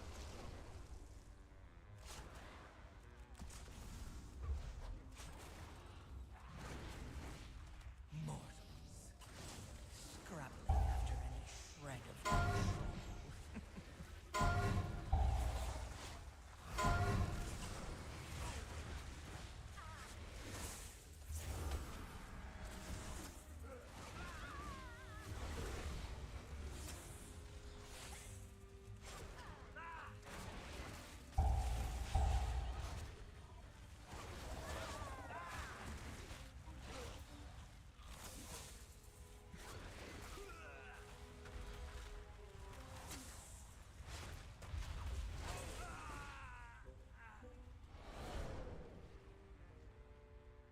Yeah, the main thing that I was not prepared for, I mean, obviously, I've never seen anybody do that bull, so I've literally never seen that interaction, is that Taskmaster Ascari buffs the mob's attack speed, and the attack speed buff applies to the Tectonic Slam. I did not know that was a thing. So I'm like, oh, I can just walk out of this Tectonic Slam. No, I can't. Can't human racial out of that? Because it's a fucking polymorph? That's crazy.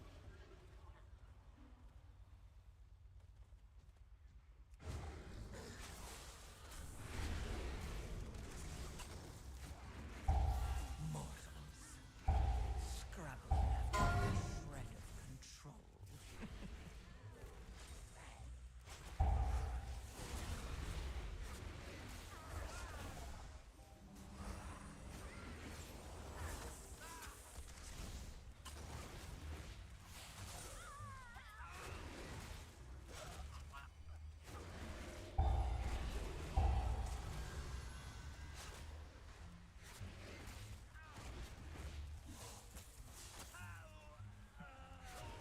I'm walking into a sign.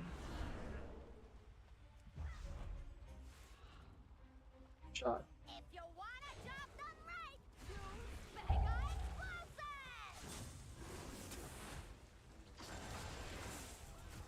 Don't target me, don't target me, don't target me. Nice.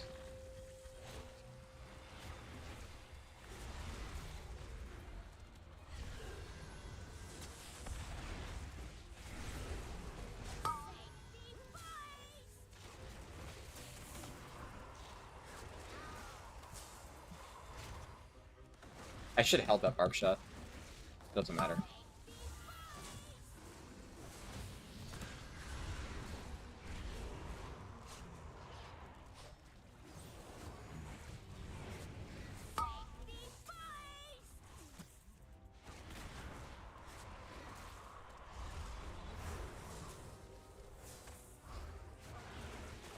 Oh my god, I barely missed the refresh.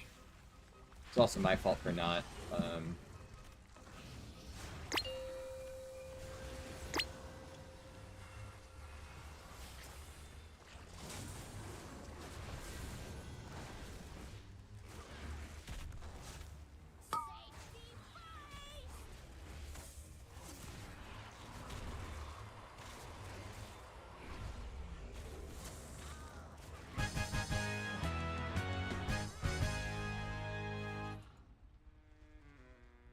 You feel like that's the guy to try and skip all the mini-bosses in Priory? Now that would be something. I don't know if I've ever seen anybody try that. Keep forgetting Beastly. Yeah. Feed. All of you. Feed on the void. Let its darkness fill you.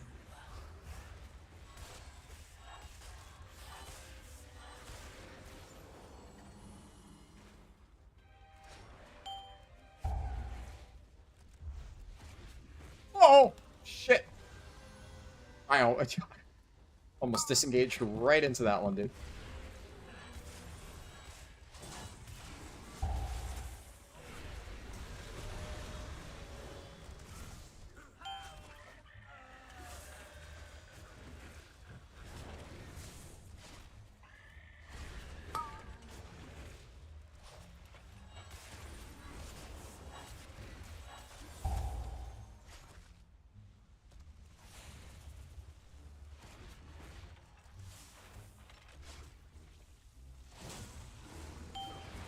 Yeah.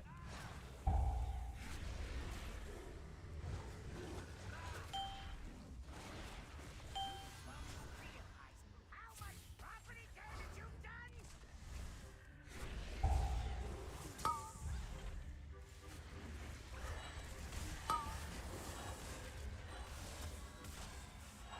Oh my god, my stacks dropped.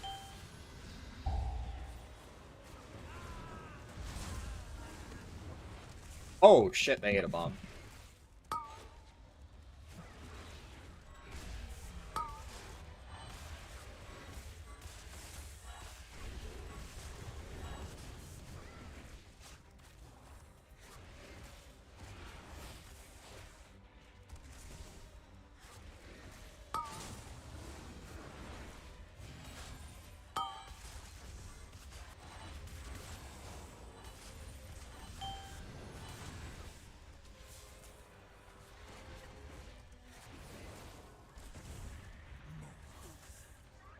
Scrubbing after any shred of control.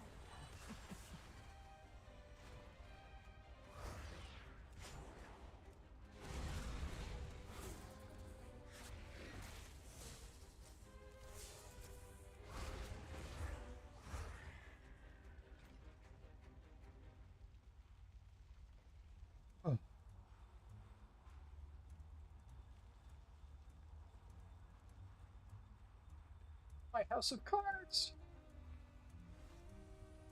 I don't know if that. I don't think that counted. I think because we were out of combat. Under my heel. I'm gonna save Lust for. Fuck it. No, actually, I'm not.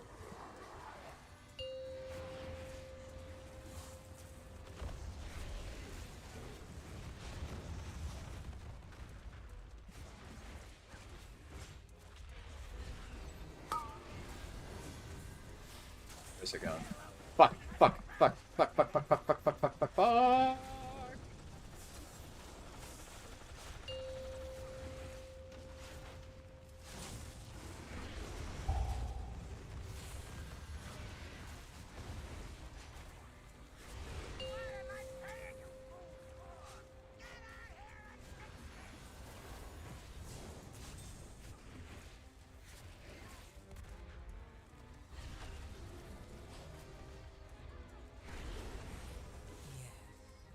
Feed. All of you. Feed on the void. Let its dark pulverize.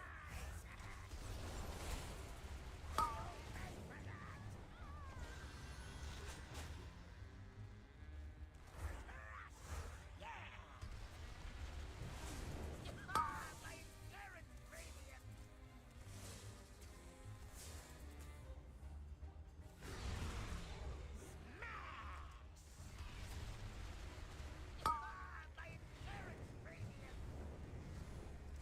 Should have backflipped over the chain gun. You'd either save a lot of time or have a spectacular death. You're not wrong.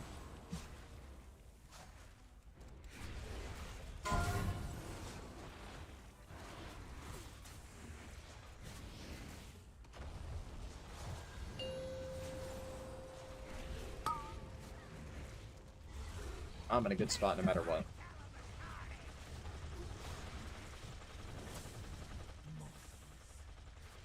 Scrubbing after any shred of control.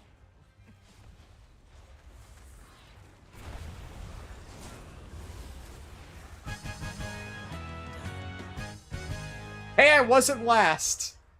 I will take what I can get. Plate and... I don't know.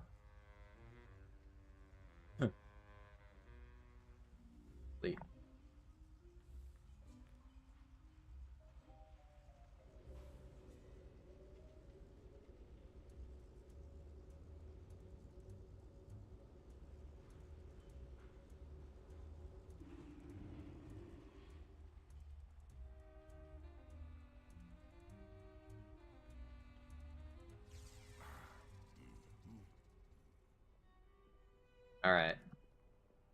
I appreciate you guys helping, by the way. Really appreciate it. I do not want to, like, stick around and... Basically, look, if somebody wants to, like, apply and join my key and help out and stuff like that, you're welcome to. I will probably leave the group after just because I don't want to feel like I'm getting boosted. And I mean, you guys did good. That was a good key. Crazy fucking pulls. Insane pull into boss on Azeroth.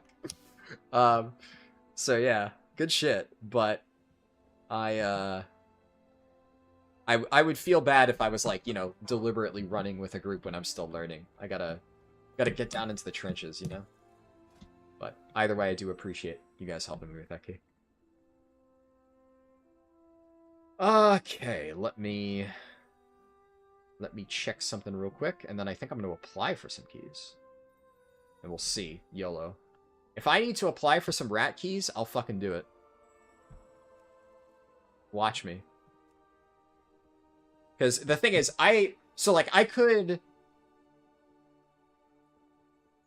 should probably bind the interact button. Yeah, true. I usually do the kick things by just clicking it, which I don't think is ideal considering how many there are this season. I'll have to get into the habit of doing that. That day is not today. That's something that I'm going to do when I'm doing, like, prop heli keys, and I'm fully, you know, in autopilot mode, and I'm just going to get used to having interact button, because that's not normally something I do. But you are absolutely correct that that is something I should get used to.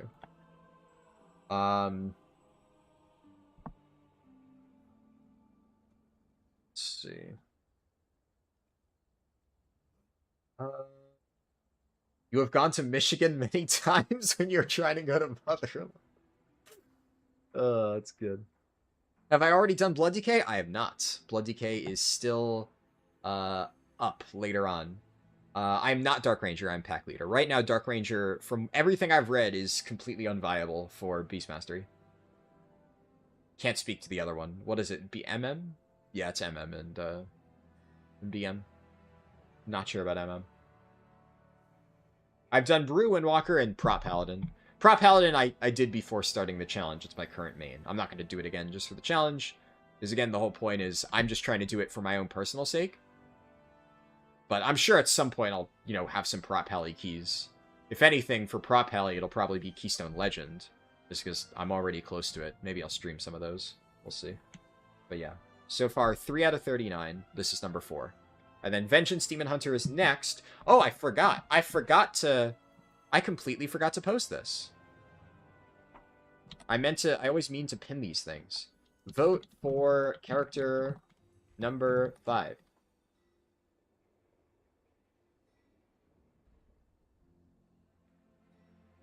Posted in YouTube. Vote for character 5 on Twitch.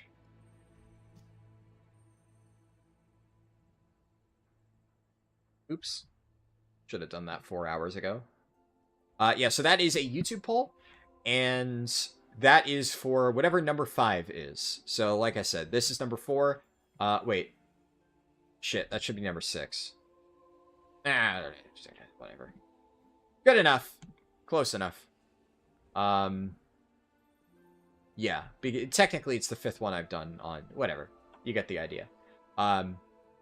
This is technically number 4. Vengeance Demon Hunter is number 5. And that should say number 6. I just don't feel like editing it. You get the idea. Either way, this is whatever character I'm doing after Vengeance Demon Hunter. Hey, Tyriant. Good to see you. Vote Disc Priest. Disc Priest is unfortunately tied for last. Man, no love for healers on that poll, huh? Yeah, Fire Mage is kind of running away with it. Which I do not mind, because I am very much looking forward to playing Fire Mage. Devastation Invoker, not too far behind, but... Arsham and Disc are dragging a little bit. I expected Shaman to do a little bit better, because it did well on the previous poll, but the previous poll only said Shaman. It didn't say Restoration Shaman, so maybe there were a lot of people who were casting, like, Ellie votes or something.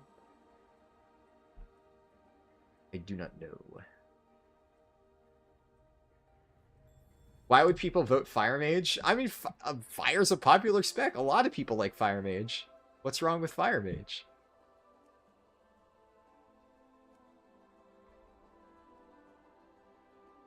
Fire Mage, I would say, is like one of the most popular caster specs.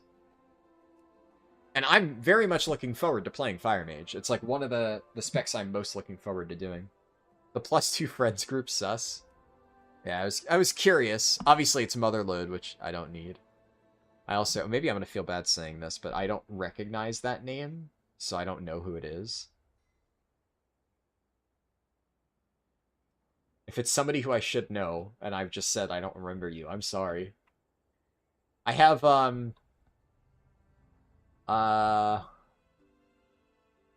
have around, like, 250 people on my friends list, so trust me, it's nothing personal.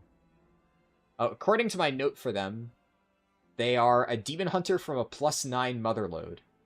And considering I've added very, very, very few people this season, and I no longer add detailed notes like that, if they were from a +9 Motherload, that must have meant I added them in Mythic Plus keys back in BFA. So, ironic that they are queued up for a Motherload again, back where apparently I first met them. But that's some old random Mythic Plus ad, I guess.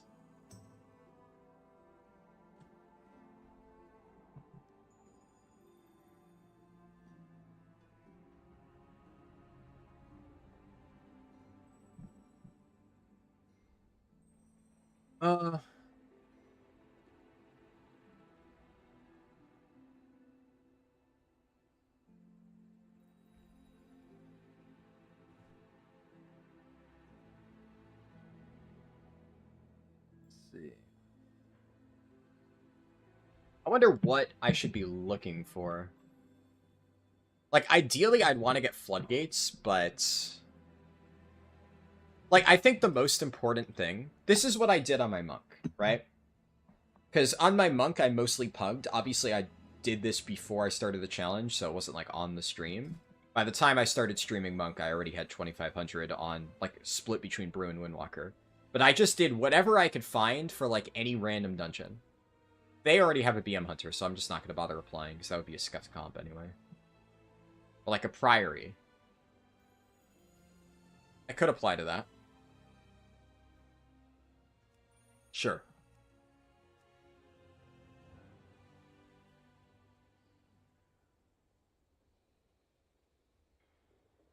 And at least now, like, bare minimum, somebody will see that I've 3-chested a 6 Motherload. And although they won't know that I got, like, partially boosted, I mean, I still, yeah, I pulled my weight. I'm happy to say that I pulled my weight there. But my main goal should be getting score... Yeah, I don't think I'm going to do a 14. Something tells me.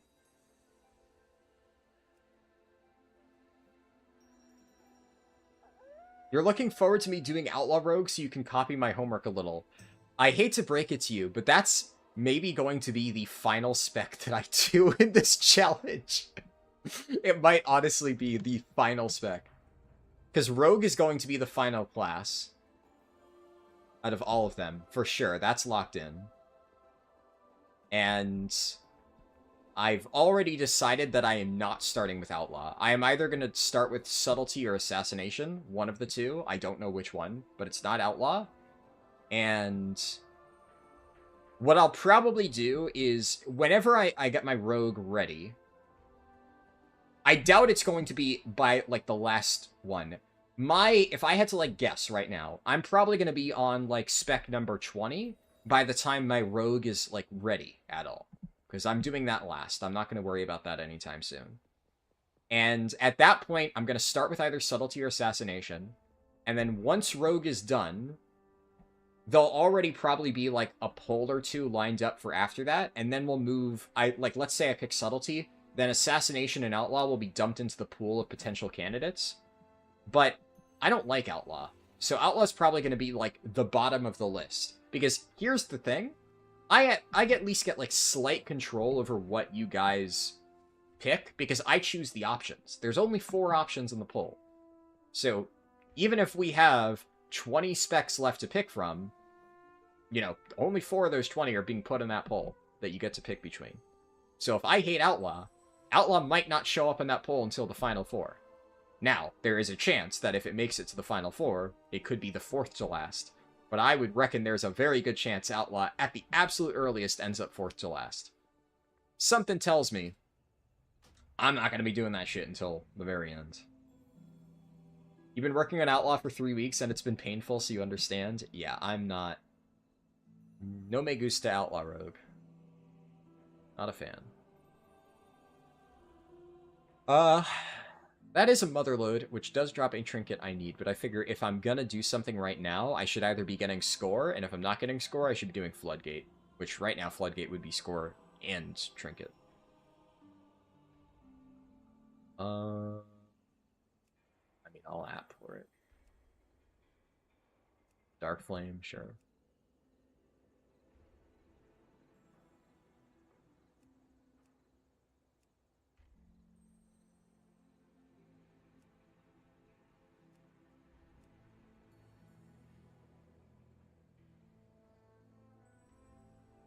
That last run got me some IO, yeah? Yeah, that was solid. I think you should slam out all 7s or so just to get IO up. Yeah, exactly. Exactly. I mean, that's assuming I can get into 7s. You would hope I can, but, you know. Right now with my score, I would not blame people for doing that. And unfortunately, because of the whole, like, you need 200 score... That's actually really good to know. I think what I might do is I might go on to, like, a lot of my characters and try to do at least, like, 1+2 or something just to get 200 score. That way, when I finally start this challenge, I'm not, like, literally pugging with no information. Because that's rough. I did not know that. So, let's say Mage wins the poll, which right now it's in the lead. Then I'd probably pug a +4 or something on my Mage before starting the challenge, just to get a feel for it, and also to get 200 score, just that when we're actually doing the stuff, it's less rough. Because having no, like, main score blah blah blah is, like, main's progress, 4 out of 8 mythic, main score 2900, like, that tells people that I'm not just some rat fuck, like, 652 hunter who is on their brand new main hunter character trying to pug shit. You know, it's an alt, which helps me a little bit.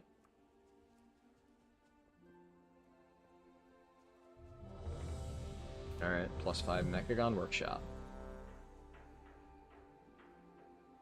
I think you should start sub Assassination is insanely infuriating if your tank doesn't let you re-stealth. Oh. It's interesting that Subtlety is not the spec that requires you to re-stealth, but rather Assassination is. You would think it'd be the other way around. But yeah, I mean, I have plenty of time to think about it. I can assure you that before I decide what I'm starting with, I know it's not going to be Outlaw. Outlaw, sure, but when are you doing Combat Rogue? Mop Classic. Oh, that was you, Tyrion? Shit.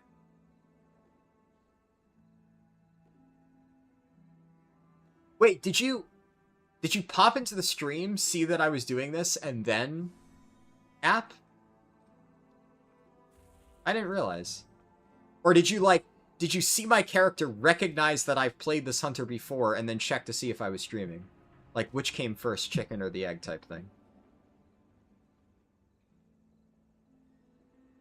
Well, you said yes. I'm assuming that there was some stream delay before that.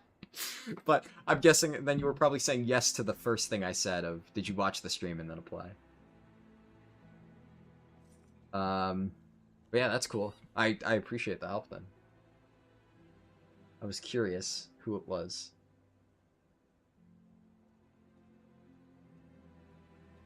Rogue is doing great right now. Yeah, I mean, I know Rogue is good. It's definitely solid. I see people doing good keys with it, but it's just that, I'm just not a really big fan of Rogue, honestly. I've never really been a big fan of that spec in general, or the class in general. So I'm just leaving it to last. The main reason I'm leaving it to last, right, is it's kind of like, it's a knock-on effect because I've never really played Rogue. I don't really have any Rogue characters. Like, all of the alts that I have for, like, non-tank classes, I played this Hunter a little bit in Dragonflight. I had it at level 70. It didn't take long to level it up. My Priest was already level 71. What's it called? The Mage I already had at level 70. I've had a bunch of mages. Because leveling a mage is very fun, so I've leveled a bunch of them. But obviously, you guys know, what is my least favorite spec to play for leveling runs? Rogue. So therefore, I have, like, 2 rogues that I've ever speedrun on, and one of the rogue speedruns that we did was actually on the PTR, so I don't even have that rogue character. So I have, like, a single rogue at, I think it wasn't even up to 70, it's like level 60. And I could use that, but I don't really want to use that, so I'm probably just going to make a new rogue. But that means that I would have to level one up from scratch, and then once I got it to max level, I'd have to gear it. It's a whole thing. So we're just leaving it to last.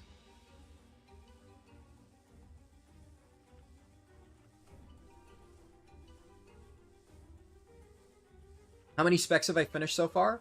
I have finished 3. Prop Heli, Brewmaster Monk, Windwalker Monk.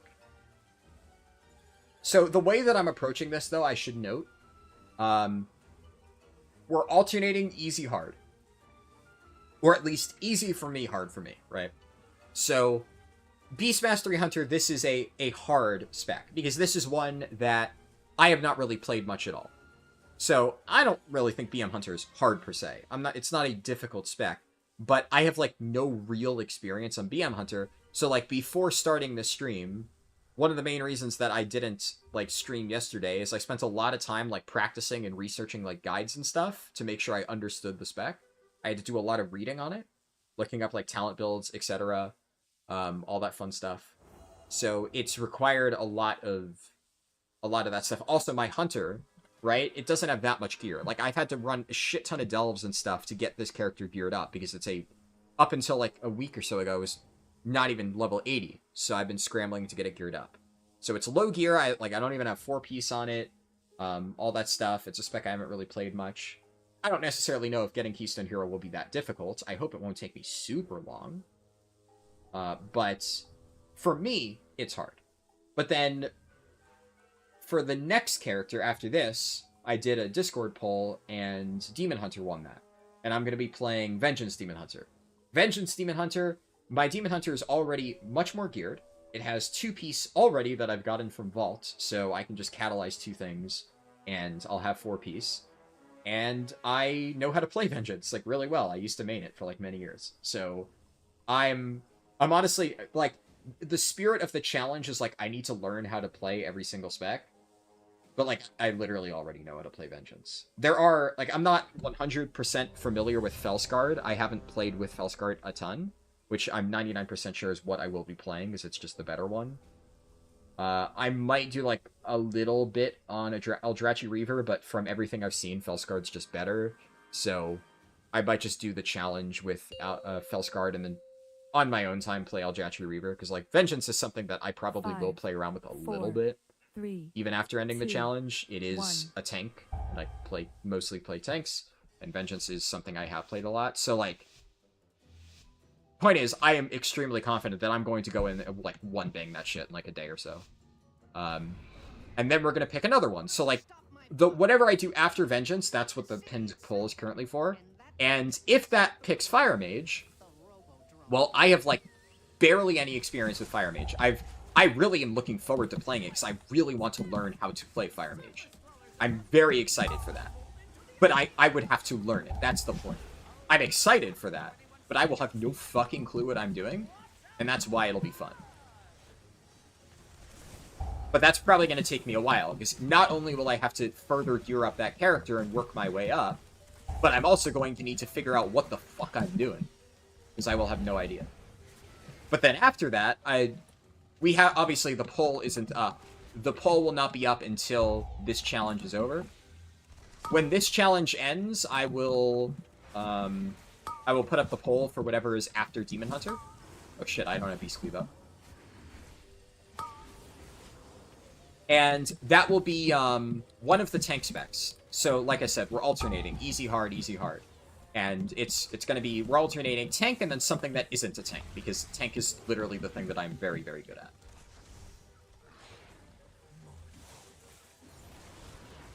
Shit, that thing leaped to me, so my pet's chased, and now they're not cleaving.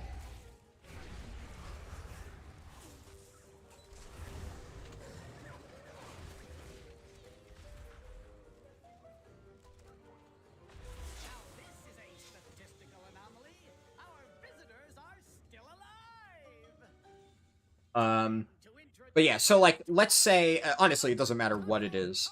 The irony is, Vengeance Demon Hunter, although it is a spec that I am very familiar with, and I'm very confident that the challenge will pose no problem whatsoever, it is actually, out of all of the tanks, the one that I have the least recent experience with. Because I haven't actually played Vengeance much this expansion at all, whereas I've actively played all of the other 5 tanks. So like, Guardian Druid? Well, that's what I mained last season. Blood DK? Well, I played it a lot last season, because I also had to gear Blood DK for Ovanax. So, while I was already playing Blood DK, I just figured, fuck it. So I did, like, a shit ton of Beast. Oh, I should be Beast Cleaving here. I didn't even think about that. I got 2 targets, still worth Beast Cleaving. But yeah, so, like, Sand Lane Blood DK, absolutely fucked. I love that spec. And I already know I'm going to just slaughter that challenge. Zero issue. Same deal, right?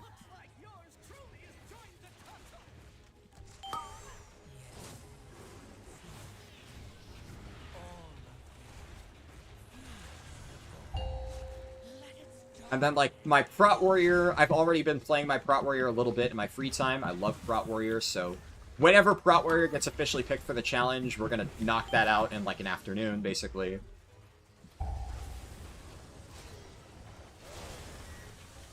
But then, let's say, Discipline Priest gets selected. Well, guess what? I've never played Discipline Priest before, so that one's probably going to take a few days. And that's likely how this challenge is going to go. And then eventually, we're going to start reaching the specs on the tank classes, which, even though I've actively played every tank spec, I have not, like, I haven't played Balanced Druid in a hot minute. I vaguely know how to play Balanced Druid, because I have played it before, but it has been a hot minute. And then we're going to get to shit like Feral Druid, which I've literally never played in my entire life. That's going to be fun. We're still throwing them out with the trash. But we'll see. The other thing to note, though, is the first spec will always be the hardest. Because I'm not making a brand new character for every single spec. When we get to spec number 2, it's just going to be the same character, but I'm playing a different spec. So, like, whenever this character does Marksmanship Hunter, well, it's going to be the same Hunter, and by that point, I will already be, like, 2600. So I'll be applying to, like, plus 10 groups, most likely. Or I'll probably start a little bit lower, maybe, like, plus 8, plus 9. And I'll be playing MM, but I'll be applying as a 2600 player already. Like, that's what my score will show up as. So, I will still need to learn, and I will still need to time all of those keys as marksman, but I won't be as, like, hindered by the whole, like, you know, getting constantly declined from keys thing, because people will be able to see, like, okay, this person has already done all of these keys before. Now, they obviously won't know that I did it as BM Hunter. They technically could if they checked. But, also, they aren't really going to care, because I'm going to make sure that by the time I'm applying the plus 10s with this class, or with this spec, I'm comfortable enough to play it to where I'm not fucking trolling. And I actually know what I'm doing. That would be the goal. I would never YOLO apply to, like, a plus 10 on MM Hunter without having done the proper research first, and at least having a confident understanding of, like, what the fuck I'm doing. So I should be able to pretty comfortably clear the keys then, and I won't need to worry about getting declined. So, win-win. Yes. Feed all of you. Also, man, 5s are actually just so fucking chill. Let its darkness I'm just sitting here yapping, I'm vibing, I'm pressing kill command, I'm pressing barb shot, I'm pressing beast cleave, and we are just cruising.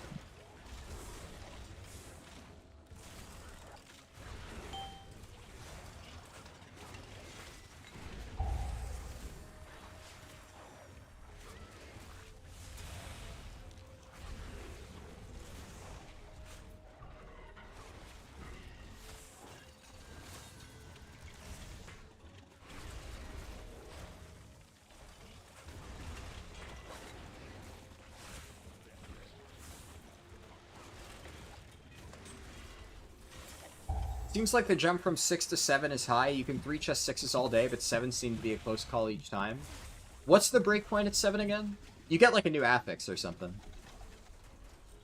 I always forget like what levels the new affixes get introduced. Like obviously I know plus 10 is when you get like either a tyrannical or fort, whatever one is missing. But honestly, I have only pretty much done 10s recently, so I don't remember what the difference is.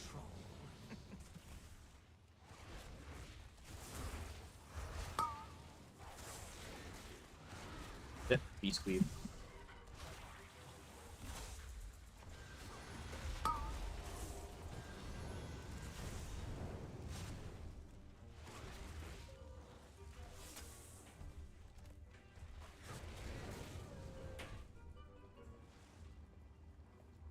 Sick of boys. Look out below. Should have walked you earlier.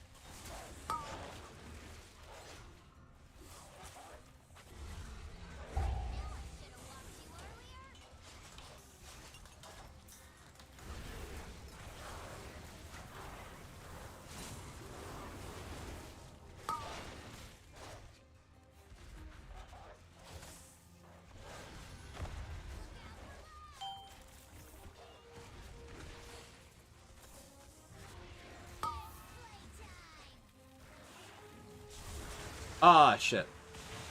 I thought I was second based on the order the thing did. I was gonna try to feign death it. Messed up the tech.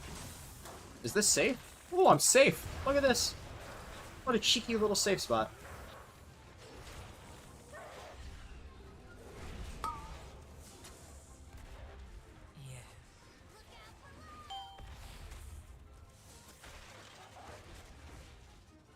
Barb shot. Nice, I got it.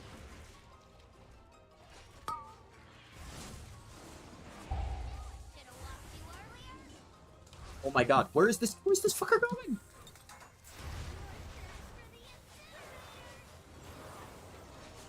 Oh my god, my barb shot, I almost fell off. I think that guy panics because of the feign death tech. I think he thought he was unsafe and he tried to run away. Unlucky. Ah, I mistimed it. Shit. Oh, fuck.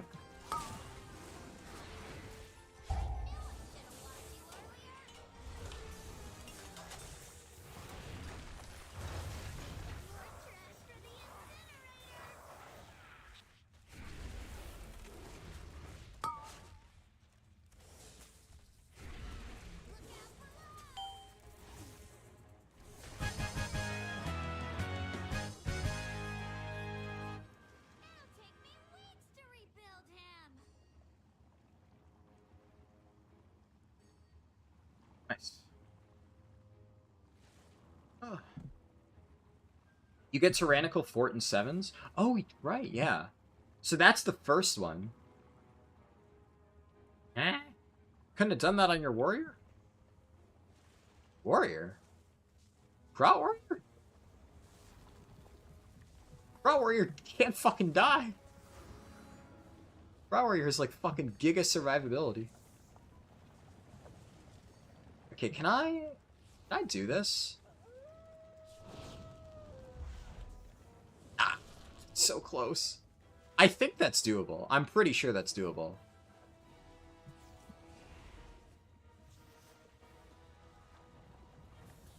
Oh well.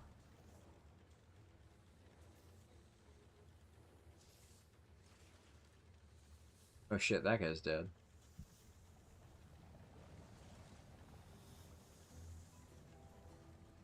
I think I had a wrong angle there. Like, I'm so sure you can disengage. I think I would need to jump at the right angle, land at, like, right there. That feels intuitively to me like you can make that, but it seems like it would be very precise. Yeah, I know. Look. Hey, at least I didn't land in the furnace this time. We don't talk about the clip. Warning. Excessive levels of fresh detected. Attention, citizens. Please remain in your domiciles. Guards are currently en route to quell the disturbance.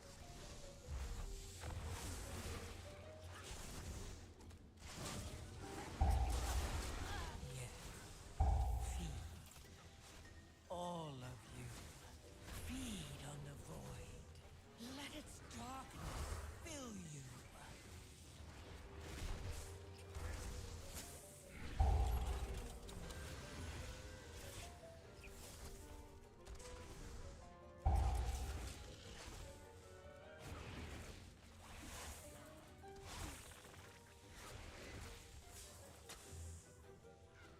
So, you dismantled a few of my Why not Havoc after Vengeance? So, to be clear, the way that I did Windwalker and Brewmaster was an exception. That's not how I plan to handle things going forward. The only reason I did it that way is because I literally have already been playing both specs. So, at the time of deciding I wanted to do this challenge, I obviously had already done it with my Prop Alley, because that's my main, and I had been playing my Monk actively, but I'd been playing both Brewmaster and Windwalker, like a mix of the two in keys. So, like, they were already both halfway done. So, let's say I only did Brewmaster, and then did another one later on, a bunch of people would be confused as to, like, why am I starting off Windwalker already with, like, 1600? Like, why am I basically skipping halfway? So I figured, if I'm gonna start with the class that I've already been actively playing before the challenge, I'm just gonna do both specs that I've been playing at the same time. But going forward, we're only gonna do one spec at a time. I'm not gonna do multiple. So it's not gonna be like, we do Demon Hunter and then do both Demon Hunter specs. No.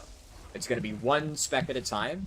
I choose the first spec, and, like, you guys choose the class. So, the poll up there, basically, the way that poll, you can view it, if you want. The poll is really Shaman, Mage, Evoker, Priest. That's what you're voting for. And I am picking the first spec. But I don't want... What I want to avoid is I don't want people to pick Shaman thinking that they're voting for Elemental. And like, oh, I'm going to get to see some Elemental gameplay. When I'm making it clear, when I play Shaman, this is the first spec that I'm going to play on Shaman. So I'm just putting that up front in there. So basically, you know exactly what you're voting for. But then, let's say Fire Mage wins, as the poll is currently indicating.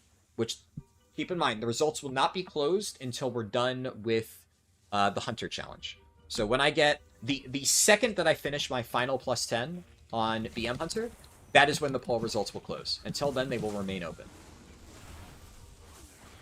And we'll do that going forward for every single one.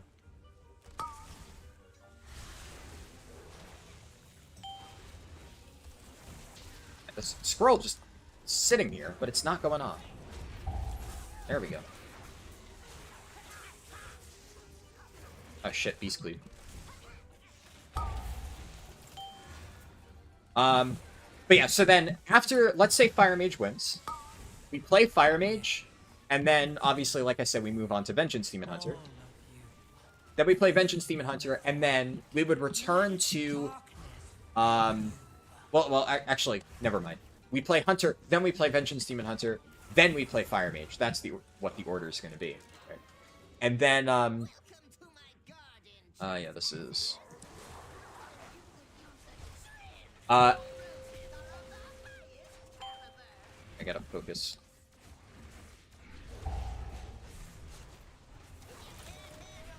Then whatever is after Fire Mage would be another tank spec. So then I'd put up a poll.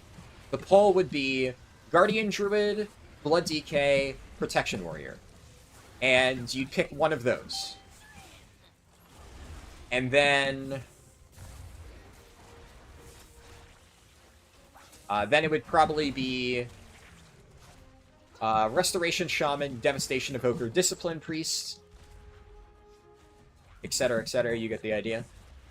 Scrabbling after any shred of control.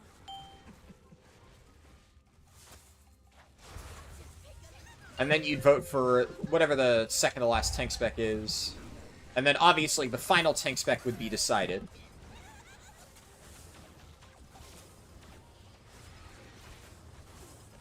We'll see, though. I might always decide to change small details as we go on, like, how I plan to handle the polling. The end result, I mean, it's just, we're going to do all specs anyway, so how we get there doesn't really matter a ton. The main reason I'm doing the polling is, honestly, it's to make it a little bit more fun for me. So, I'm like, I don't want to play, like, 6 tanks in a row. I want to spice it up and do something different. And it's also to make it more fun for you guys, so you get to pick, right? I'd like to think the polls are kind of fun. And I think most people seem to enjoy them. I figure if people didn't enjoy them, they wouldn't get regular votes every time I do one of them, so...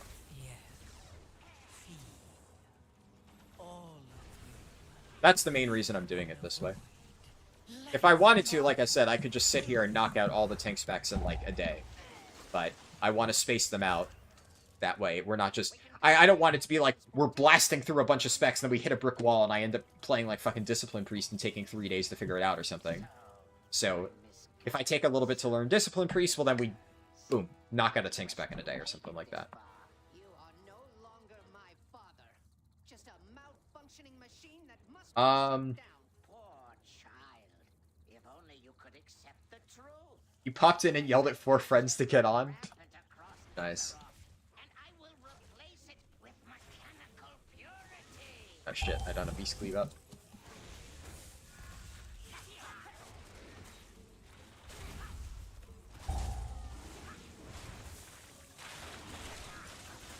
I'm not a tank, I should be standing in this.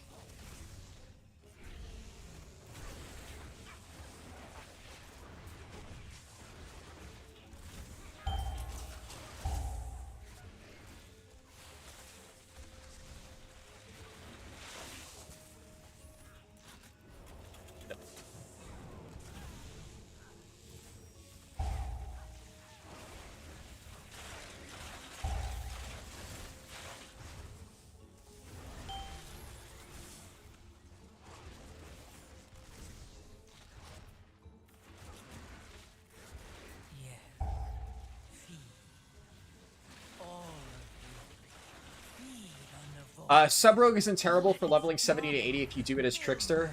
Outlaw is Dog, Awful, Garbo tier. I mean, not terrible is definitely... I definitely agree that... I don't know necessarily Trickster or whatnot. I'm pretty sure when I did my leveling tier list, it's been a while, so I don't remember exactly. But my gut tells me that I put Sub the highest ranked out of all of the rogue specs. I believe that is the case. But it was not by much. I definitely remember Outlaw being C tier. Outlaw is definitively the worst rogue spec for leveling. It's not even close. It feels so fucking awful. But I'm pretty sure I put, like, both Assassination and Sub in B tier. And I think I put Sub slightly higher. Just because it had some stuff that made it feel not quite as terrible. And it had, like, decent range pulling tools. It was, like, it still felt really bad, but it wasn't nearly as bad as Assassination felt.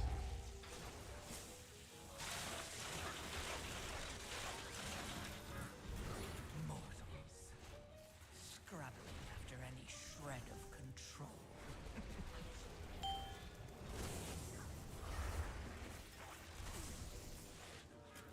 And I would imagine that would still be true for leveling from 70 to 80.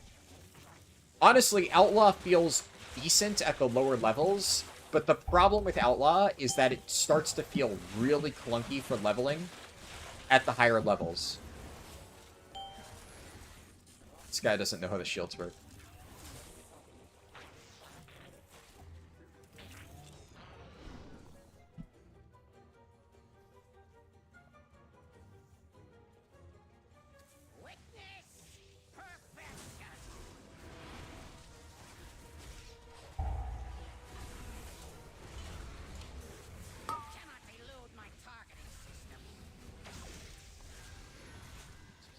All the kill command resets. Holy fuck.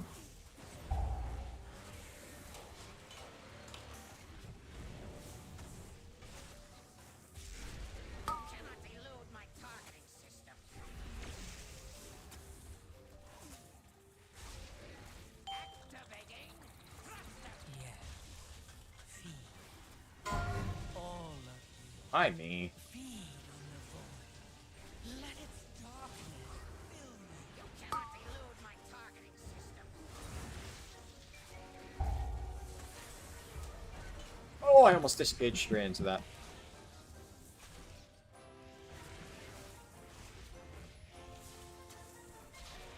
I just got a full CD refresh on Giraffe. Nice. Activating thruster.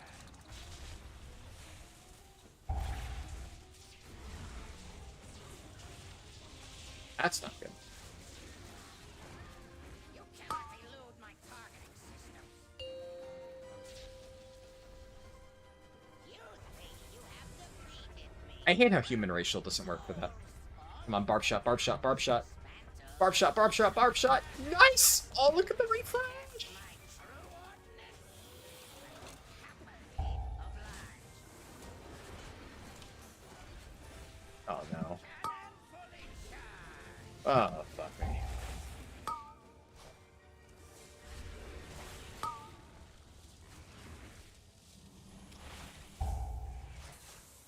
So we had another Beerus. Oh, my goodness. Oh, my goodness. All these resets.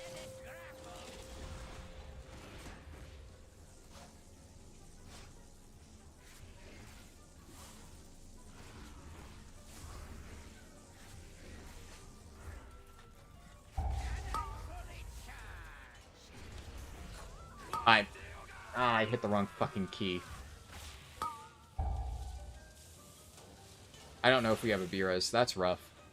I was trying to hit turtle, and I hit fucking G, and not shift G. I mean, they have 7 minutes. I think we'll be fine. Oh, nice. They have a B-res. I'm not taking that. All power to weapon. Yeah, I know. Oh no, the healer. Oh no, the healer.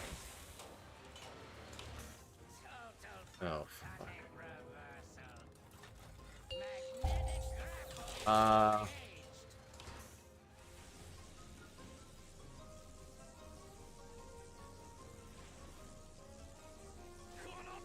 Yeah, iffy, but I mean, if the guy is able to, okay, I should have fucking taken Beerus, dude. Fuck me. Scrabbling after any shred of control.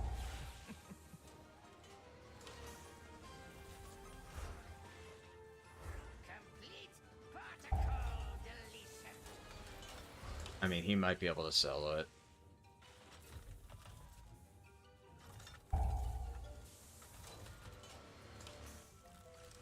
Riveting point of view. He should be able to solo it. Like, there's literally nothing here that can even kill a tank. Unless he eats all of the balls. I guess triple beam probably hurts a little bit, but... I mean, on a +5, if he knows what he's doing, Frenzied Regen should literally cover all of that. Magnetic grapple engaged. Yeah, this is truly the low-key experience, huh?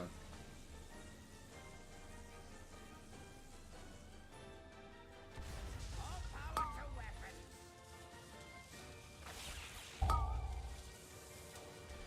Yeah. Feed. All of you. Feed on the void. Catch up in chat. Let its darkness fill you.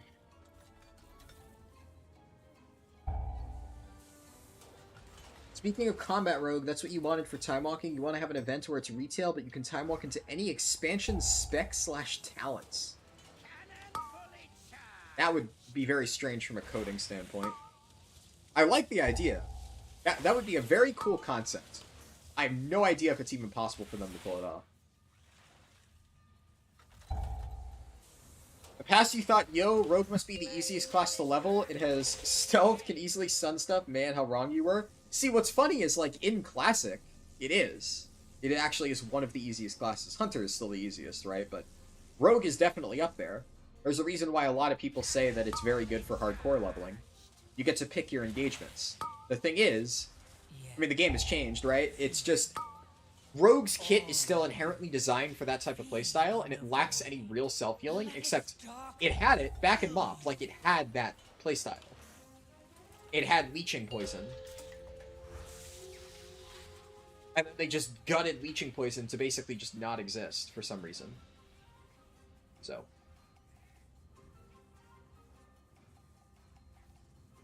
But obviously the main issue is the way that you approach leveling in retail these days is you just pull everything and kill it in one big pull. Nuke it all down. And Rogue just can't reliably do that without getting fucking melted. The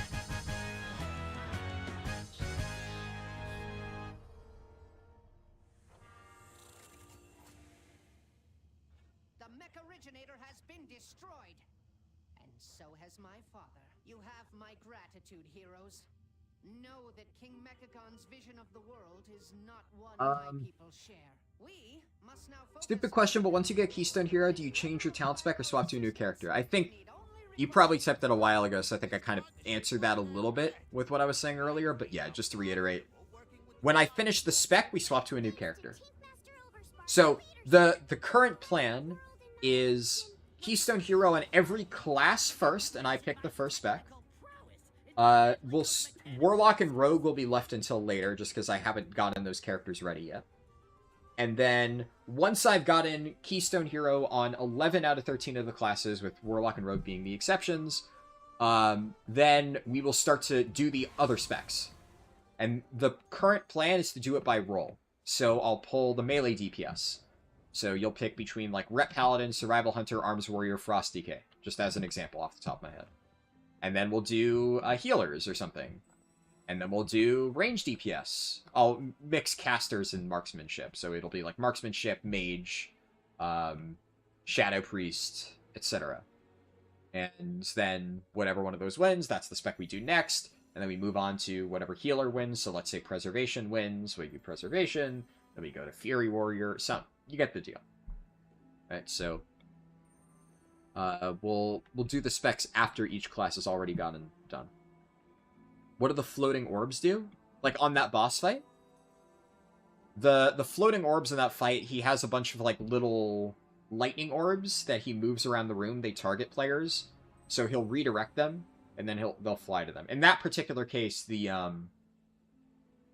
were, all targeting the tank.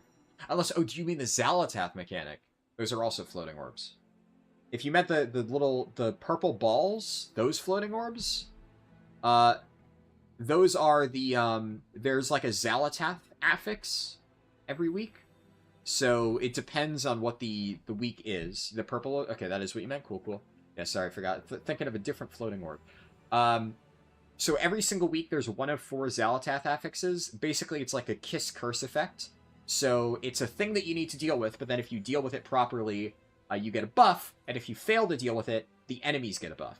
So in that particular case, I forget exactly what you get. I think you get, like, I don't know, mastery or something. You get some sort of stat bonus when you do them. All of them give you a slight stat bonus.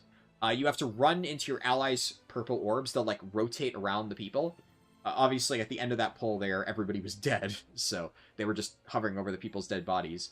But ideally, you have to kind of group up and, like, hit your allies' balls and, like, gobble them up. And then you get all 5 of them. You get a big buff. If you fail to soak one of them in time... the enemies get a debuff that makes them deal more damage and take less damage for, like, a set amount of time, like 10 seconds or something like that. Orbs are fun, yes. The orbs are, I think, my favorite Xalatath mechanic. There's another one where everybody gets, like, a debuff that you have to dispel. Same deal. You got to dispel all 5 debuffs, you get a buff. Another one where... what's the other ones?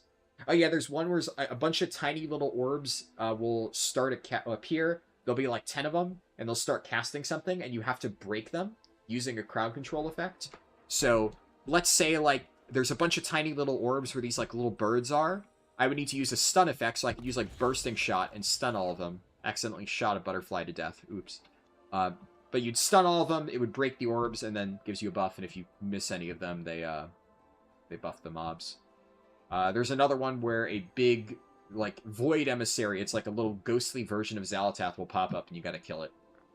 Swap to it, kill it. If you don't kill it fast enough, it starts gradually making the nearby enemies take more damage, or take less damage, so you have to focus it down. You can't just ignore it. Yeah, well, see, that's the thing, Owner. Last week it was a healer affix, but a lot of people can actually help out with it. So, like, as a tank, I was heavily helping out dealing with it. Some classes just don't have anything that they can use to deal with the dispels, so sometimes it is, you know, just the healer affix. But a lot of people will have personal dispels that they can use to help out with it, and they just sit there with their thumb up their ass and let the healer do all the work. Burning Crusade S-Priest was literally just a mana battery, yep. Arms Warrior is really fun, too. I've heard good things about it. I have not touched Arms and Fury in quite a while. I used to play them quite a lot. Like, back in Legion and BFA, I played Arms and Fury a decent bit. But outside of leveling speedruns, I haven't played either of them, like, at all in Endgame. And Arms especially, I have barely played Arms in many, many years. Fury I've played quite a bit for the leveling speedruns, because it is one of the better leveling specs. Arms isn't bad, it's just, like, Arms is just kind of a slightly worse version of Fury when it comes to leveling, so generally I just play Fury. But I haven't played either one for endgame stuff in a while, so that should be fun. I like both of the specs, I just haven't really gotten into them. Hello, Neolithic. Good to see you. No problem, Joseph. Glad I can answer your question. What tank do you currently think is the easiest, hardest to start off with? The hardest is easy. That's Brewmaster Monk. It's not even close. Absolutely, it's Brewmaster Monk. Saying that as somebody who has played it a lot, right? So I'm even biased in favor of Brew, and I can still tell you it is the hardest tank. Partially because Brewmaster has always just been the hardest tank to pick up and master, but also Brewmaster's tuning right now is not in an amazing spot. It's not, like, dire. I mean, you could watch me tank the keys, because we just did Brewmaster Monk for this challenge. And it's not that hard, right? But at the same time, I've been playing the spec for years and years and years and years and years and years and years. So, it's one of the things that I'm the best at. But if you're picking it up with no prior knowledge, it's gonna take some learning.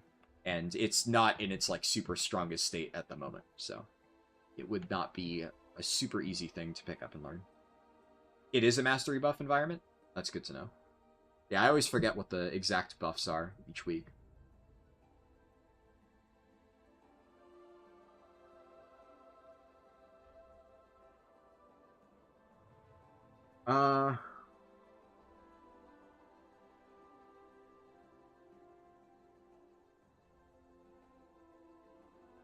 As for the hardest, or...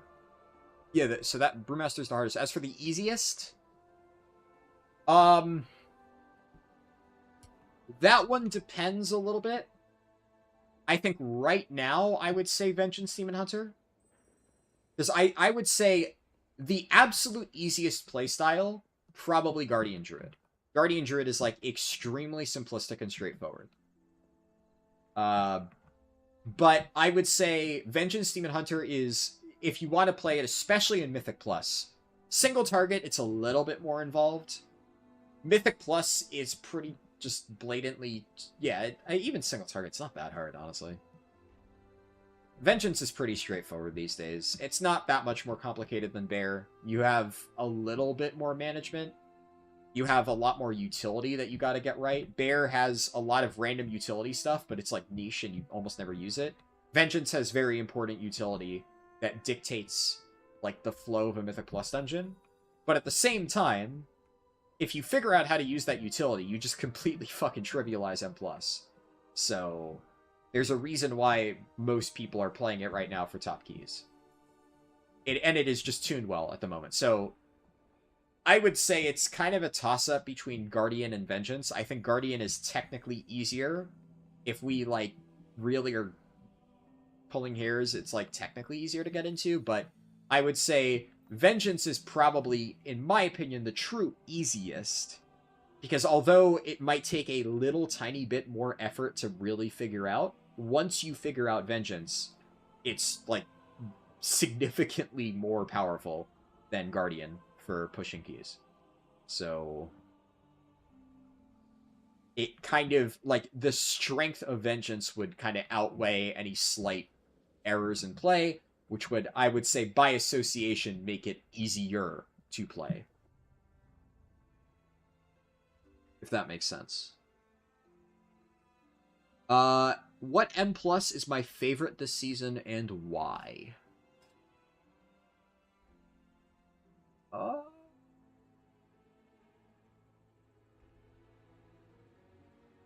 Really hard to pick a favorite. Really hard to pick a favorite. Not because I like all of them too much, but, like, it's kind of like I said earlier, I'm like, I don't love any of the dungeons, but I'm kind of fine with a lot of them. But there's no... a lot of seasons there has been a dungeon where I'm like, this is my favorite dungeon, and when I go to get my weekly box, I will spam it 4 times. Like, last season for me, that was probably Arakara. I did a Dawnbreaker. Well, Dawnbreaker I did a lot because it's very fast and easy. I did not really like Dawnbreaker that much.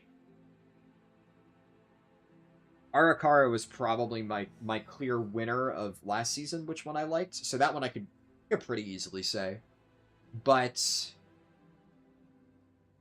this season, it's a little bit harder for me to say. You don't like Darkflame because the last boss just never makes sense to you? Last boss, Darkflame, super simple. You just got to understand the fundamentals of it. So last boss, Darkflame. Pull up the dungeon journal. You need to be inside the candle. So, if you're not inside the candle, you have this debuff. You do 99% less damage. Always be inside the candle. If the candle runs out, so obviously the candle has the little bar, it slowly ticks down over time. If the candle at any point runs out, within a few seconds, the darkness, the boss, will cast this thing, does a big pulse of damage to the entire group, everybody runs around, and they take a permanent debuff, effectively permanent because it lasts 10 minutes, where you take more damage and you get reduced haste. This is really bad. You never want this to happen. You can technically survive this. I've had plus 12s where this goes off because people fuck up. We still time it. It's fine. It's not a very hard dungeon. But you ideally really never want this to happen. You always need to keep the candle lit. Can never hit 0. And then, in order to keep the candle lit, there's little kobolds by the sides of the room, and they have these little wax lumps. You can see them. And you run over, you pick it up, and then your character grabs it once it runs over it. And then if you move within range of the candle, you automatically chuck this in and restore the candle. I don't know exactly how much it is. It's like 50 or something restoration every time you chuck a wax lump in. So that is the core mechanic of the fight. Stay in the candle, refill the candle, do not let the candle hit 0. It slowly depletes over time. If you're not standing in the candle, you do 99% less damage, and you do 99% less healing, right? So everybody needs to be standing in it. He'll do this cast every now and then, called Darkspawn. Interrupt this immediately. Usually 1 or 2 ticks will go off, and he'll summon a few adds. And these little adds will slowly move towards the candle, and you can stun them, you can ring a piece them, you can interrupt them once they start casting, because they'll get here, and they'll start doing Drain Light. This can be stunned. Again, you can individually interrupt it. A lot of times, if you have really good AoE, you're just going to cleave these things before they even reach the candle, but do keep in mind, if they reach it, they will slowly start draining it. So you got to make sure you interrupt that. If like 3 of them are casting on it, the candle will drain very quickly.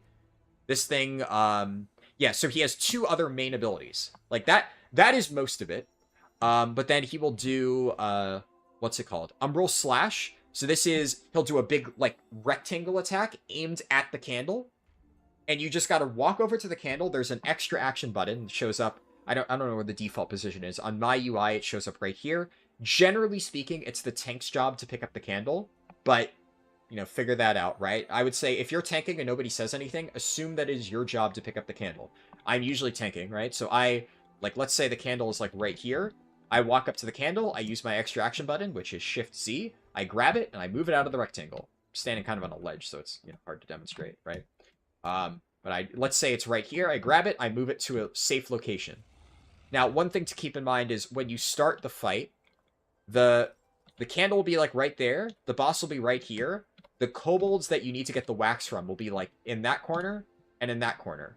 So usually after the very first umbral slash that aims at the candle, I'll pick it up here and I'll drop it all the way over here behind the boss's butt. And that way, the little wax globs are like roughly not to size, right? But they are closer to the candle. So when the healer is running over, usually, I should note, it's the healer's job to get the wax globs. They run into the corner, they grab the wax glob, they run over here, they refill the candle. Do note that sometimes the healer just won't do their job. It's technically not explicitly stated anywhere that the healer does it, it's just common practice. So if you see your healer just sitting here doing nothing, well, somebody needs to refill that candle, run your ass out there, grab that wax, throw it into the candle. You're going to lose damage, but you're going to save the group, so that's what really matters. And every single time from then on out, when he does Shadow Blast or whatever it is, he line at the tank's Shadow Slash, I think. Line at the tank, and the candle. Tank picks it up. Tank scoots either to the left or to the right, drops it, and then rinse repeat. Usually I'll drop it to the right. He does it again, pick it up, drop it to the left. Next time he does it, pick it up, drop it to the right. And that's that mechanic. That's literally all you got to do as a tank. You just pick it up, move it. Pick it up, move it. Then he does Shadow Blast. He shoots a big blast at somebody. And if this hits the candle, it's a big purple circle around the player. Hits the candle, candle takes massive damage. So obviously what you want to do is you want to stand in the candle while this thing's going off initially, because it takes 6 seconds. So first 3 or so seconds, you stand here, you continue DPSing, because if you run out super early, then you can't do any damage. So you wait a little bit. Last 3 seconds, just run out to the side, make sure your purple circle, like your circle ends here, the candle's over there, you're perfectly fine. You take a big blast of damage, the candle doesn't get hit, you run back into the candle, you continue DPSing. That's simple. And that's literally the fight. Actually, that said, there's one other mechanic. I forget. It's not in the journal, I don't think. But I can't see it here. Oh, I'm on normal. Yeah, okay, it's a mythic mechanic. Right. That's why I can see it. This thing, Eternal Darkness. So, that is like 99% of the fight. Picking up the candle, moving it left to right, moving it left to right. You get Shadow Blast, you run out to the side, don't drop it on the candle. That's it.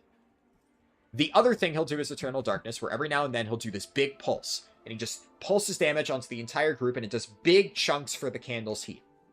This is the only kind of hard part of the fight, because it's the only thing that can reliably take the candle down to 0, unless people are blatantly fucking up these things, right? And normally people don't fuck this up, but if they do, it can hurt the candle. Realistically, it's not. This will do massive damage to the candle's heat no matter what you do. It's unavoidable. So, before he casts this ability, you have DDM timers, you should see that it's coming. The healer will run over to the little candle thing, they'll grab it, they'll throw it in, they'll make sure that it's around like 80%. Do this like 5 to 10 seconds before the cast is coming out. So you're going to make sure that it's like already at 80% health or so, at least something reasonably high. Right after that, you're going to go and you're going to grab the other wax lump, and then you're not going to run in, you're going to sit just outside. So the healer will be sitting just outside before we go. This is like right as the cast is going off. Then it does big pulses of damage. The candle drops. It's like about to hit 0. It's at 10%. Run in with a second wax glob. Push it back up to 50%. The candle's back alive. And then it doesn't hit 0. You don't get that big burst of damage that also reduces your damage, your haste, and increases your damage taken. And then right after that, the healer will go for the other wax glob. Boop. Run it in. Boop. Back up to like 80% or something. And then rinse, repeat the move to the side, run out the circle until the next thing's about to go out. Grab a wax glob, get it up to 80%. Cast is about to go off. Grab a wax glob, wait.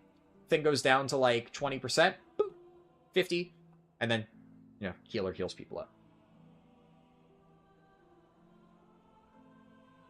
up. That makes sense. You heard that hunters can use their flare spell for something in there as well. Thank you for explaining all that. You feel like you understand it a lot better. No problem. And yeah, so Hunter Flare acts as a candle. It's actually a really cool mechanic. So, what do I have Flare bound to? I have Control 2. So, while you have a Flare active, all of this space counts as being lit up as if it were a candle. I'm honestly unsure if it negates Rising Gloom. I don't think it does. I think you still need to have the candle above 0. Where Hunter's Flare is really good is if you need to run out for like the Shadow Blast, so the candle's still here. You don't want to move the candle. But if you get Shadow Blast on you, let's say, remember when I said you wait inside the candle until 3 seconds are left? So I could be waiting until 3 seconds are left, then I can do this, I could run out, I'm still lit up, so I'm not counted as being in the darkness, I can still do full damage, but I'm not in the candle, so I don't hit it. And this counts as a light source. It's also really, really good for the minecart section.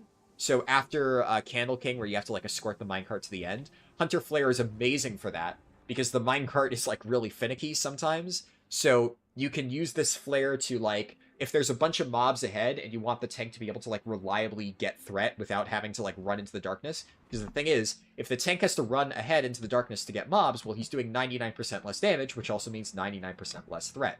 So realistically, the way that you got to do this as a tank is you have to tag mobs from a distance while sitting in the candle to properly generate threat and then kind of drag them towards the candle. But one of the other nice things is, let's say you want to keep the cart moving, because the only way that the cart moves is if no enemies are on it.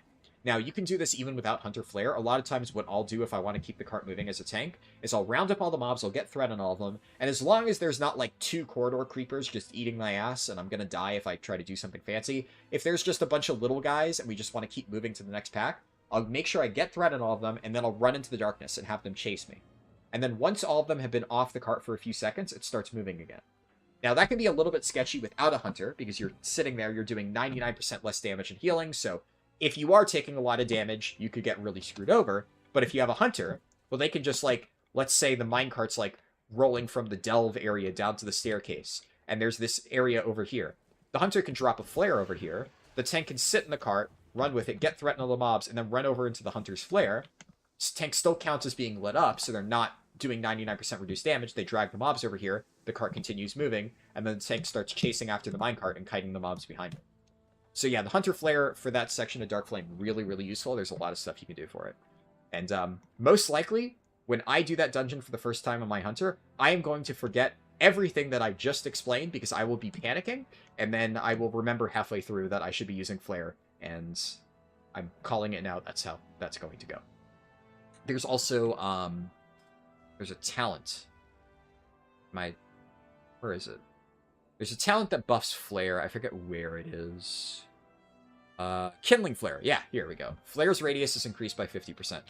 So ideally you should run this in Dark Flame. There's like, I think some talent somewhere that you could drop to pick this up, but definitely very helpful.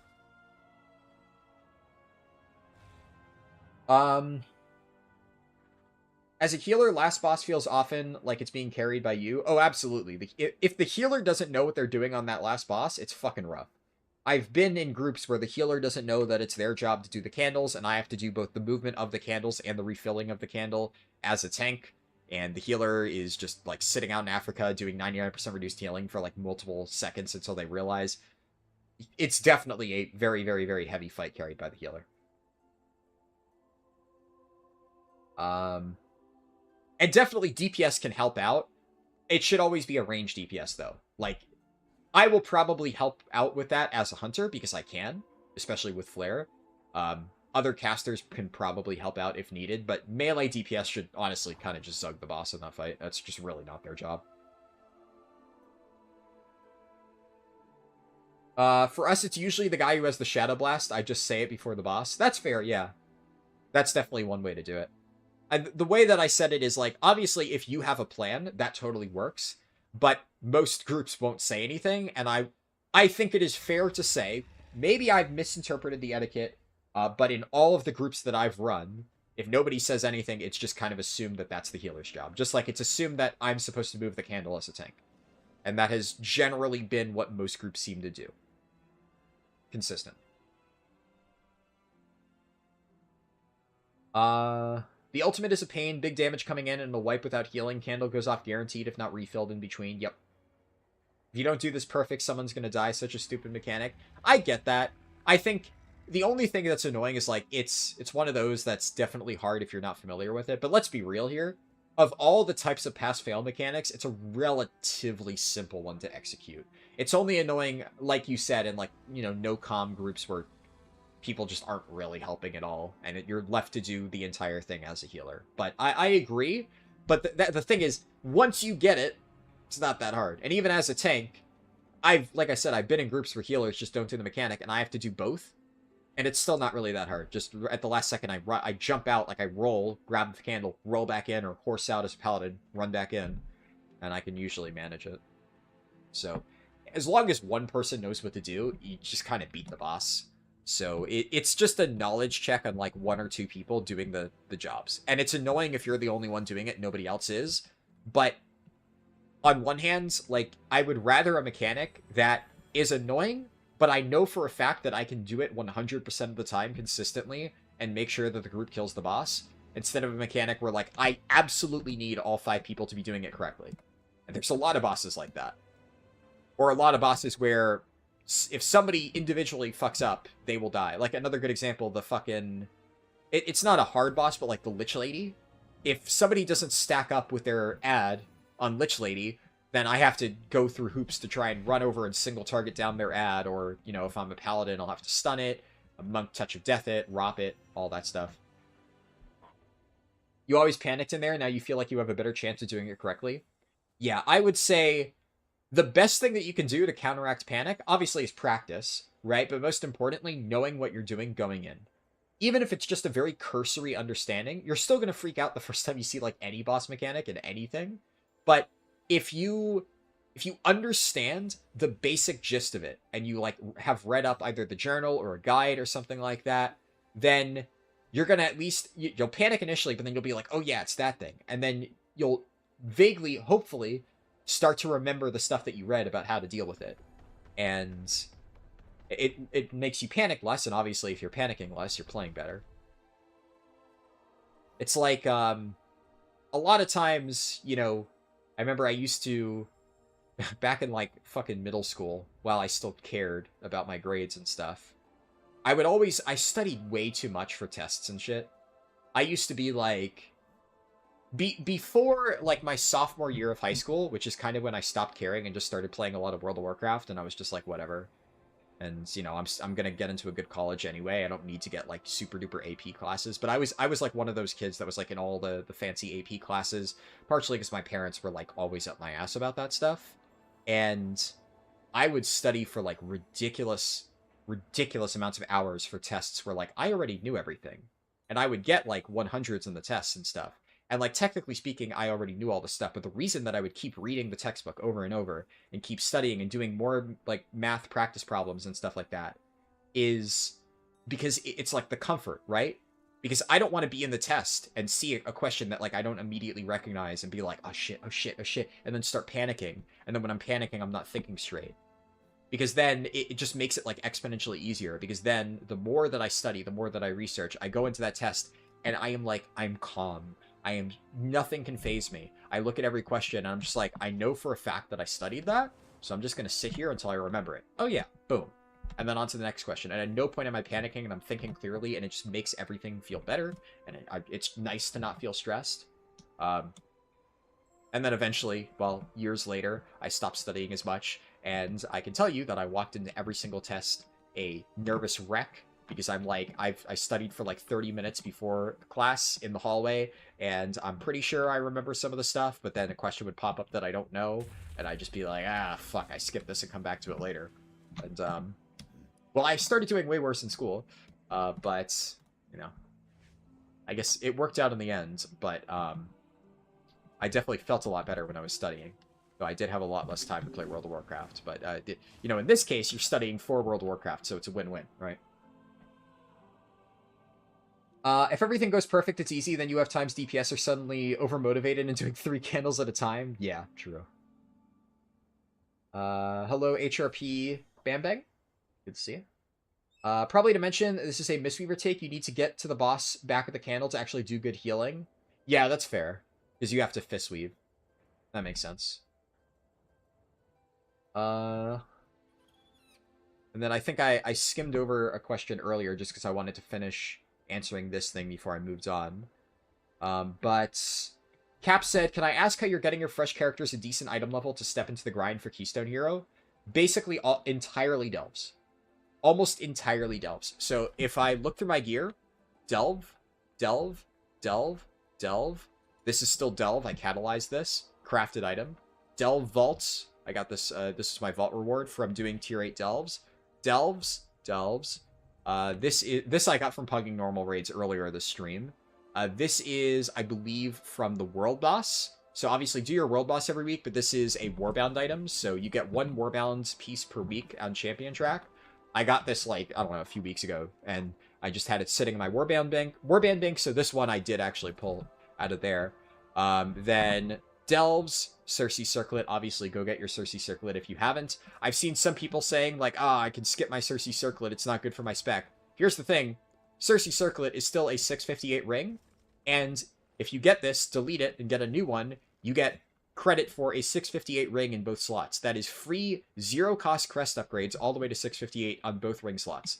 So even if your spec hates Cersei Circlet, doesn't use it at all, still get this. It's still a 658 ring. It'll still save you crest upgrades on whatever ring you do have. Delves, and this was an extremely lucky pull out of my time walking box, but I also have a lot of delve trinkets. Now, there's a lot of other very good delve trinkets. I've gotten fairly unlucky on my hunter, and I haven't really gotten a lot of the good delve trinkets. You see, into the delves you go. Yeah. So hopefully that answered your question. Now, the thing about delves, right? Obviously, you know, you could use my super fancy delve video guide that I put out like earlier this month for Season 2. That covers all the really important stuff, but I'll give you the TLDR. TLDR is that in order to get the best gear from delves, which is 639 champion, you need to do it on a +8. Now, a +8 delve is not that hard, especially depending on your spec, right? Like, I got my Prot Warrior up to level 80. This is what I did on Prot Warrior. Got it to 80. I went to the auction house. Everybody should do this the moment they hit level 80. And I typed filter... I guess, what would it... I think I'd just scroll down at this point, right? So let's say male, shoulder... Go down here, 603. All right, well, this one's 1,000 gold, so what if I scroll down a little bit more? There's 597 shoulders on the Explorer track for 100 gold. Let's see, helmet. Scroll down here, 800. 600 item level, 197. All right, scroll down here. 600 item level, 100 gold. And you'll notice that there's, like, a super cheap item for basically every single slot around 600 item level. So the moment you hit level 80, you're full 600 item level, give or take. That's already fairly close enough to being able to queue for LFR. And LFR, you're probably not going to get a lot of stuff from it, but you can get some upgrades. I struck out on this character. I did do LFR earlier in the week. Got absolutely fucking nothing. That's usually what happens, but it is worth a shot, I guess. You can get tier tokens, which is nice to have early on. But realistically, you're going to just get that Explorer gear, and then, depending on your spec, like on my Prot Warrior, I walked straight into tier 8 delves, and I soloed them with Healer Brand, and I did all 4 of my tier 8 delves, and then I even started doing tier 11 delves at like 610 item level, and I had 0 issue on Prot Warrior. But Prot Warrior is fucking crazy, so obviously you can do it with no gear. If you're playing a squishy class like, hey, a Hunter, you're going to have a lot more trouble. There are ways that you can do it. Generally, the best strategy for doing delves while undergeared is you have to get the Brand Curio Pacifist rig. This one is definitely a lot stronger the higher rank you get it at. Rank 3, I think, is the biggest breakpoint where it starts to become really nuts. But even at rank 1, this still lets you do, like, fairly decently sized pulls, and the moment you get a proc on this, it does massive AoE damage. The only problem is you got a kite. It's random, you don't always get a proc. So you just pull a bunch of mobs, you just keep running in circles until this thing appears. A green circle will appear below you after a few seconds the rig crashes down. You run towards the mobs, you cleave them down with the flamethrower. It does crazy damage, and ideally if you have the Goblematic Bouncing Grenade, this is the best one here, but it's not as important as Pacifist Rig. And the other thing is, obviously while you're undergeared, use Healer Brand. Tank Brand is an option. If you have a healer spec and you really want to try it, it can work, of course. He's been gutted. It's doable, but it's nowhere near as effective as it was when I made my Delve video like a month ago or so. They put him into the dirt. But Healer Brand is just very consistent, very easy. If you just eat his potions, he will keep you full health basically indefinitely. The only problem is if you are really taking a lot of damage and then like his new set of potions appears in like an AoE swirly and you can't reliably get it and then you die in between. Doesn't happen that often, but it can happen. But generally speaking, running Healer Brand, kiting out with Pacifist Rig, you just get, you know, easy clears of tier 8 delves. And the end result of that is you're not going to be able to get a ton of gear initially by doing delves. You get 4 keys per week for restored coffer keys, these things. You get more if you happen to have high gear levels. So obviously, if you're a brand new character just starting out, then you're not going to have all of the fancy free keys from having maxed out reputations. But if you are leveling alts, that's a really good way to get bonus keys to do more delves. You can do 4 for your weeklies, and then you get the 4 free keys, now 5 with Cartels of Undermine. And then you run for the next day, and then you get these things called Radiant Echoes, and you bring the Radiant Echoes to... where is it currently? They're currently in Ashkahet. There's also always one up in Undermine, so they rotate between the regular zones, and then there's one in Undermine all the time. So you would bring it here. You can exchange these to activate the little scenario. The more enemies you kill, the more Coffer Key Shards and Valor Stones you get. Generally, if you do these, you want to do them in a group of 5 or more. I've tested it out, and generally 5 is where the rewards really cap out. If you have a group of like 40 people, you're going to get like 30 to 40 additional Coffer Key Shards than if you run with 5, but it's so much harder to sit there and wait to get all those people found. You get like a ton of value just by doing it with 5. They changed the formula this season, I think, slightly. It's way more forgiving with less people.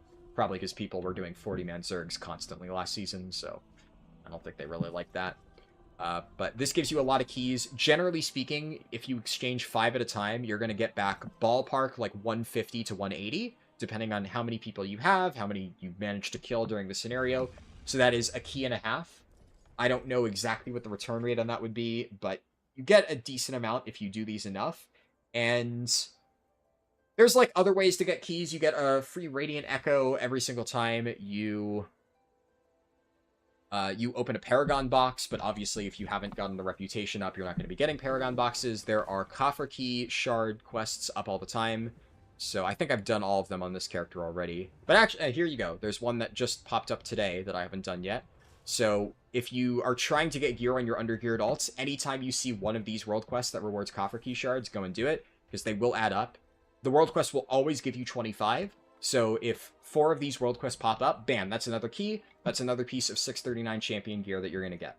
Now, delves are very RNG. You're sometimes going to get pieces that are duplicates of another thing that you've gotten, and that can really suck. So generally, you're going to get like 2/3 towards a full set of gear just by doing delves if you chip away at it over the course of like a week or 2. But if you're doing tier 8s, you're also going to fill out your vault. So I have right now...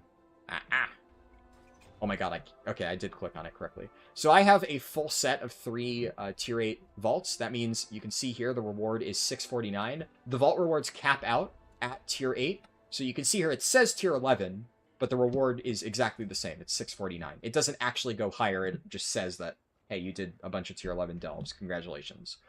Doesn't actually affect it at all. The only reason to run tier 11 delves is because every single week when you run a Bountiful Delve on tier 11, you get bonus Gilded Crests. Now, the bonus Gilded Crests are nice. You can get it 3 times per week, and it's 7 per for a total of 21, and you also get more Gilded Crests from something I'll discuss later on. But the Gilded Crests, while helpful, obviously aren't going to be useful until much later. So if you're really struggling to do 11s early on, don't worry about it. You can infinitely farm Gilded Crests from, well, infinitely up until the seasonal cap, whatever that is currently. Infinitely farm them from Mythic Plus keys later on. So it's like, it's not that important, but it just saves you a little bit of time. And if you are able to handle it, if you're playing like Prot Warrior and you could just do it anyway, it's free stuff. Why not take the free Gilded Crests? But if you are very much struggling to do those low-level delves, just stick to tier 8. That still gives you the highest rewards and the highest vault slots. That's what's really important. And then also, once every single week, you're going to get a Delver's Bounty. At some point, it can either drop from a chest, it could drop from an Underpin Invasion. You can buy an item called a Wave Scrambler off Sir Finley Murgleton, the Delve guy, for 2,000 Undercoins. This guy here, he sells these things. I don't know if I would necessarily recommend buying it these days, now that Undercoins are no longer Warband bound. You can, but generally because the Wave Scramblers also have a chance to drop from Mislaid Curiosities, it's better to just loot those. There's like a bunch of little pots around the ground when you go through the delves. Loot those. You have a chance to just natty loot a Wave Scrambler. And then you use it by going to the checkpoint in the middle of a delve, slam it down, it summons the Underpin. Even if he kills you, he still drops loot. and you get your guaranteed Delver's Bounty for the week. That will give you, assuming you use it on a tier 8 Delver higher, a hero track piece. So that's how I got this cloak. This is from a Delver's Bounty. That's how I got this chest, also a Delver's Bounty. Theoretically, I could have gotten this crossbow hero track from a Delver's Bounty, but in this particular case, I got it from my vault. Basically, if you use a Delver's Bounty on a delve, it gives you an item that is equivalent to whatever the vault slot would be. So the vault slot, as we can see here, for tier 8 is 649 hero track. So Delver's Bounty gives you a random tier 8 vault slot piece every single week.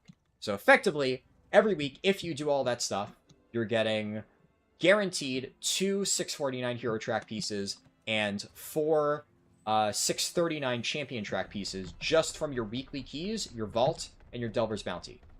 And beyond that, you can keep farming keys, you can keep doing more, keep getting randomized champion pieces. Like, probably after I'm done streaming today, I have 14 Radiant Echoes, and I have no keys left on my Hunter, but I still want some Delve Trinkets. So I'm going to blast through all of these things and try to get a few more keys. I'm going to run some of the Delves today, because I haven't done them, and hopefully I get the Trinkets I'm looking for. If not, no big deal. And then next week, try again. Etc., etc., etc. That, covers all the important stuff. And honestly, that's really what I've been doing. I've been just blasting delves endlessly on every single one of my new characters. And like I said, I've been doing this over the course of 3 weeks, right? So every single weekly reset that I do this, I get 2 hero track pieces. Not always something good, it could be bad. But over time, you're going to get a decent amount of items. So that's kind of my plan for this challenge, right? If I just do all those weekly chores every week, by the time I actually get around to playing whatever character it is, so let's say Shaman doesn't end up being picked on the poll for like another 3 weeks. Well, that's 3 more weeks for me to get extra hero track pieces. By the time that rolls around, I'll probably be like half hero track items just by doing delves. And also by that point, I'll have enough catalyst charges to just instantly create 4-piece. Right now, you get 3 baseline, and then once I hit 2k, I'm going to get another one. So that will really help.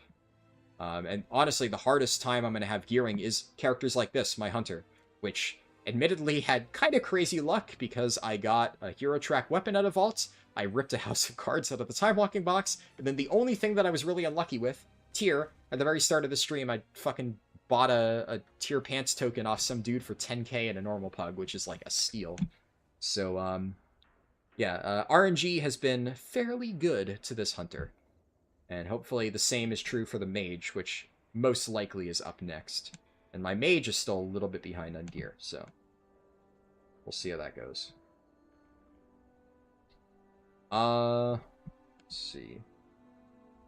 Delves are amazing for gearing up. You couldn't believe how good it was to kickstart your gear. Yeah, it is crazy good.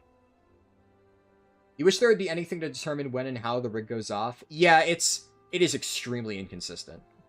A lot of people have complained to me about the rig being inconsistent, and they're like, is there any other curio you can recommend? And it's like, man, I agree. It sucks how inconsistent that rig is, but goddamn if it's not the most powerful curio by a mile. It's not even close. It's not even, like, even with terrible RNG, even if you get a single proc per fight, it still vastly outclasses all of the other options here. I'm actually very surprised they have not nerfed the rig. I'm pretty sure I said in my Delve video that this was almost certainly getting nerfed, and they just haven't nerfed it. They've bug fixed it, and then added some new bugs, like the disconnect bug, which is a pain in the ass, but even, that's the thing, it's such an inconsistent curio, and it will sometimes randomly disconnect you and get you killed, and yet it is still, even with those issues, significantly better than all of the other options. I mean, it's just, this thing's fucking crazy. It's that good. Don't forget the story mode for the free Rune Enchanted Crest. Yeah, make sure, do your Undermine campaign. So the Undermine campaign starts in... I mean, you got to do it to unlock Undermine anyway, so I'd imagine most people would at least get it started. But you pick it up here. I think it's When Opportunity Explodes is the name of the first quest. And then it sends you down to the Ringing Deeps over here. You do the quest line. You unlock the Transporter. It sends you to Undermine. You do the whole Undermine campaign, you know, all the Revolution shit. And then you get a quest after the Revolution section where you have to go kill Galliwix. And then you can either... You can do the story mode. And obviously, if you're really short on time, do the story mode. But if you're trying to gear up a new character, honestly, I would say just do Galliwix LFR. Galliwix LFR is not, like, the easiest LFR. There's still some things that can wipe you, but it is a much easier LFR than ones we've had in the past. It's definitely nowhere near, like, one of those... There's been a lot of LFRs, like Razageth comes to mind. Razageth was a fucking nightmare in LFR, because it still had all of the one-shot mechanics for some reason, which was really dumb on Blizzard's part. Gallywix is fairly easy. I think I've wiped on it, like, once or twice to nobody doing any of the mechanics and, like, falling off, but most of the time, I end up killing him, like, second pull with half the raid dead, and the rest of it just finishes off the rest of the boss. And the reason you want to do Gallywix LFR is because, obviously, 2 birds, 1 stone, it'll get you credit for the quest. But if you are a brand new character, generally speaking, for almost every spec in the game right now, most of the Gallywix loot is, like, insanely good. First off, you can get a tier token, Omni token, and that's just going to be good for everybody. Saves you a catalyst charge. Eye of Kazan is, like, top 5 trinket at the very least for pretty much every single person in the entire game, tank, healer, DPS. It's BIS for a lot of people. In worst case, it's like your 5th best trinket. It's still very, very strong. So if you happen to get this, really good. And then Jaster Diamond is one of the... It's BIS for like 80% of specs, give or take. And then the specs that don't want it as their BIS, it's still good. So there's like a shit ton of really good loot off Gallywix. Even on LFR, even on Veteran Track, these things are going to be exceptionally strong for you. Really powerful cantrip ring, extremely powerful trinket, and Omni token. It is definitely worth doing LFR Gallywix instead of story mode, if you are trying to gear up a fresh character for, you know, brand new gear, working your way up towards being able to enter M+. That would be my recommendation. You're curious, do you think Delves have been a success in War Within fun-wise and progression-wise? Fun-wise, no. They're awful. I don't think they're fun content. I think Delves have a very long way to go to actually be enjoyable, meaningful content. I went on a long rant about this like the other day, so I don't want to repeat myself.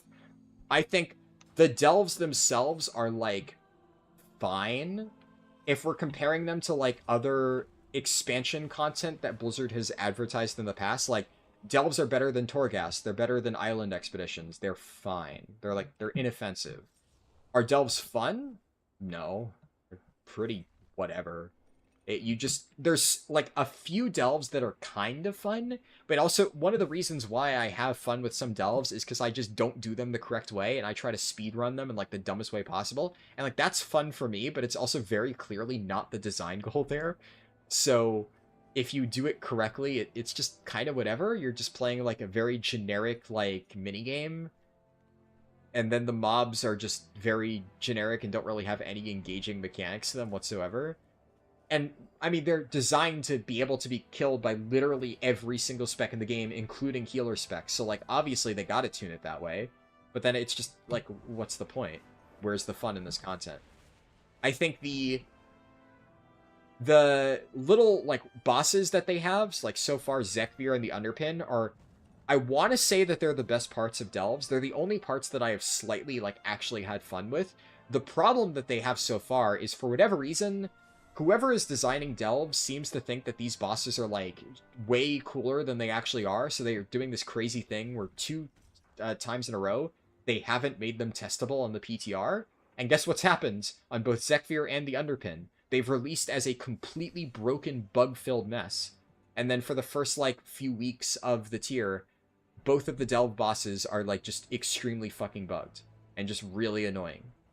And it's just like, why? They're not bad fights, but they're also not nearly good enough fights to warrant, like, we gotta keep this a secret, as if it's like fucking Gallywix, like the final boss of the raid. God forbid anybody test the Underpin and figure out that it's just a broken mess so that we can fix this before launch. So, they need to cut that shit out right the fuck now. And whatever the next Delve boss is, they need to make sure that's PTR tested, so we don't have yet another Delve end boss that is just borderline unplayable early on. Zekvir was definitely worse. Zekvir was extremely buggy, then they buffed him and broke him in many ways to make him borderline unkillable for like 2 weeks in a row, and then finally nerfed him, but he was still kind of buggy, and then like by like the second-ish month, he was in a pretty good state, and I think he felt like relatively good. And if he had released in that state, I think a lot of people would have been really happy, but it took them like 2 months to get there. Underpin, I think, still has some bugs, but he's mostly fine now. A lot of the really egregious issues have been fixed. There's also some parts of the fight I'm just not thrilled about. I don't like parts of the design. It's not terrible, but it's not amazing. But it's just like, why? It's not a very amazing fight. There's no reason why it shouldn't be PTR tested, so they, like I said, they need to do that for the third one. And if they do, and it releases in a pretty cool state, then great. Everybody else who doesn't PTR test it has a cool boss to go in and blind prog as a solo player. But as it stands, they're just shafting everybody by not letting a few people PTR test it. Like, I guarantee you that the average casual solo player in this game doesn't give a fuck whether or not somebody PTR tests the boss and experiences it before them. Because doing that is just going to make them have a more enjoyable experience when they finally get to see it for the first time when it's on live servers. It's just an asinine, like, you know, we gotta prioritize, like, keeping the content secret over making sure the content is, like, actually functional. If Blizzard was great, they'd be able to do both. Unfortunately, they're not. They suck. They always fuck the shit up. Every single time they try to make sure that, like, the content is secret and, like, untested, generally with the exception of the final boss of the raid, although this raid being a notable exception where they fucking blundered hard with Galliwix's tuning, obviously. But generally, historically, that is the one thing that they have put a shit ton of effort into making sure that they get right. But a lot of other stuff, if it's not testable on the PTR, you better start getting worried. And this has been a recurring trend for me always. And whenever I see we're like 2 weeks out from the patch and this thing still hasn't been added onto the PTR, what's another basic example? Mop Remix. Mop Remix had a 3-day PTR testing weekend where it was extremely buggy and broken, and then they never did another PTR testing weekend. Lo and behold, Mop Remix releases, and it's a fucking train wreck. Everybody's complaining. Blizzard doesn't realize how OP frogs are. They have to snap nerf frogs and roll people back, and there's tons of drama over that.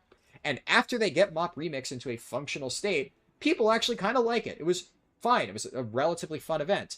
But they can never do this right. Because instead of just admitting that they always get it wrong and that they need to test their shit, they do 3 days of bug-filled PTR testing where basically nothing is working, and then they're like, yep, good enough. We got enough data. We'll fix it. And then they never did. One more PTR weekend would have been amazing for getting Mop Remix into a functional launch date. And the reality is, you know, they don't give a shit, right? I don't really think they care. Until they see massive drop-offs in sub numbers, they're not going to care. And I'm not saying unsubscribe over this. Obviously, this is something that disproportionately affects me compared to other people. So, of course, it's something I'm going to be annoyed about. I know a lot of people aren't going to give a shit. And it's whatever. That's life. But I still think that Blizzard should fix their shit and, you know, improve the quality of their releases. Because why not, right? Especially because especially PTR testing, right? That doesn't cost them much, I don't think. Just let people test your shit. Like, I'll do it for free. I literally always do it for free so I can make videos on it. You know, you get free data. It's easy. But such is life. So, I guess to summarize, I think there's a lot of issues with Delves. The only reason I ranted about that is because I technically didn't go on that particular rant when I ranted about Delves the other day. But I also, if you want to hear a lot of my thoughts on Delves, fucking 2-hour marker, I think, in the Windwalker Monk, Brewmaster Monk stream from like a few days ago, I went on a long rant about my problems with the I don't want to say reward structure. It's kind of the reward structure. It's more the way in which you are intended to earn rewards. Because, like, so kind of said, progression-wise, I think gear progression-wise, Delves actually are quite good. That is the one thing that they are good at. They feel rewarding in terms of the amount of gear that you get for the investment almost feels too rewarding. I don't want to say that because I don't want Blizzard to nerf it, but it's very, very easy to get gear in Delves compared to like every other form of content in the game. I think it's good. I think it's perfectly fine where it is. They made it even more rewarding in Season 2 than it was in Season 1. They technically nerfed the base item level of the Delve loot, but they made it much easier to get items from Delves. So it's a trade-off. I think it's a trade-off that benefits players, so I think it's fine. And I think Delves are, in terms of the amount of gear that you get from them, I think they are in a very healthy spot. I think the systems that you have to go through to get that gear, such as restored coffer keys, this is a dogshit currency that needs to die. I think everything surrounding the process of getting towards those rewards is absolutely terrible, and it's one of the worst parts of the Delve system. And that needs to be completely rethought in the next expansion. It's probably too late to do away with it for Season 3 of The War Within, so keep it for now. But in Midnight, they need to reapproach everything about how they're doing world content and delve like gear rewards and stuff like that. And the I guess the synopsis, the thesis statement of my entire rant the other day is that Blizzard has repeatedly said that delves are a third endgame pillar on par with Mythic Plus and raids, and yet they are continually afraid to allow delves to stand alone as that third pillar. It's a third pillar propped up by all of this, random bullshit that just weighs it down and makes it worse as a result. They're too afraid that if they don't prop it up with all of this other mandatory shit, that delves are going to fail and nobody's going to do them. And it would look really bad if their new third endgame pillar collapsed. So they do what they always do, and they force all this other shit down your throat to make sure that, well, if they want to play one of these things, they got to play all of these things. And it just waters it down. It takes one really good dish and just adds a shit ton of stuff to it. Turns it into a fucking mess. And that is the biggest issue with delves right now. I do think that they have a long way to go in terms of making it actually fun content, because like the fundamentals of delves are just kind of bland and uninspired. But, even if they did fix that, it would still have a lot of problems that I think they need to address first. So, do I think delves are a step in the right direction? Do I think they are better than things that they've tried in the past, like Torghast and Island Expeditions? Absolutely. And especially in terms of how rewarding it is gear-wise, it is definitely enough to where people want to do it for the gear. But if I was not binge-watching shows on my second monitor while doing delves, I'd want to fucking blow my brains out because they are so boring. I cannot stand running delves. If I have to run one more fucking delve without having something to do, it's the reason why I'm not going to do it on stream, because the only way I can stomach doing delves is watching a show. I need something to distract me from the absolute monotony that I'm doing. It's awful. And to give you an idea, right? I got this the other day. I've opened 500 bountiful coffers. The name of the achievement is fitting. I'm almost at 800 delves done. I've done a lot of fucking delves. You would think, wow, you've done so many delves, you must like it, right? No, I fucking hate it. But I gotta do it because it's really good for gear. Such is my eternal struggle. But yeah, delves have a long way to go for them to be actually a fun and engaging system that people want to do for the sake of doing it, not because it gives gear. Like, do you think the people pushing plus 16s, plus 17s, or whatever the fucking top keys are right now, do you think they're doing it because they get gear? No, they already have all the gear they need from those keys.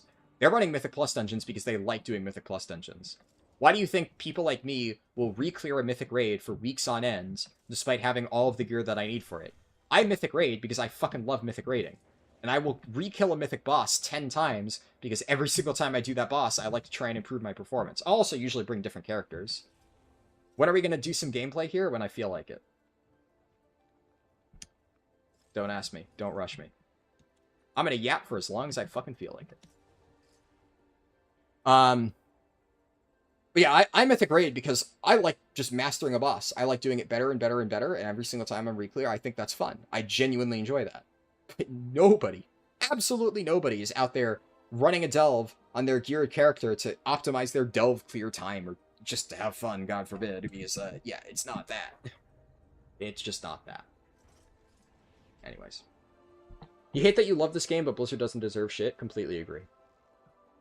I bitch and I bitch and I bitch, and so many people are like, if you hate the game, why do you play it? Well, I love World of Warcraft. I fucking hate Blizzard. Unfortunately, I love this game. It's the people running the company that have been driving it into the ground slowly over the years. They've been, in gradual, small elements, slowly repairing it over time, but they absolutely fucking nosedived this game in BFA and Shadowlands, and it's still recovering from that, honestly. And if it wasn't for how much I absolutely love Mythic Raiding, I wouldn't still be here. But I love Mythic Raiding, so I'm still here. You remember the bronze buff, which is probably something they wanted to bring out later, but it was an emergency fix? Oh yeah, absolutely. It was and that's why oh man, that pisses. I'm not gonna rant about it again. I swear I'm not gonna rant about it again. But the way they design these events of like intentionally built in case of emergency break glass things, where the moment the player numbers start dropping, they intentionally do these things to make it, we're listening. Fuck off with the we're listening. If I have to hear we're listening one more fucking time, I'm gonna scream. It's so blatantly designed to suck ass on launch so that they can buff it and say we're listening midway through. They do this all the fucking time. It drives me crazy. Ugh. Yeah, they never fixed the fucking weapon transmog, did they? They never added that, I don't think. Crazy. The ensemble shit. Oh, you were saying, okay. Actually, it's not the golden coffer key thing? It's actually not a weapon transmog. It is a cloak transmog. Goes on your back. This is the, that's the reward. A golden key that sits on your back. Which, like, I mean, it's relatively neat. You hope it's a skeleton key for bountiful call? That's actually a sick idea. Wait, that's a crazy idea. I like that. You do enough bountiful delves, you get, like, an infinite bountiful delve key? I like that idea. That's actually sick. I've never thought of that before. That would be fucking crazy. I'm surprised they don't do that. I mean, you do 500 fucking bountiful delves, you should get that as a reward. That would be nuts. No more key farming? Infinite bountiful delve coffers? That would be so fucking cool. Man. Now I'm actually mad that that doesn't exist. That's actually such a good idea. 90% of the time running delves, it feels like, yeah, I'm going to hit like a bullet sponge for 2 minutes because they have way too much health. Exactly. Yeah. Exactly. That's how it goes. Okay, let me check something real quick now that I've caught up in chat, and then...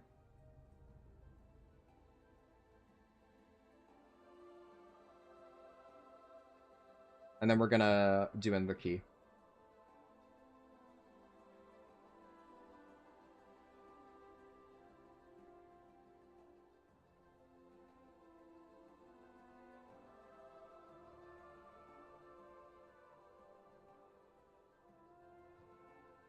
But it'd take too long.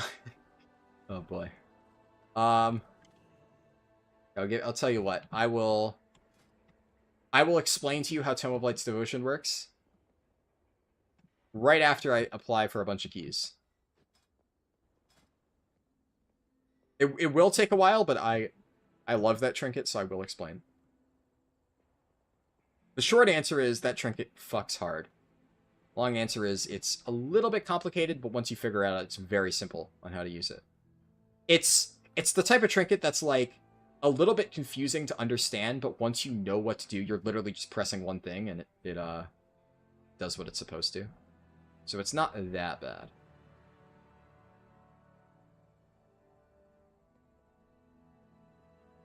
Insert 6 hours later SpongeBob meme. Yeah.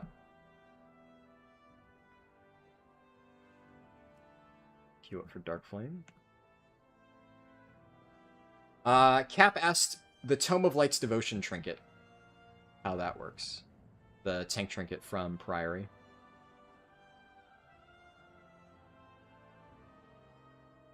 Right, fuck it, I'll YOLO. I doubt they're gonna take me. But, hey, they need a lust. I'm a lust.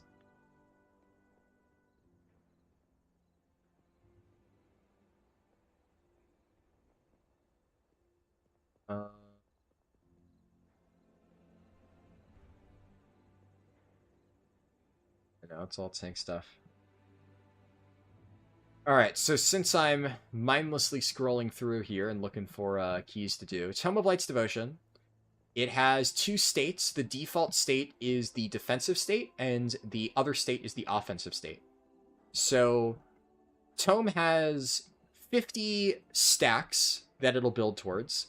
When it hits stack number 50, it switches into the opposite state. So it starts off with a... I believe I have to check the exact numbers on it. Priory.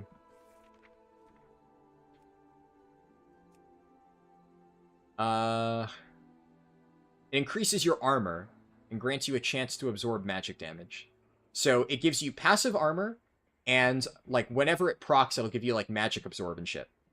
That state of it is very bad. It is absolutely terrible. It's not worth using. So the goal is that we want to keep Tome of Light's Devotion in the non-armor state, the non-default state, the entire time. So if you look at your buffs, I'm sure there's weak auras to track. I just look at my buffs. There is a little golden shield. That's the one that we don't want. We do not want the golden shield. And there's a little crossed, like, golden swords. We want the crossed golden swords. Crossed golden swords is good. That's the buff that you want to see. And the crossed golden swords buff, the other state for Tome of Light's Devotion, will give you passive crit, so it's just a flat crit bonus while it's active, and then every single time it triggers, which happens like when you take damage, I think. I don't know the exact conditions for triggering it. It's a little bit weird. There's like a 1.5 second internal cooldown on triggering it, but generally if you're taking damage like really frequently, it'll proc on cooldown. Just boom, boom, boom, boom, boom, and it'll rack up its stacks. And it does really good damage. It procs like crazy. And then when you actually use the trinket, it switches the state, it sets it to 1 stack, and then it magnifies the buff. So if you were to switch it from the attack buff to the defensive buff, you would get additional armor. And if you were to switch it from the defensive buff to the attack buff, you would get additional crit for a small amount of time. It's like a, I don't know, 15-second buff or something. And then, obviously, you have to work your way back up to 50 stacks of whatever that thing is. So like I said before, the shield one, the one that gives you magic damage reduction, it's terrible. We do not want that. The reason you're using Tome is entirely for the other state that gives crit and does damage procs. And you want to keep yourself in there as long as you possibly can. So if you are in the crossed sword state, the one that gives crit, do nothing. You just play normally, it's a passive effect, it procs. If you hit 50 stacks of the crossed swords thing, which will happen eventually, you never decay stacks, you always keep gaining stacks.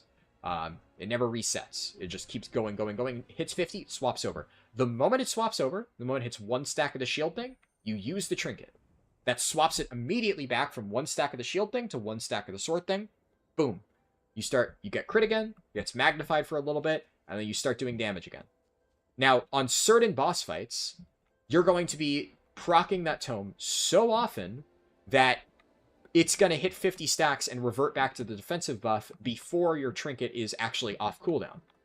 And, that's fine. There's nothing we can do about that. The way that you want to view that is it has done all 50 stacks worth of its damage in a shorter period of time. So you may be looking at that and thinking, okay, I'm losing a little bit of damage here because, it's in the defensive state and that sucks. But realistically speaking, it would have done the same damage by reaching those 50 stacks, whether it took 30 seconds or the full 1 minute 30 seconds. And then whenever your trinket comes back off cooldown, even if, let's say, the defensive buff is at like 25 stacks or something, the moment it's off cooldown, as long as it's still in the defensive buff, you hit it, you swap it back to offensive, rinse, repeat. The moment it's off cooldown, check. Is it in offensive? Good. Do nothing. Then if it is in defensive, hit the trinket, boom, back to offensive. And that's all you need to do. That is the entire trinket. Stay in offensive buff, you get more damage.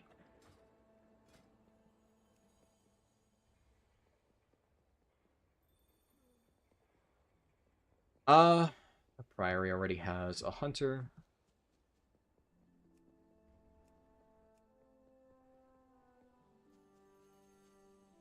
Golden sword good, shield bad? Yes, bingo. Do I ever come across rude players in my pugs? Someone called you a bum in a group today? That's the only rude thing you've had in a while? Yeah, I mean, every now and then. It's not often directed at me, but I have seen people being rude to others, and usually I try to tell them to shut up so we don't deplete the key. Because half the time, if you start doing that, people are just going to rage quit the key, and then just waste your time. But yes, I have encountered that. Not a lot. It's not like it's a common occurrence, but it does happen.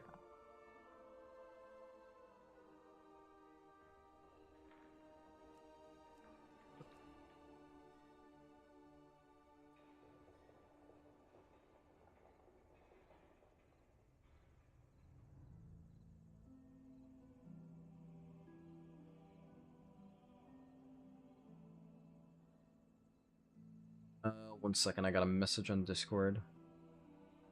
Oh. Oh, nice.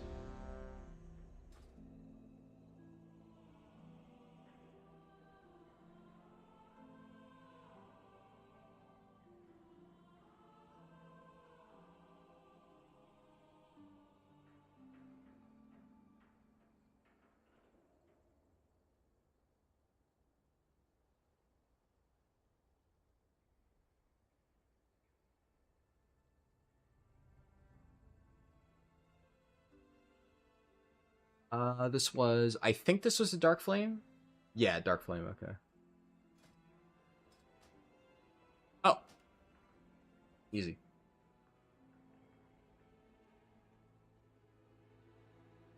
You got into your first mythic today by spamming join requests with joke notes. Nice. That's one way to do it. Eventually they'll cave.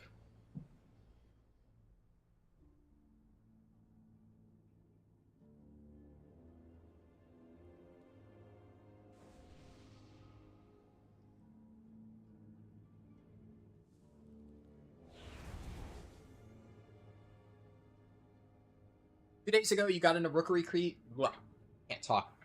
2 days ago, you got in a rookery key, and the mage asked for summon Darticle. Unlucky. Yeah, I don't know. I probably would have joked too. I guess it depends on the phrasing, but yeah, if a mage asked for a summon to the rookery, that's about like as clueless as you can get. I probably would have said something like, you know, I don't know, do you not have the 5, portal? 4, The mage portal 3, that takes you literally 2, 5 feet from the dungeon, 1. or some snarky comment, I don't know. But yeah, I think that is a reasonable thing to be surprised about.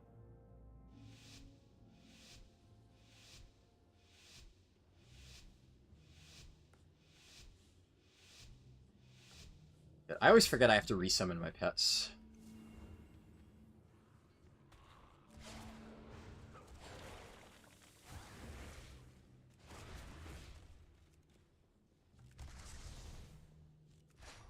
Oh, when he said big pull, he meant big pull. Okay, wait. What the fuck? What the fuck is this pull, brother? What the fuck is this pull? Alright, I'll trust.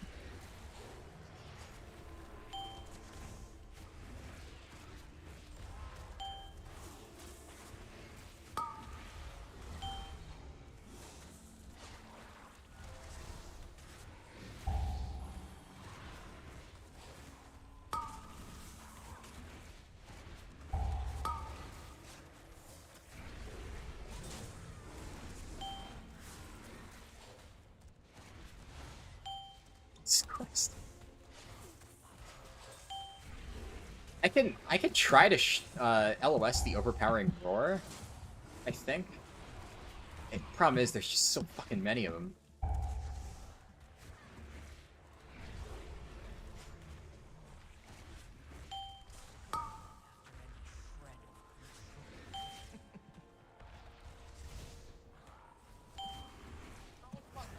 Acceleration? Oh my god, I actually barely timed that to keep myself alive. I let my frenzy stacks drop off because I got spooked by my health bar. Okay, yeah, I'm dead. Now that pull is not it. That is the dumbest fucking pull I've ever fucking seen. Holy shit. Thing is, it's Dark Flame, so like, it's fine. And admittedly, I'm not interrupting because, I mean, let's be real. There's honestly so many things to interrupt there, and if I am not using every GCD I can to do damage, who fucking cares? I'm not gonna die anyway. This is gonna be a fun key. Bro's got it. The tank is cooking. He's cooking something.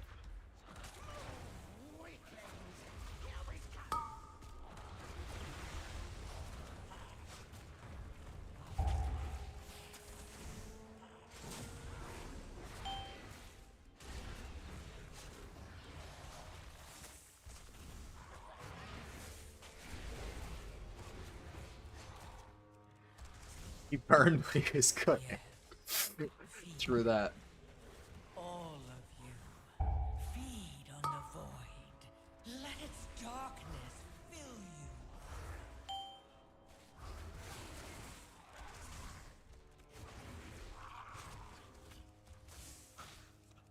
Combat with the mole herd? Somehow, no. I didn't know you could not pull that. Oh, we're going.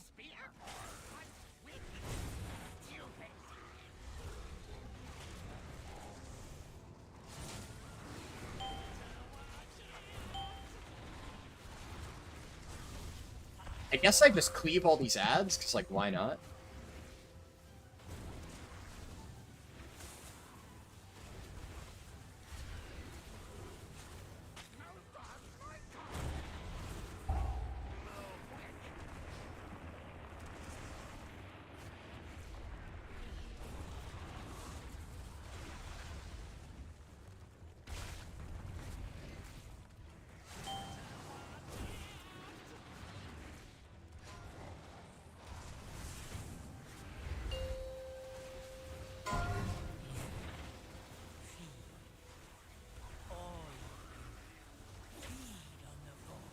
Damage.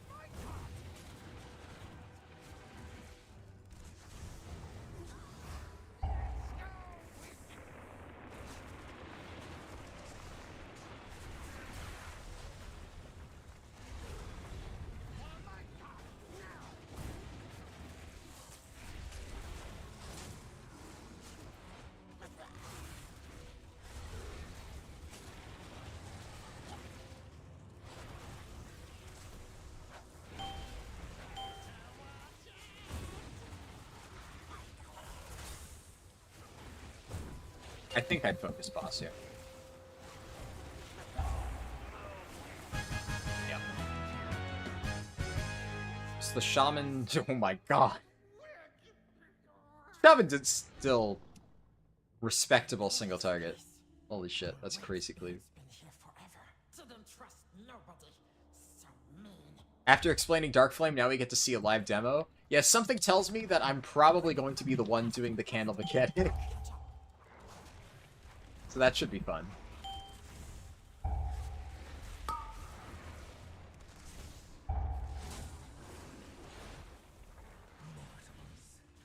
Scrabbling after any shred of control.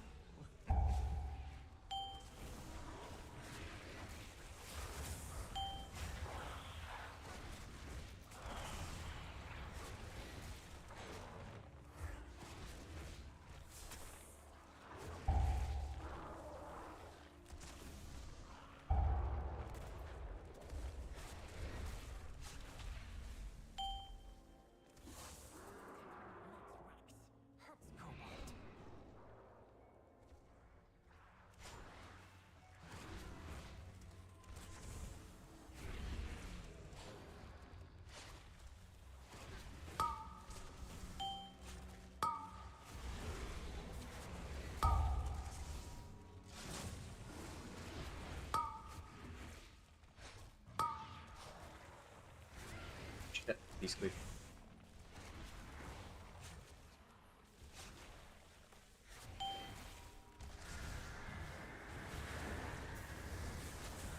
I actually gotta do the mechanic now, huh?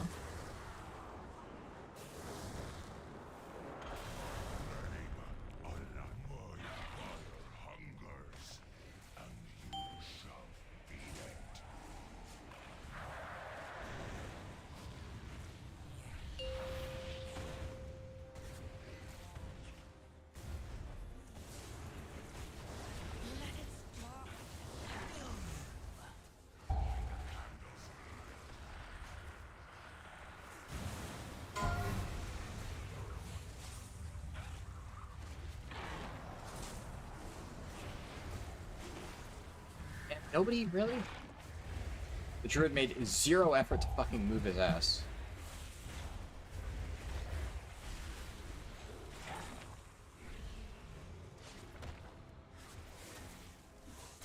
I guess I'm just gonna have to play really tightly in melee.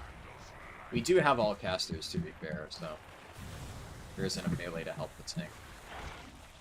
I guess that's my job.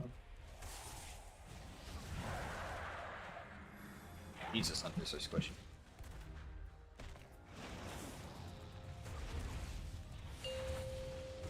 Oh, it's not on me. All of you, feed on the void.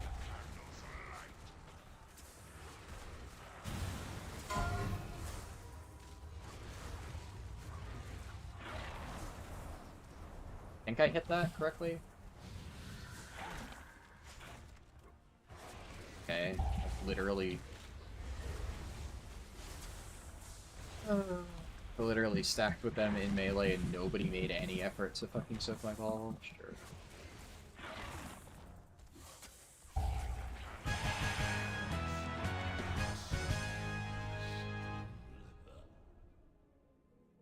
You smell a count issue by the end of this dungeon? Yeah. Yeah, I'm kind of worried about that, but, you know.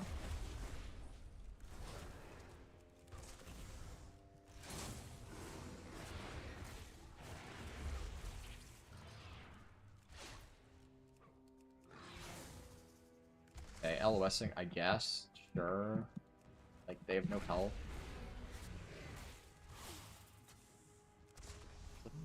Kill him. Scrabbling after any shred of control.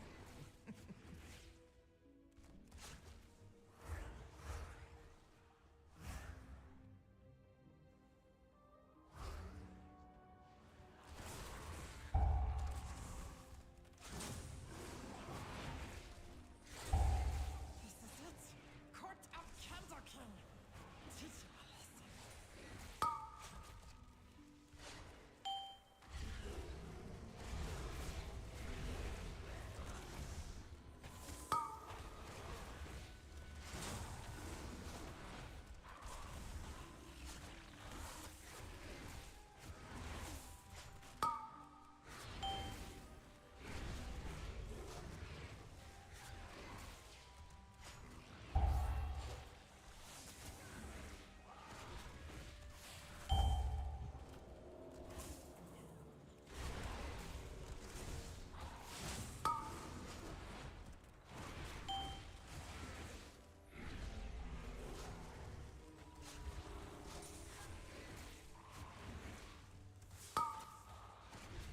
Yes.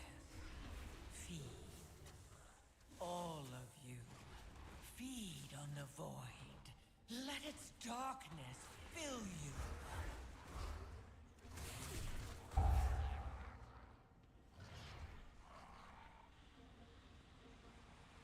Barb shot, barb shot. Okay. I pulled a little early there, but in my defense, it wasn't because the tank was being, well, he was being slow, but my barb shot stacks were on the line.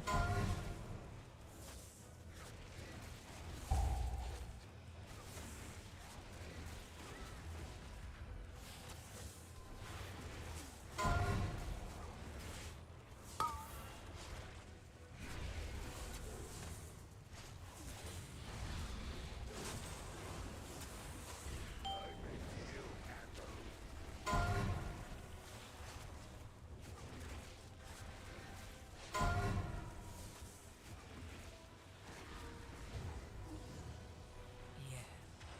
Feed. All of you.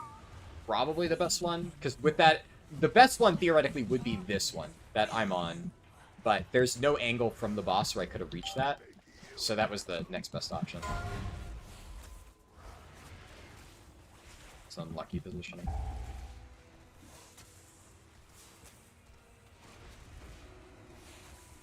That guy's gonna take it to the dome.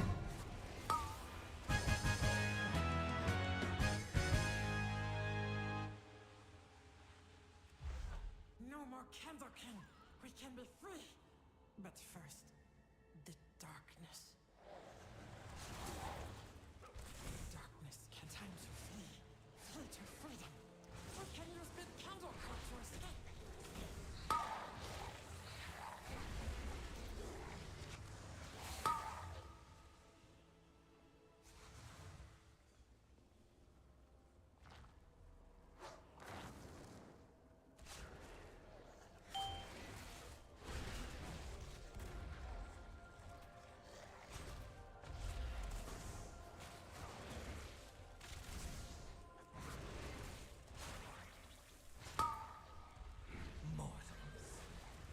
Shit, Scrabbling after any shred of control.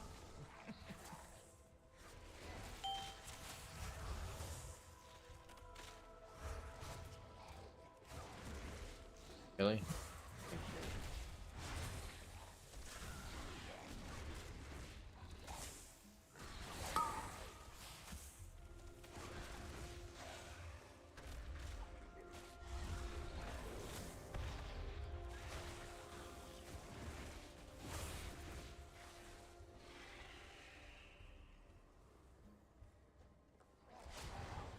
Yeah, if we don't get a lot of extra stuff here, count's gonna be a little bit fucky. Not looking forward to that.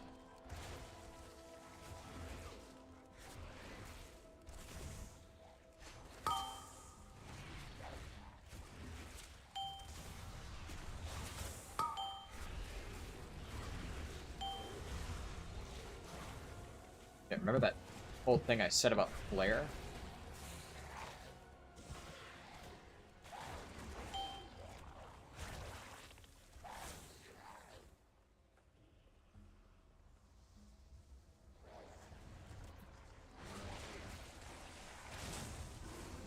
Yes. Feed. All of you. Feed on the void. Let its darkness fill you.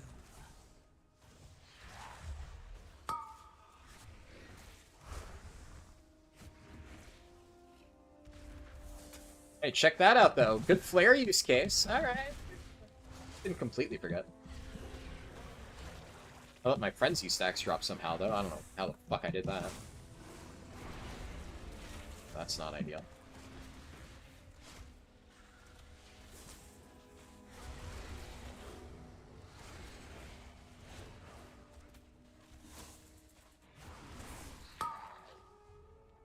Great flare, thank you. Much appreciated.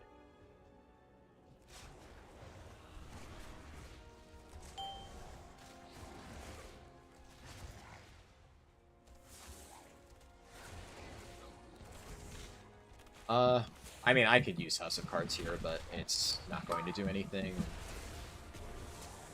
We're about to start the roleplay. Yeah, count is going to be rough here. We are going to be pulling basically the entire last room. Is that even going to be enough?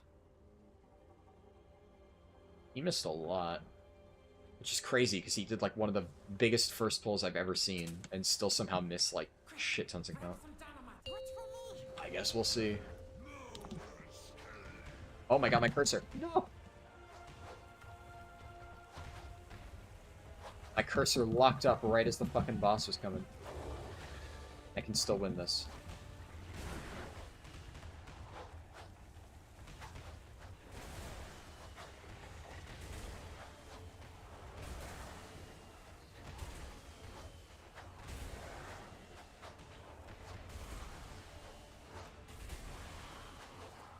Holy shit, how did Reese beat me by 1? Motherfucker. Fair play. Oh, my head.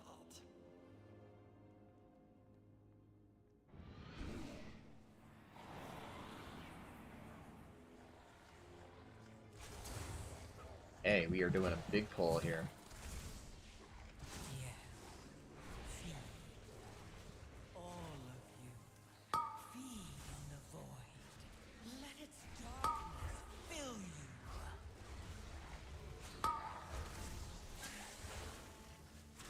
Christ.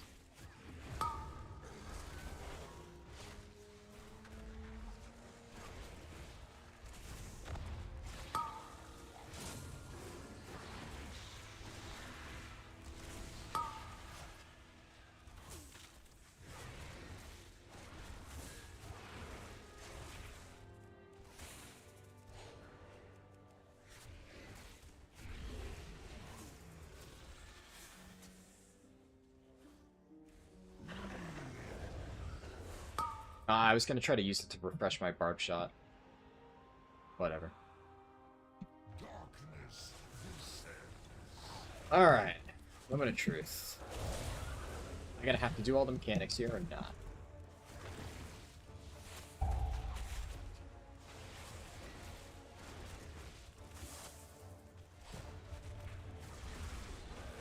When are the Mythic Key speedrun guides coming?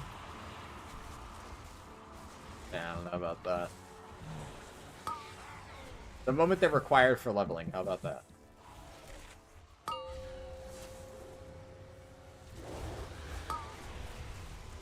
I guess, yeah, I could probably beast cleave this. Yeah, what did I say? I'm gonna have to fucking do this mechanic, man.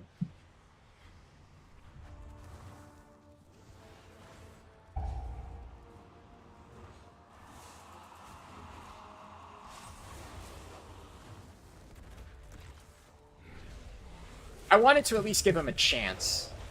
You never know. Never know.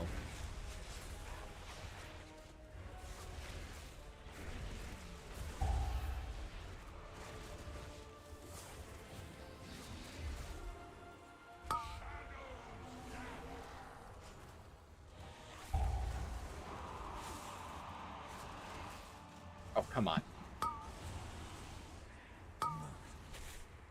Struggling after any shred of control.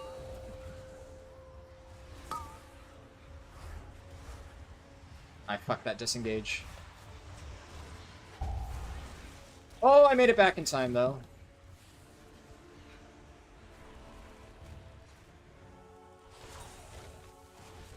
Alright, sure.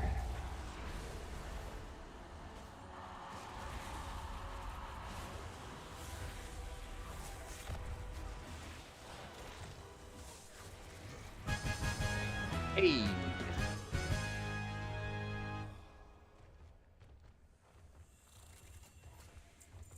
No loot. Better to light candle than curse darkness. It's scary in there. See, in the off chance they get anything, we can... So I guess the shaman already looted, right? So... But the darkness always returns. I mean, if he needed it. Or if he doesn't need it, but he probably does. Yeah, he does. I won't even bother asking. New friends are best friends. Thanks, best friend.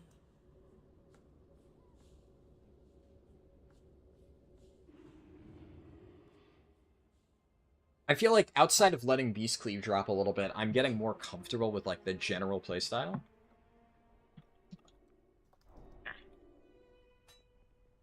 I need to... I'm probably not going to do that right now, just because I don't feel like it, but I really need, like, mouse over macros for, like, flare, binding shot, etc. Instead of having to do the reticule, because I'm definitely losing time there. But I think shouldn't be too bad. Let's see here.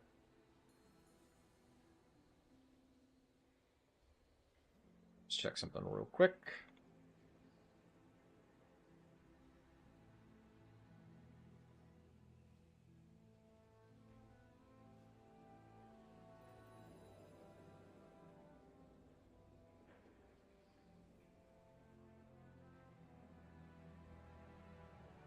Right.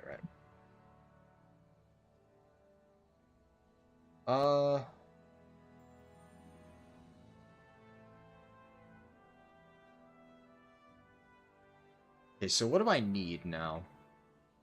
I mean, I still really need floodgates, but... because everybody needs floodgates, it's just fucking rough to find.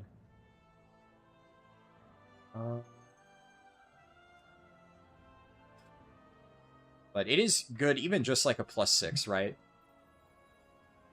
That's like a big chunk of rating, so...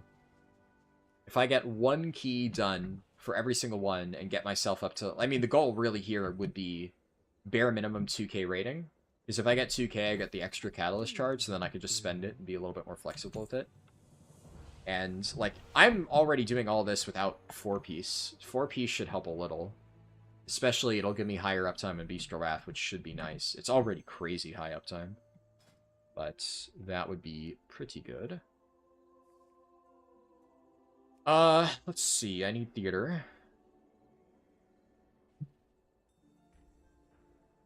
Cinderbrew.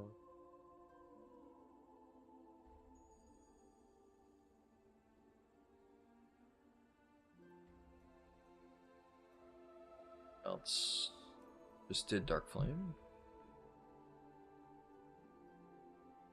A Floodgate. +6. Who knows?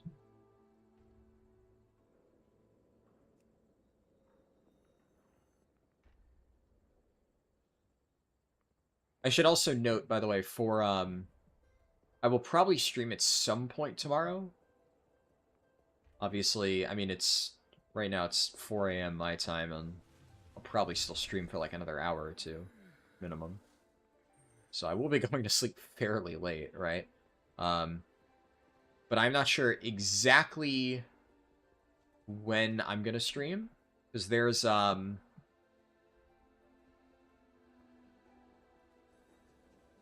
if you've watched Severance, I'm not gonna give any spoilers, don't worry.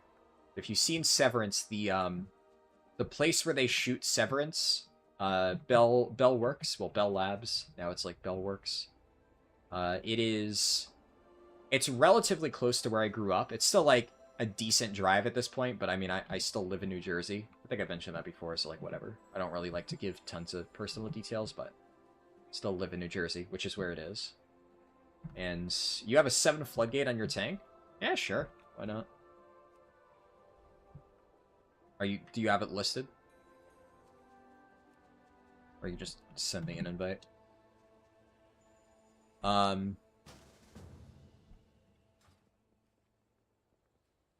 But whatchamacallit? Yeah, so Bellworks is like really close to where I live, or where I used to live when I was in elementary school.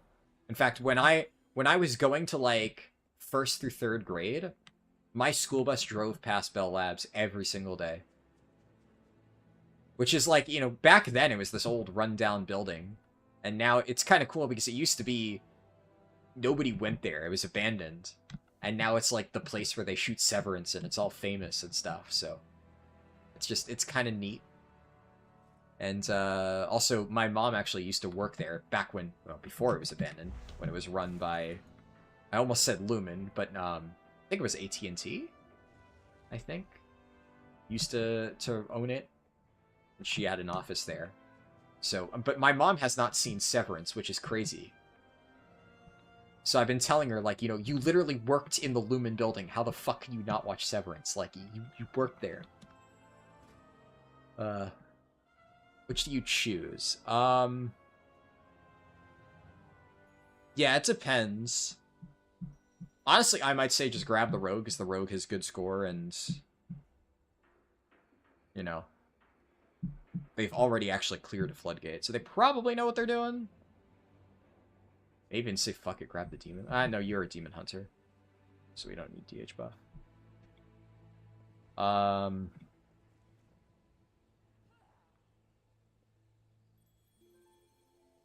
Severance is goated for real. You'd make your any grind mythic keys for your rating.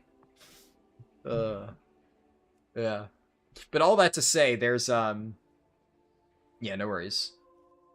There's like an event, because the way that Bell works normally is it's like a big event center where we went there like a few weeks ago, and it's like they have like a pizza place. Like basically, if you look in like the background of the shots that take place in Bell Works, when it, like in all those scenes of Severance, they have like stuff over all the windows and stuff. You can't really tell. It looks like it's just a regular corporate place.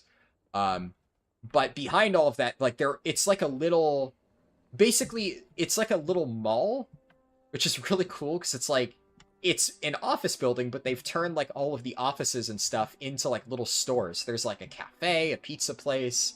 It's really, really cool.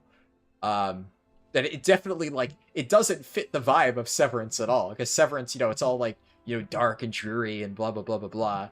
And the actual Bell Works where it's shot, I mean, the exterior of it does look very foreboding and stuff like that, but, the actual, like, inside of it, it's nice. They let you bring dogs, so I got to bring Tucker, you know, the dog in the profile picture. Surprisingly well-behaved in public. He doesn't, like, bark or freak out or anything. You got, oh, is one of those a healer? Just in ret spec? Oh, you invited 2 and probably both accepted or something? I'm guessing. I'll start flying so I can help summon. Yeah, I feel you. But yeah, so apparently tomorrow they're doing something where they're gonna like decorate the place to look like Severance and have, you know, some fancy like exhibits of like stuff from the show at Bellworks. So my dad mentioned it to me. We might go. I don't know if I will or not. Still debating.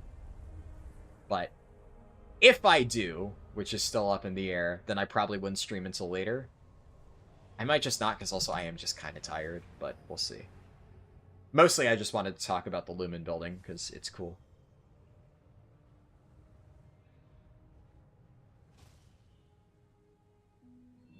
It's very interesting, because they, in the exterior shots of the building in Severance, where, like, you see, like, cars driving away and stuff, they include the water tower, like, outside. And as far as I can tell, for the show, it doesn't have any real significance. They just thought it looked cool and kept it there. Which, like, fair. But what's interesting is I kind of had assumed they would CGI out the water tower. Because the exterior of the building, they do a lot of CGI. Because normally, you know, in Severance, it's like, there's all this, like, forest and stuff around it. But in reality, there's, like, shit tons of, like, suburban housing areas around the building. There's, like, the parking lots, which are the same. That's not CGI'd or anything. But then, where normally you'd see, like, little suburban housing areas, they've CGI'd it to be, like, you know, forests and stuff surrounding the building. So they already did a bunch of CGI to make it look more, like, isolated and stuff. But they kept the water tower, which is interesting, because, the water tower, the reason it looks like that, fun little tidbit for anybody who watches Severance and wants to know backstory, is, like, you know, if you remember what it looks like, it's a small detail, so you probably don't think much of it, but it has, like, these 3 pillars, and then there's, like, this, little curved, like, shape at the top, right? It's a very interestingly shaped water tower, and that's because it's shaped like a transistor, because they invented the transistor at Bell Labs. That's, like, one of the most famous things about it. I think it won them, like, a Nobel Prize for Science or something like that. The Shaman Good. If you want, yeah, I think should be fine. Hard to say with Floodgate, but, you know, I've seen better healers struggle, so. Up to you.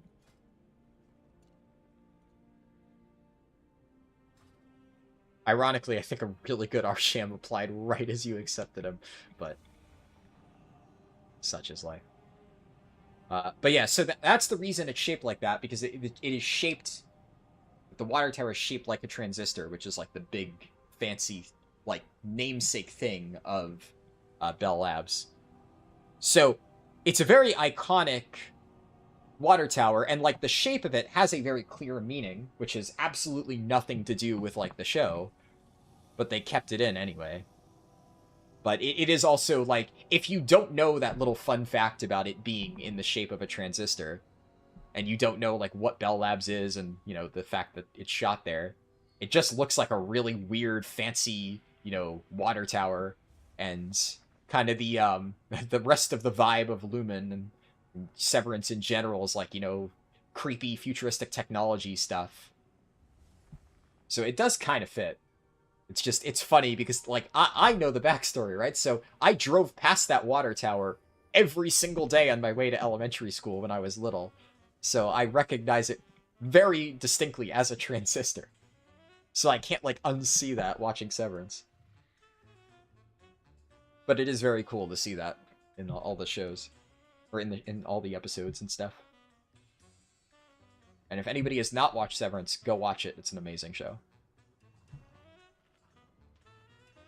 Your gracious father has rewarded you with a waffle party. Yeah.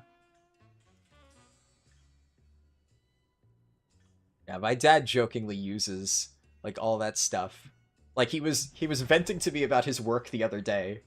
And he was like, oh, you know, because my dad works for AWS, Amazon Web Services.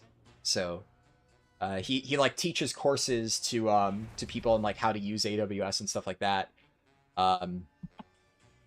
And he has, like, you know, Monday, Tuesday, Wednesday, Thursday courses, and they randomly decided that the Monday course wasn't necessary, so they just cut it. So my dad has been, like, bitching to me about that and stuff, and he's like, oh, I guess somebody at the board decided that, you know, Monday classes weren't necessary.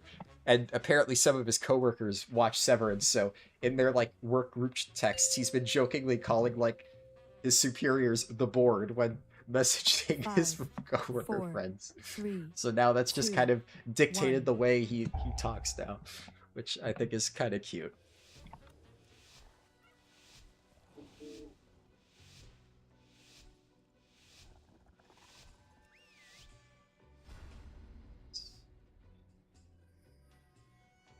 Following your lead. We're probably going to get these robots. Yeah. I don't know if my pets pulled them or if somebody else did it, but kind of hard to skip.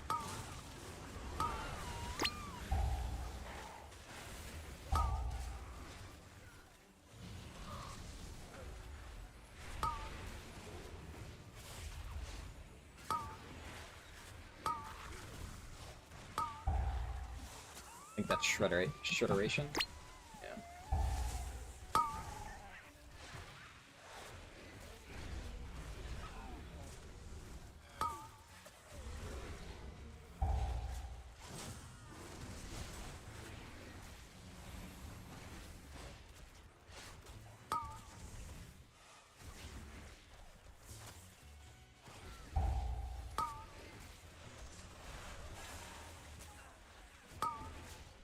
The damage seems pretty good.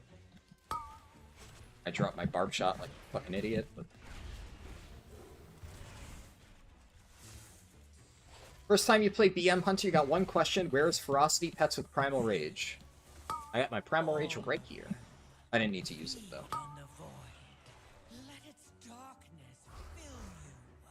Unless, are you asking me where to get one? Like, in general?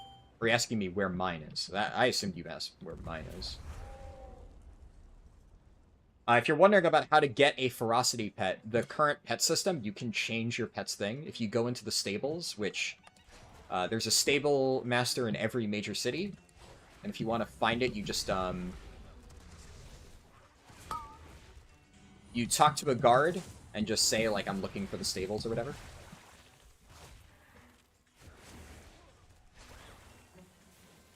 Shit, dude, I don't have fucking basically about... Oh my god. So, talk to a guard, ask for the stables, go to the stable master, and if you click on your pet within the stable interface, you can change its like, type. Ferocity, Cunning... what's the other one? Tenacity? So if you're trying to get a less pet for Primal Rage, just go into the stables, change your pet to Ferocity. Boom. Any pet works.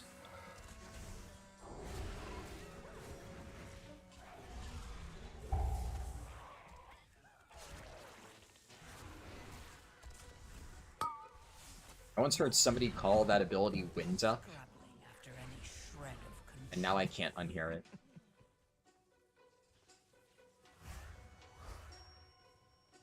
Oh my god.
Heading to bed, good luck on getting your gear in the dungeon, thank you.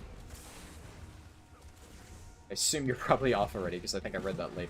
Any tips for a guy that is not healed since Pandaria, but wants to start doing it, but you have anxiety about M+ and getting yelled at? So I'm not a healer player, really. I haven't actually... I mean, I played Resto Shaman a little bit last season, but we have not started the part of this challenge where I'm primarily going to be playing healer. Just a heads up. So it is still not something that I am very comfortable with, like, a lot. Just be aware of that. So I can't really give you any healer-specific tips per se, but as a general rule of thumb for just your Anxious and Mythic Plus kind of thing, honestly, the best thing that I can say is that it's gonna happen regardless. You're gonna get yelled at some point, because the thing is, there's a lot of assholes out there. That's how it is. So, I think a lot of people approach Mythic Plus with the mindset of, I don't want to get yelled at. I want to do anything except get yelled at, and I'm terrified of getting yelled at, and I want to do whatever I can to prevent that. The reality is, it's gonna happen. I get yelled at, everybody does. There's gonna be some asshole out there who is just having a bad day and decides to take it out on you. And if you can accept that and just not give a shit, I mean, that's really the only way to reliably, to reliably play World of Warcraft in general.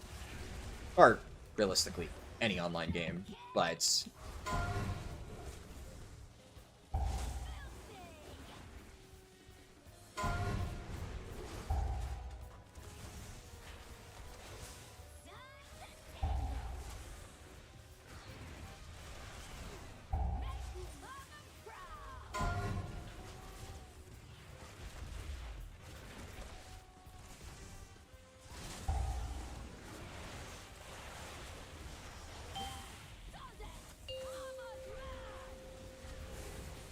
I feel like my cleave in this fight is just so much worse than everybody else's.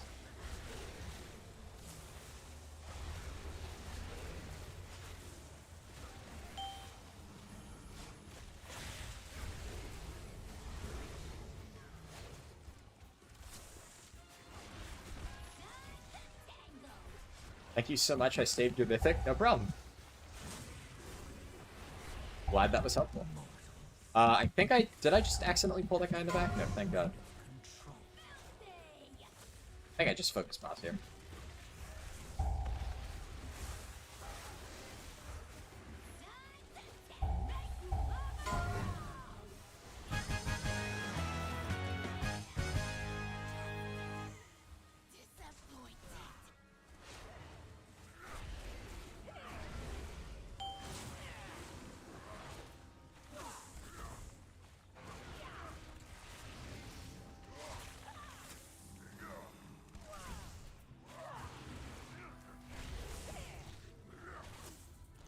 Dude, damn. I'm getting smoked by this Ret Pally. This guy's crazy.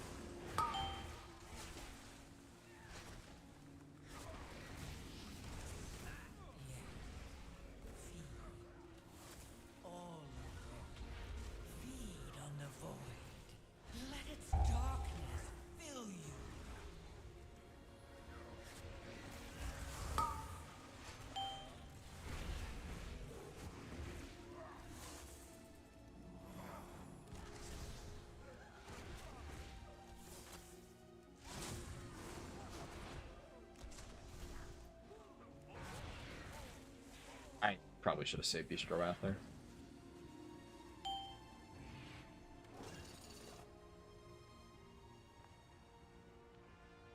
Oh, are my pets going to be a problem here? Do I need to dismiss them? Okay, no, they get dismissed. Okay, thank God.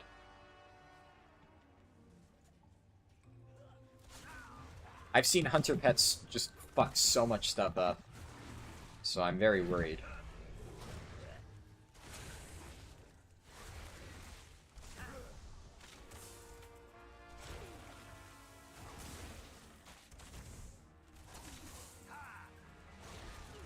Guess I'll just go Wrath here.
This is bad. Oh, dude. You're joking. Ah, that's really bad.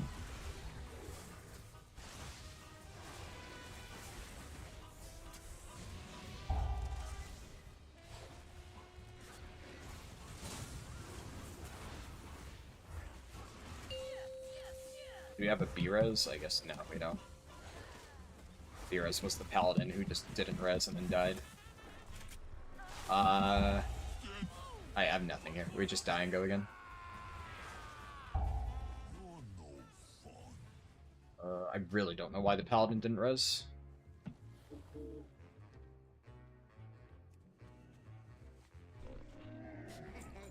Many deals for a friend of the Grummles, like you. We can't really get across here without some help, I think. You'll probably have to pull a few mobs.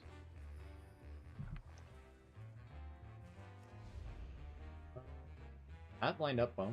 Never mind. Okay. Never seen everybody cross safely there. I even camoed just to be safe. Alright. Shit. Welcome to the firing ready. Unlucky that I used Lust there, but I mean, how could I predict it?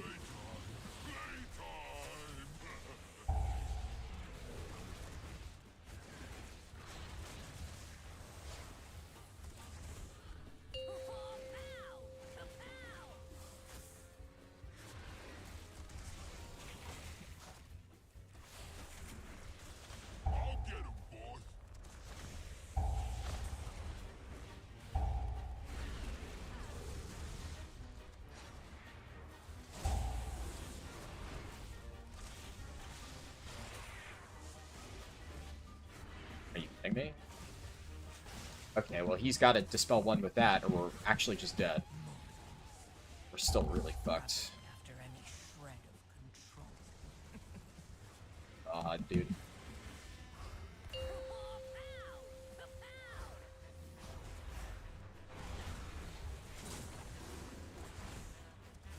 Really want the mechanic to target me. Okay, nice.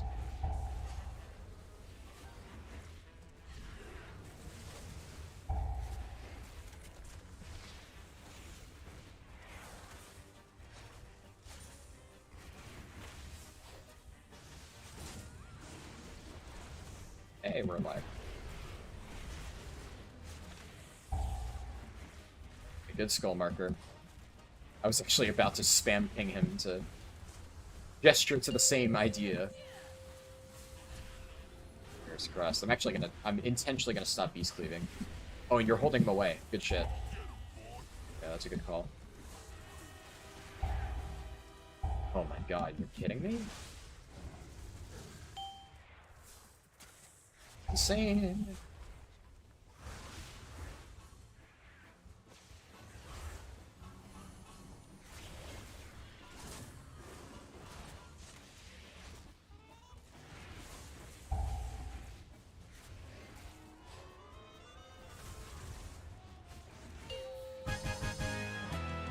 I'll get the remote. 640 is plenty to start mythics? Yeah, absolutely. That's definitely enough.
I don't know if we have any oh my god, we do have a knockback. I don't know who had that knockback, but that's actually... Wait, I also have a stun. I have a knockback. Oh my god. And I have this.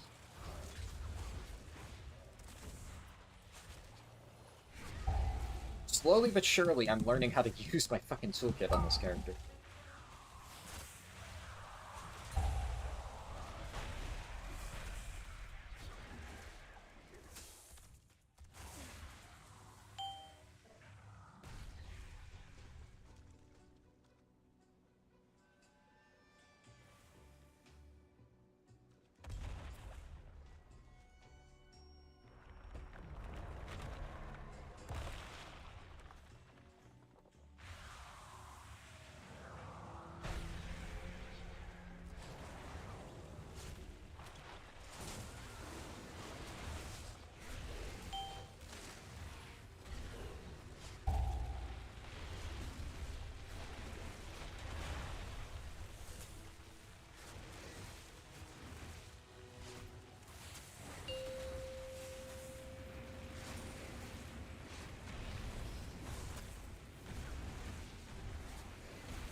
Uh-oh.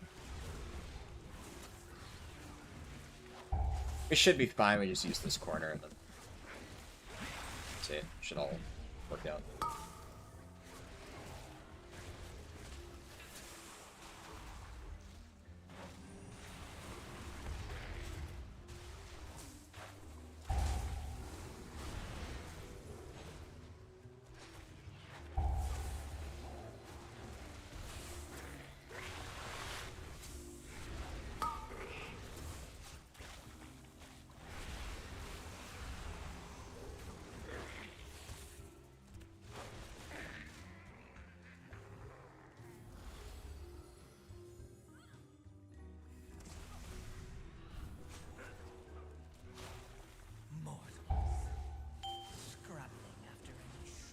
I have the electrician on me.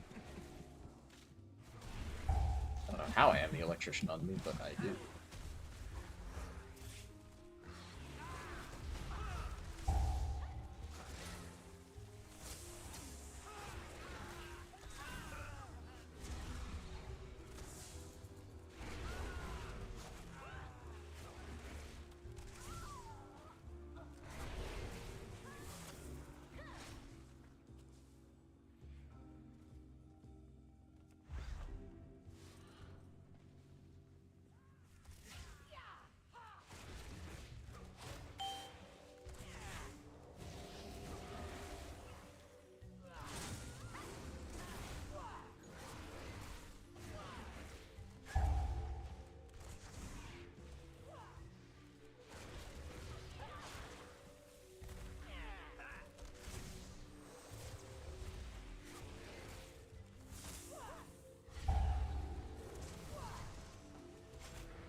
Leatrix.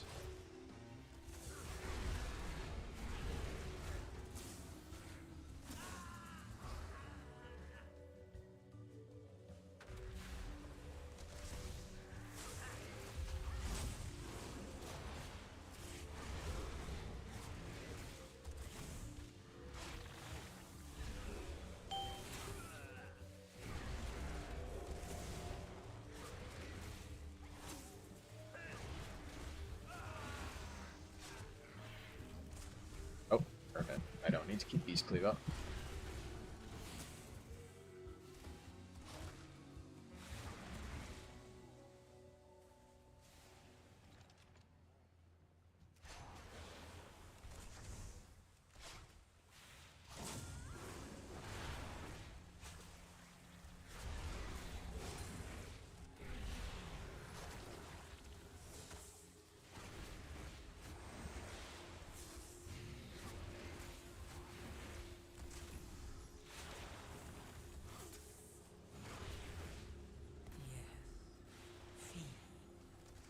All of you, feed on the void.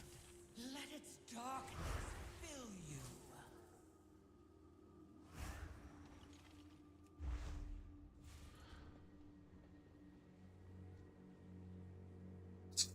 You dare question me? Face annihilation. Power! Power!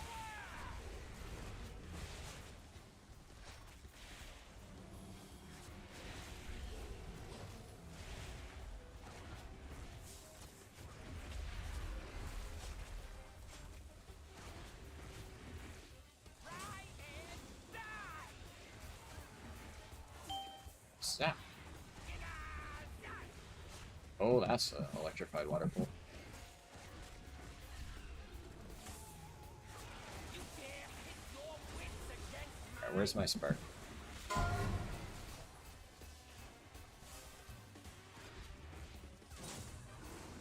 Oh no, I'm out of range. try and die!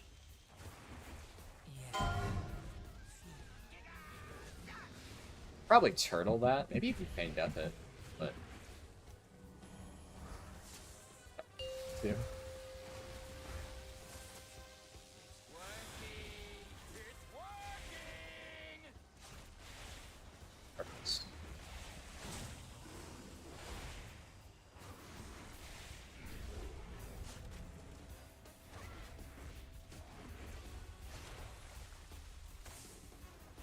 Try and die!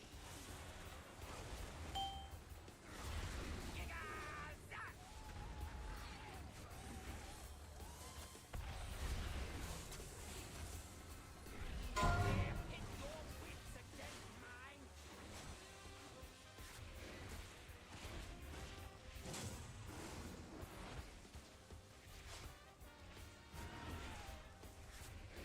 Try and die!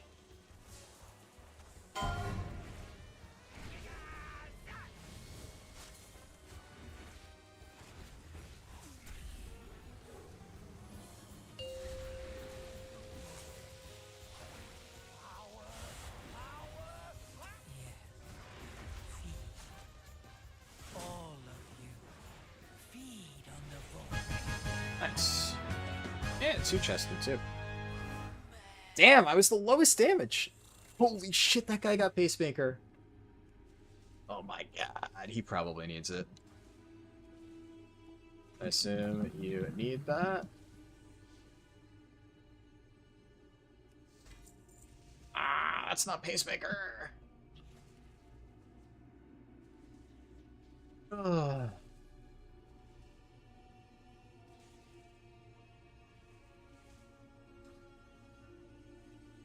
I did get decent loot though.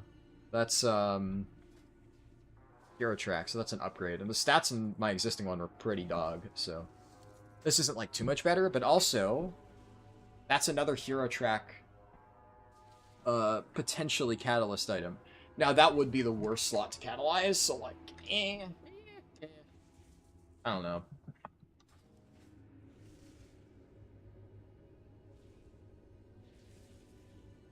We'll see.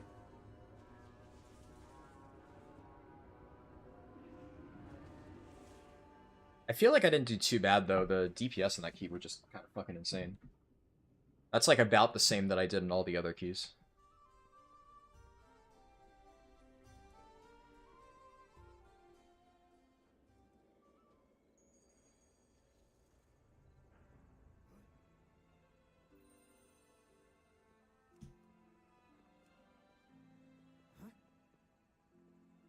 Yeah, I wasn't too far behind it overall. What do I still need? Still need Theater, Priory, Cinderbrew. None of those are pretty. Theater's pretty. See what I can find.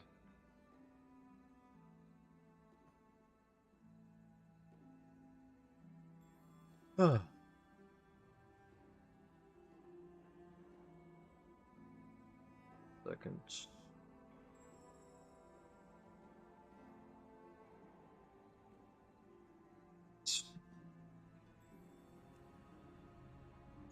Already has a hunter. I mean, they have a hunter, but fuck it, we ball. Also has a hunter. God damn it.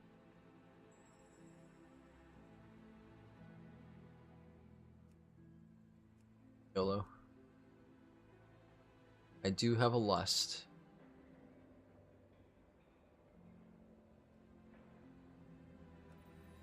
Okay, this one I feel like I have a reasonable chance of getting into. Like, do I even just YOLO the... They might be worried, because, you know... But considering I fit the bill for what these guys are looking for, it's a +9, it's not that scary. I'll fucking YOLO the Keystone Hero link.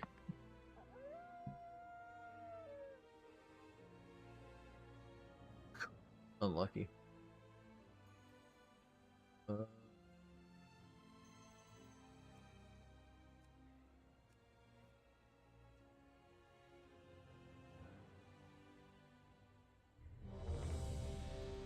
Hell yeah. Alright, Priory it is. Not a bad group at all? Yeah. Honestly, the healer was pretty good, especially considering his item level. I think he did good. That's just... It's one of those things, you know. Everybody dies to a mechanic, and, you know, the whole reincarnating straight into the same mechanic again was kind of funny, but he seemed to do fine the rest of the key. Just, you know, shit happens. That did concern me a little bit, but yeah, the rest of it was really good. The DPS that key fucking smoked. And I mean, it should go without saying, you did really good too. It's slightly different than the route I normally do, but like the general pathing is very similar. So I like that. I usually do a tiny bit more like side packs up top, but otherwise...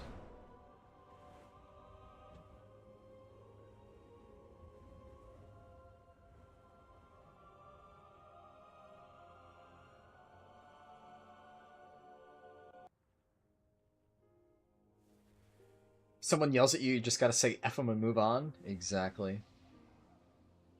You can imagine that. It's always nice to hear other people's thoughts on it too. Yeah. Oh yeah, actually, Owner over there giving a really genuinely good tip of having mouse over macros. For healers, that is very important for sure. You're an item level 640 Mistweaver. 5, You're just doing the best you can and try to ignore stuff if it goes 3, wrong. Yeah. 2, Everybody's got to learn 1. somewhere. For sure. Don't let people get you down.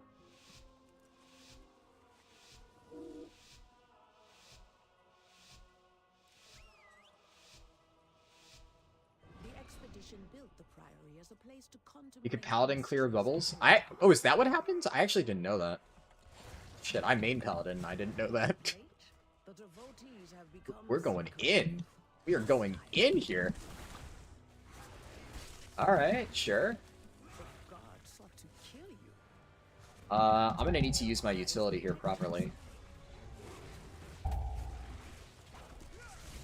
Each of his lieutenants bolsters his I need to do that.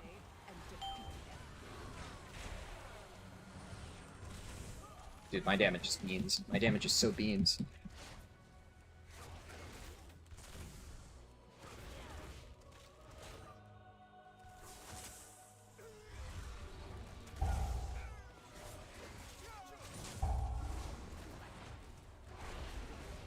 losing to the fucking bear, man. Okay. I'm not happy about this. I gotta figure out what the fuck is going on with Beast Cleave, because it feels like some pulls I'm just doing no fucking damage with it. And it's rough. It's rough.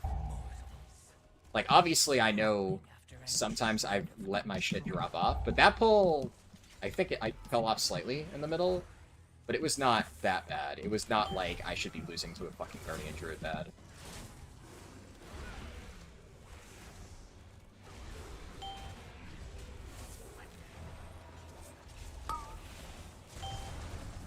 Definitely mouse overs will help make stuff like that more effective. Could also just be because, like, I don't know, now I'm slowly gaining on him a little bit. Maybe stuff like Call of the Wild is the play at this stage. I'll have to look up what, like, really high-end Mythic Plus hunters are doing, because I'm still running the no CD builds. But the reality of a lot of M+ pulls is you do these gigantic pulls. You do the big, everybody pop all CDs type shit.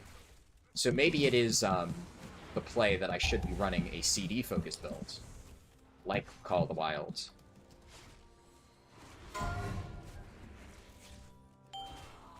Seeing how that goes.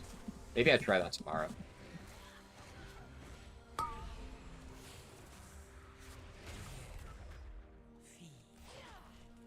I guess I can do.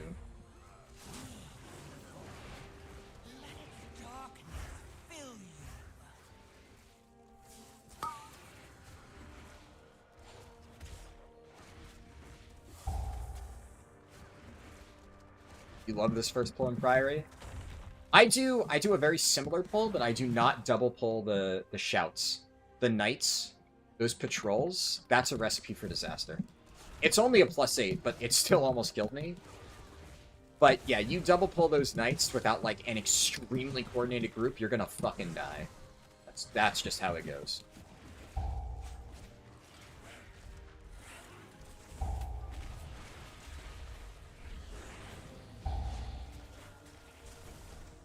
Jesus Christ.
Oh, that knocked them farther than I thought it would.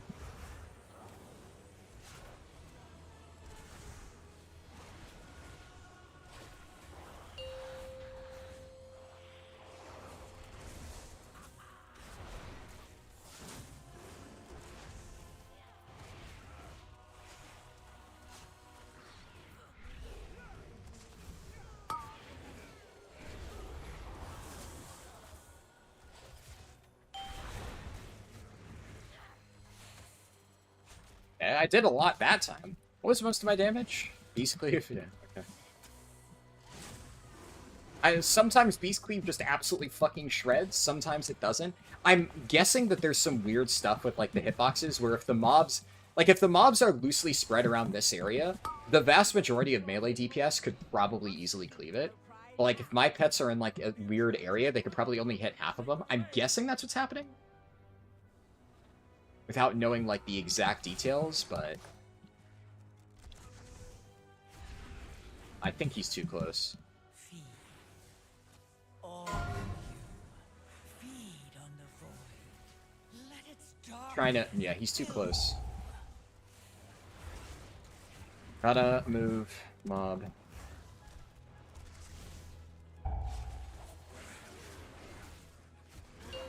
to these heathens.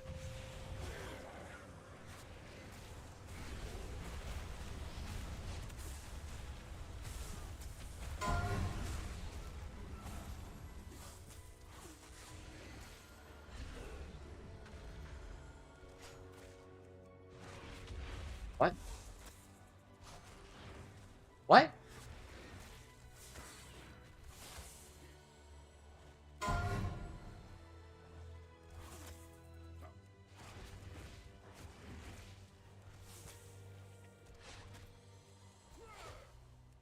Finish them off, Lieutenant. We won't peel off anymore. Hold. I see their depth. They seek to ambush me without. Ours is the true path for the Arathi. I guess I should probably be... My spear aims true. At least the tank didn't try to, like, shit-talk or anything. He knew. It's kind of weird that that one dude was just like, I'm gonna be a fucking bitch about it, but whatever. Hand to these heathens.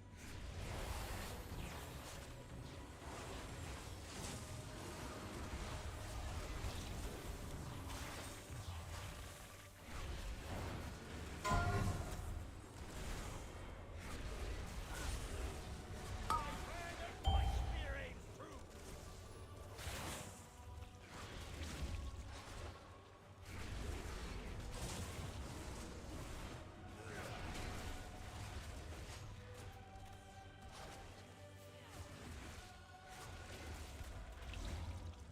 Show them the power of the flame.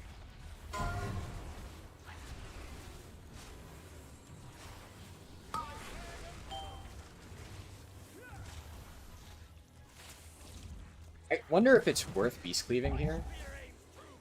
Instead of just, like, cobra shotting or something.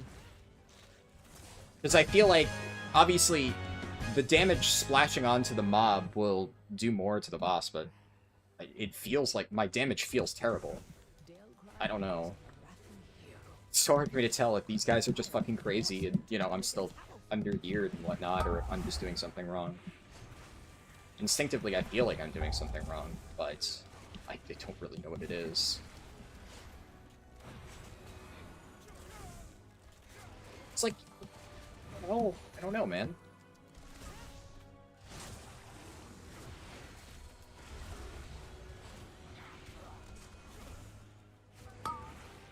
I have pulls like that, where I'm like, yeah, cool, yeah, sure. Pull sprite just absolutely fucking suck ass, and I feel like I'm doing the same thing. I don't know.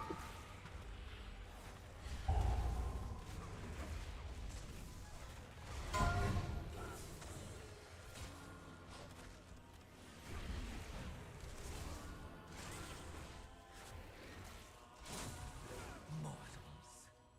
Scrabbling after any shred of control.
I feel like it did pretty good there.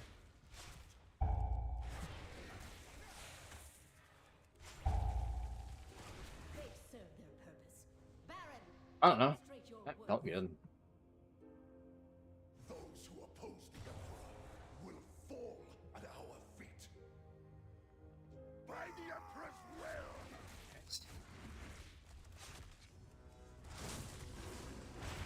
By my own My hammer!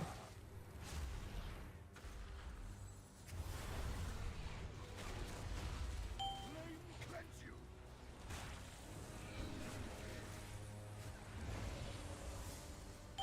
Shielded by flame light! I am healed. The flame in power! I'm getting fucking cranked. By my holy hammer!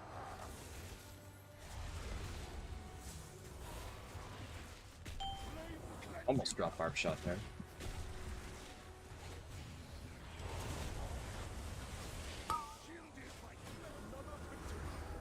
He detonated that way too fast. I am healed.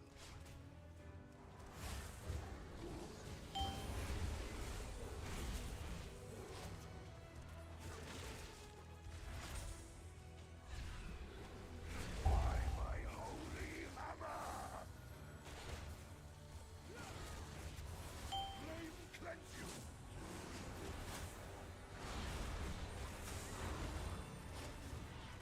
Shielded by another Oh my god! Why are they just full sending? heal me. Yikes. The flame in power! Many groups do that. Just instantly rip all 5 stacks, but there's absolutely no reason to. Guide my hammer!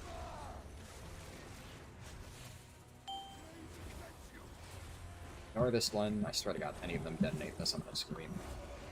Do not. Do not. The boss is dead. The boss is literally dead. Why? We have 30 seconds! Why are you blowing it up? What the heck? Why are we... What is this guy doing? Oh my god! The boss is dead! Oh my god! I'm gonna scream. I'm gonna scream. I'm gonna scream. I'm gonna do it. She has always preached of the strength of the Emperor's will, but to turn against us is madness.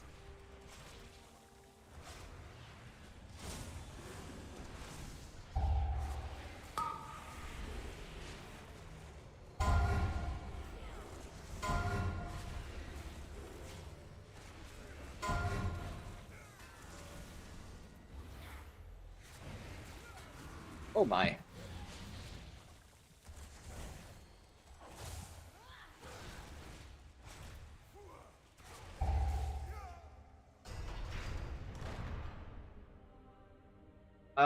Hi, question for you. How the fuck is 8 to 9 easier than 2 to 4?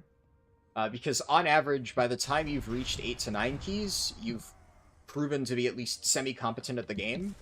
Plus 2s have the biggest skill range of players in the game, because it, you know, can range from people who are doing their literally first key ever and are secretly like gods. Usually not really, but, to people who have never set foot in a Mythic Plus dungeon before and don't know where their hands go. Scrubbing after any shred of control. That's usually it.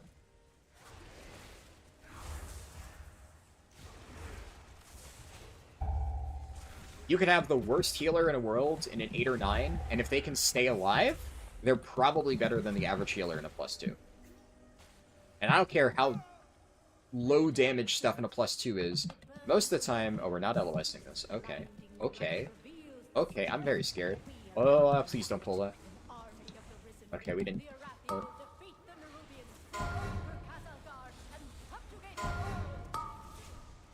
Corrected the wrong thing. No, such heresy. They defile the sacred flame by animating the dead. Did my stun didn't go off? We're gonna get this. My damage was kind of shit there, but I'll admit I kind of panicked and let Beast Leap draw. Twitch chat is all kinds of fucked up, is it? Looks fine on my end. What's fucked up about it? Shred of control. Oh, what the heck? Lag spike.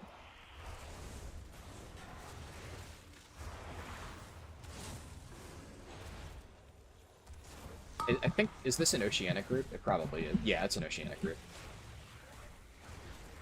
I wonder if that might have something to do with it.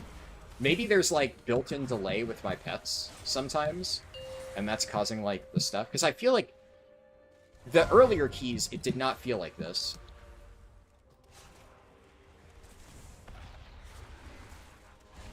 And now in the Oceanic key, I feel like I'm just sucking ass, but... It could be that even if it doesn't feel super unresponsive on my end, there's some delay with my pets, who knows. Your previous message was not displayed in chat. The one that I read?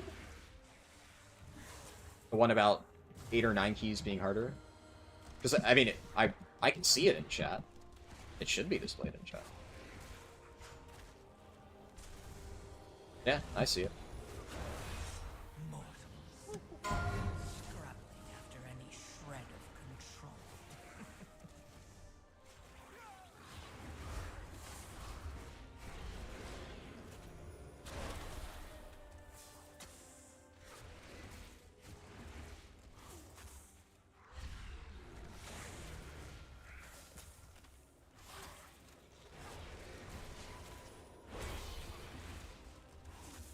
Foolish outsiders.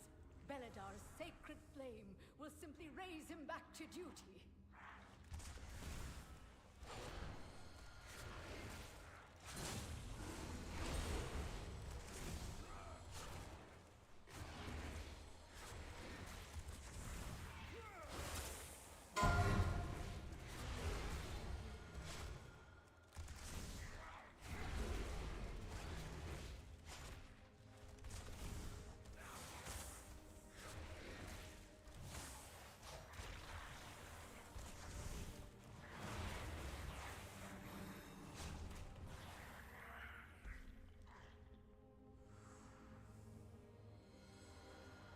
Sacred flame will cleanse your transgressions. Flames take you. My place is purified. 4, 3, 2, 1. Oh, what? You know what I could do? I could save, kill commands for the look away part if I have charges, like, saved up. Because I'm pretty sure I can cast that while looking away. Flames take you. My place is purified. 4, 3, 2, 1. Yep. I hold CDs here for intermission.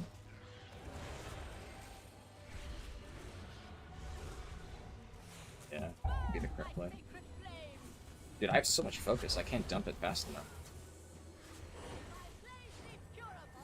He's about to phase, I'm gonna drop an explosive arrow on her. Ooh, nice, look at that. 2, 1.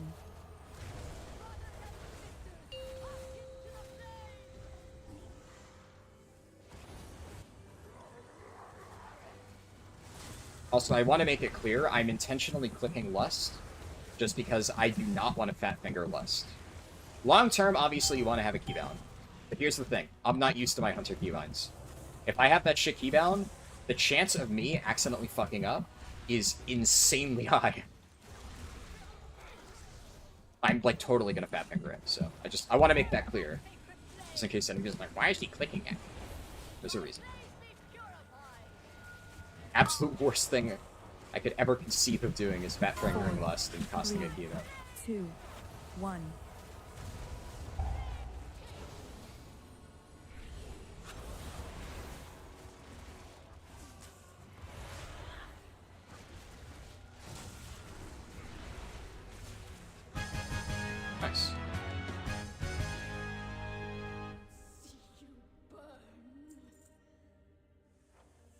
And, like, I don't feel I did too bad overall. Let's no longer steer our faith I think the towards destruction. fucking Rep Paladin actually just cranked his brain out.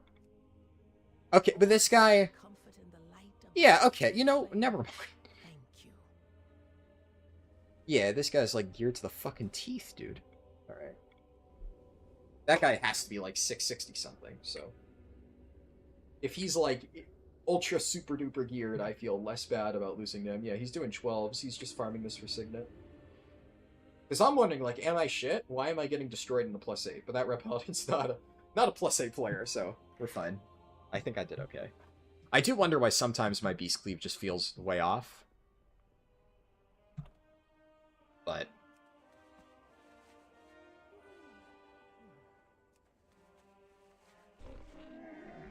I have many lucky doos you like.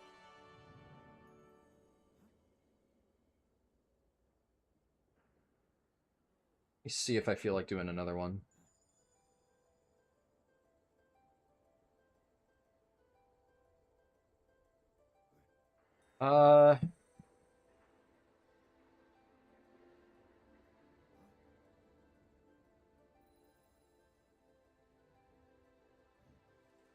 It's like, on one hand, like, I'm getting kind of tired. Oh, that was an 8. Yeah, that was the highest I've done. I'm getting a little bit tired. And it's like, if I do one more, then it's like, you know, you might as well do another, but I don't really feel like doing 2 more keys. I've been streaming for 7.5 hours. I think we call it here. I think that's solid progress. Obviously, I spent, like, probably half the stream yapping. But you know what? That's how a lot of these are going to be, and if you don't like it, you don't have to watch. Or you could just skip ahead in the recording to whenever I'm doing an actual key. I think, honestly, I'm very happy with, like, day 1 progress, because I feel like I'm doing pretty good. I think the main thing that I need to work on is I'm probably going to try Call of the Wild for tomorrow. Assuming I do keys tomorrow, maybe I don't, we'll see. If I think I'll do keys no matter what, but it's the difference between do I do a long stream or a short stream. I would be very surprised if I manage to finish this challenge tomorrow, though. Well, Hunter, that is. I feel like I could probably get a 10 done starting tomorrow, because I'm going to do some delves, like, off-stream. I'm going to go grab food. And then I'll probably knock out delves. I have to do the stupid Radiant Echo stuff. To get more copper key shards. But to knock that out, I can get a few more. If I'm lucky, I can get energy drink. Because honestly, this is one thing that really sucks. Playing with double on use is really annoying. And I think that having a passive trinket, even like a decent one, I think if I don't manage to get the energy drink, I might just rip the Mechanical Core Amplifier, because at the very least that is a very strong alternative, even if it is Veteran Track. I think that would be better than Funhouse Lens, but it's hard to say. And especially if I'm playing Call of the Wild, where all of it is about boosting my damage amp, like a second on use would have much less value. My on uses are probably significantly less valuable now with this build, the like no Call of the Wild, like burst CD one, than they would be. So I'd have to see. Fingers crossed I get it. If I don't, not the end of the world. And maybe I'll try to, like, pug a normal boss or two, just to see, but I probably would have to wait until, like, the afternoon to do that. If I have time, I'll see if I can get anything. But I think no matter what, before I do keys tomorrow, we're going to try Call of the Wild builds. I'm going to get mouse over macros so that I can do, like, my utility shit easier, because that's another big thing I need to work on. I started doing that, but it's so hard to use, like, Implosive Trap and stuff when I have to use the cursor. But if I just have mouse over, that'll make it so much easier. So I'll get that set up for, like, Binding Shot, Implosive Trap, Tar Trap, Freezing Trap, all that stuff. Flare 2 is another one. All that stuff I can get set up. And then, no matter what, before keys, I'm going to get 4-piece. Because I kind of held off a little bit, because I wanted to try and get more hero track items, and I did. I'm definitely going to catalyze the helmet because it has a socket, But then the question is, do I catalyze this because it's hero track, or do I catalyze this because gloves are considered to be a better slot? And this is high crit. This is high verse, which is not ideal.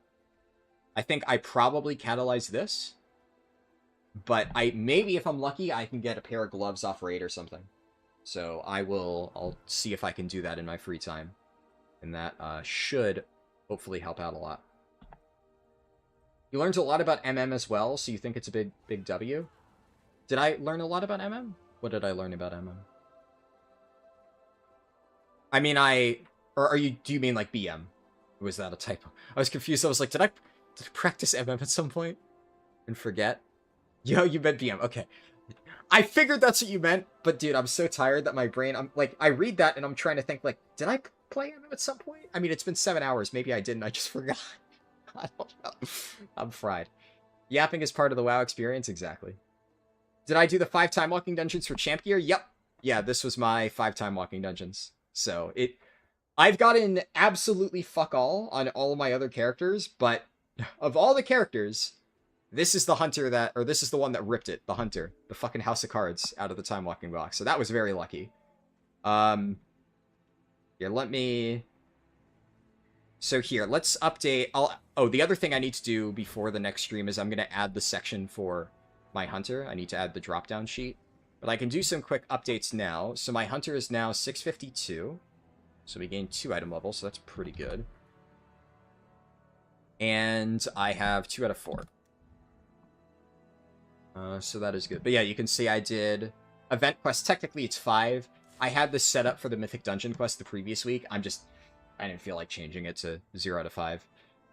So we're just doing this for the time walking quest. I'm still missing a few of them. So I got to do that at some point. Like, in addition to the hunter stuff, at some point tomorrow and Monday, I need to do the time walking quests on a bunch of my characters, ideally all of them. Anji and Middens are going to group up for delve stuff. Because this is main account, this is second account, so I can group up and do the delves together.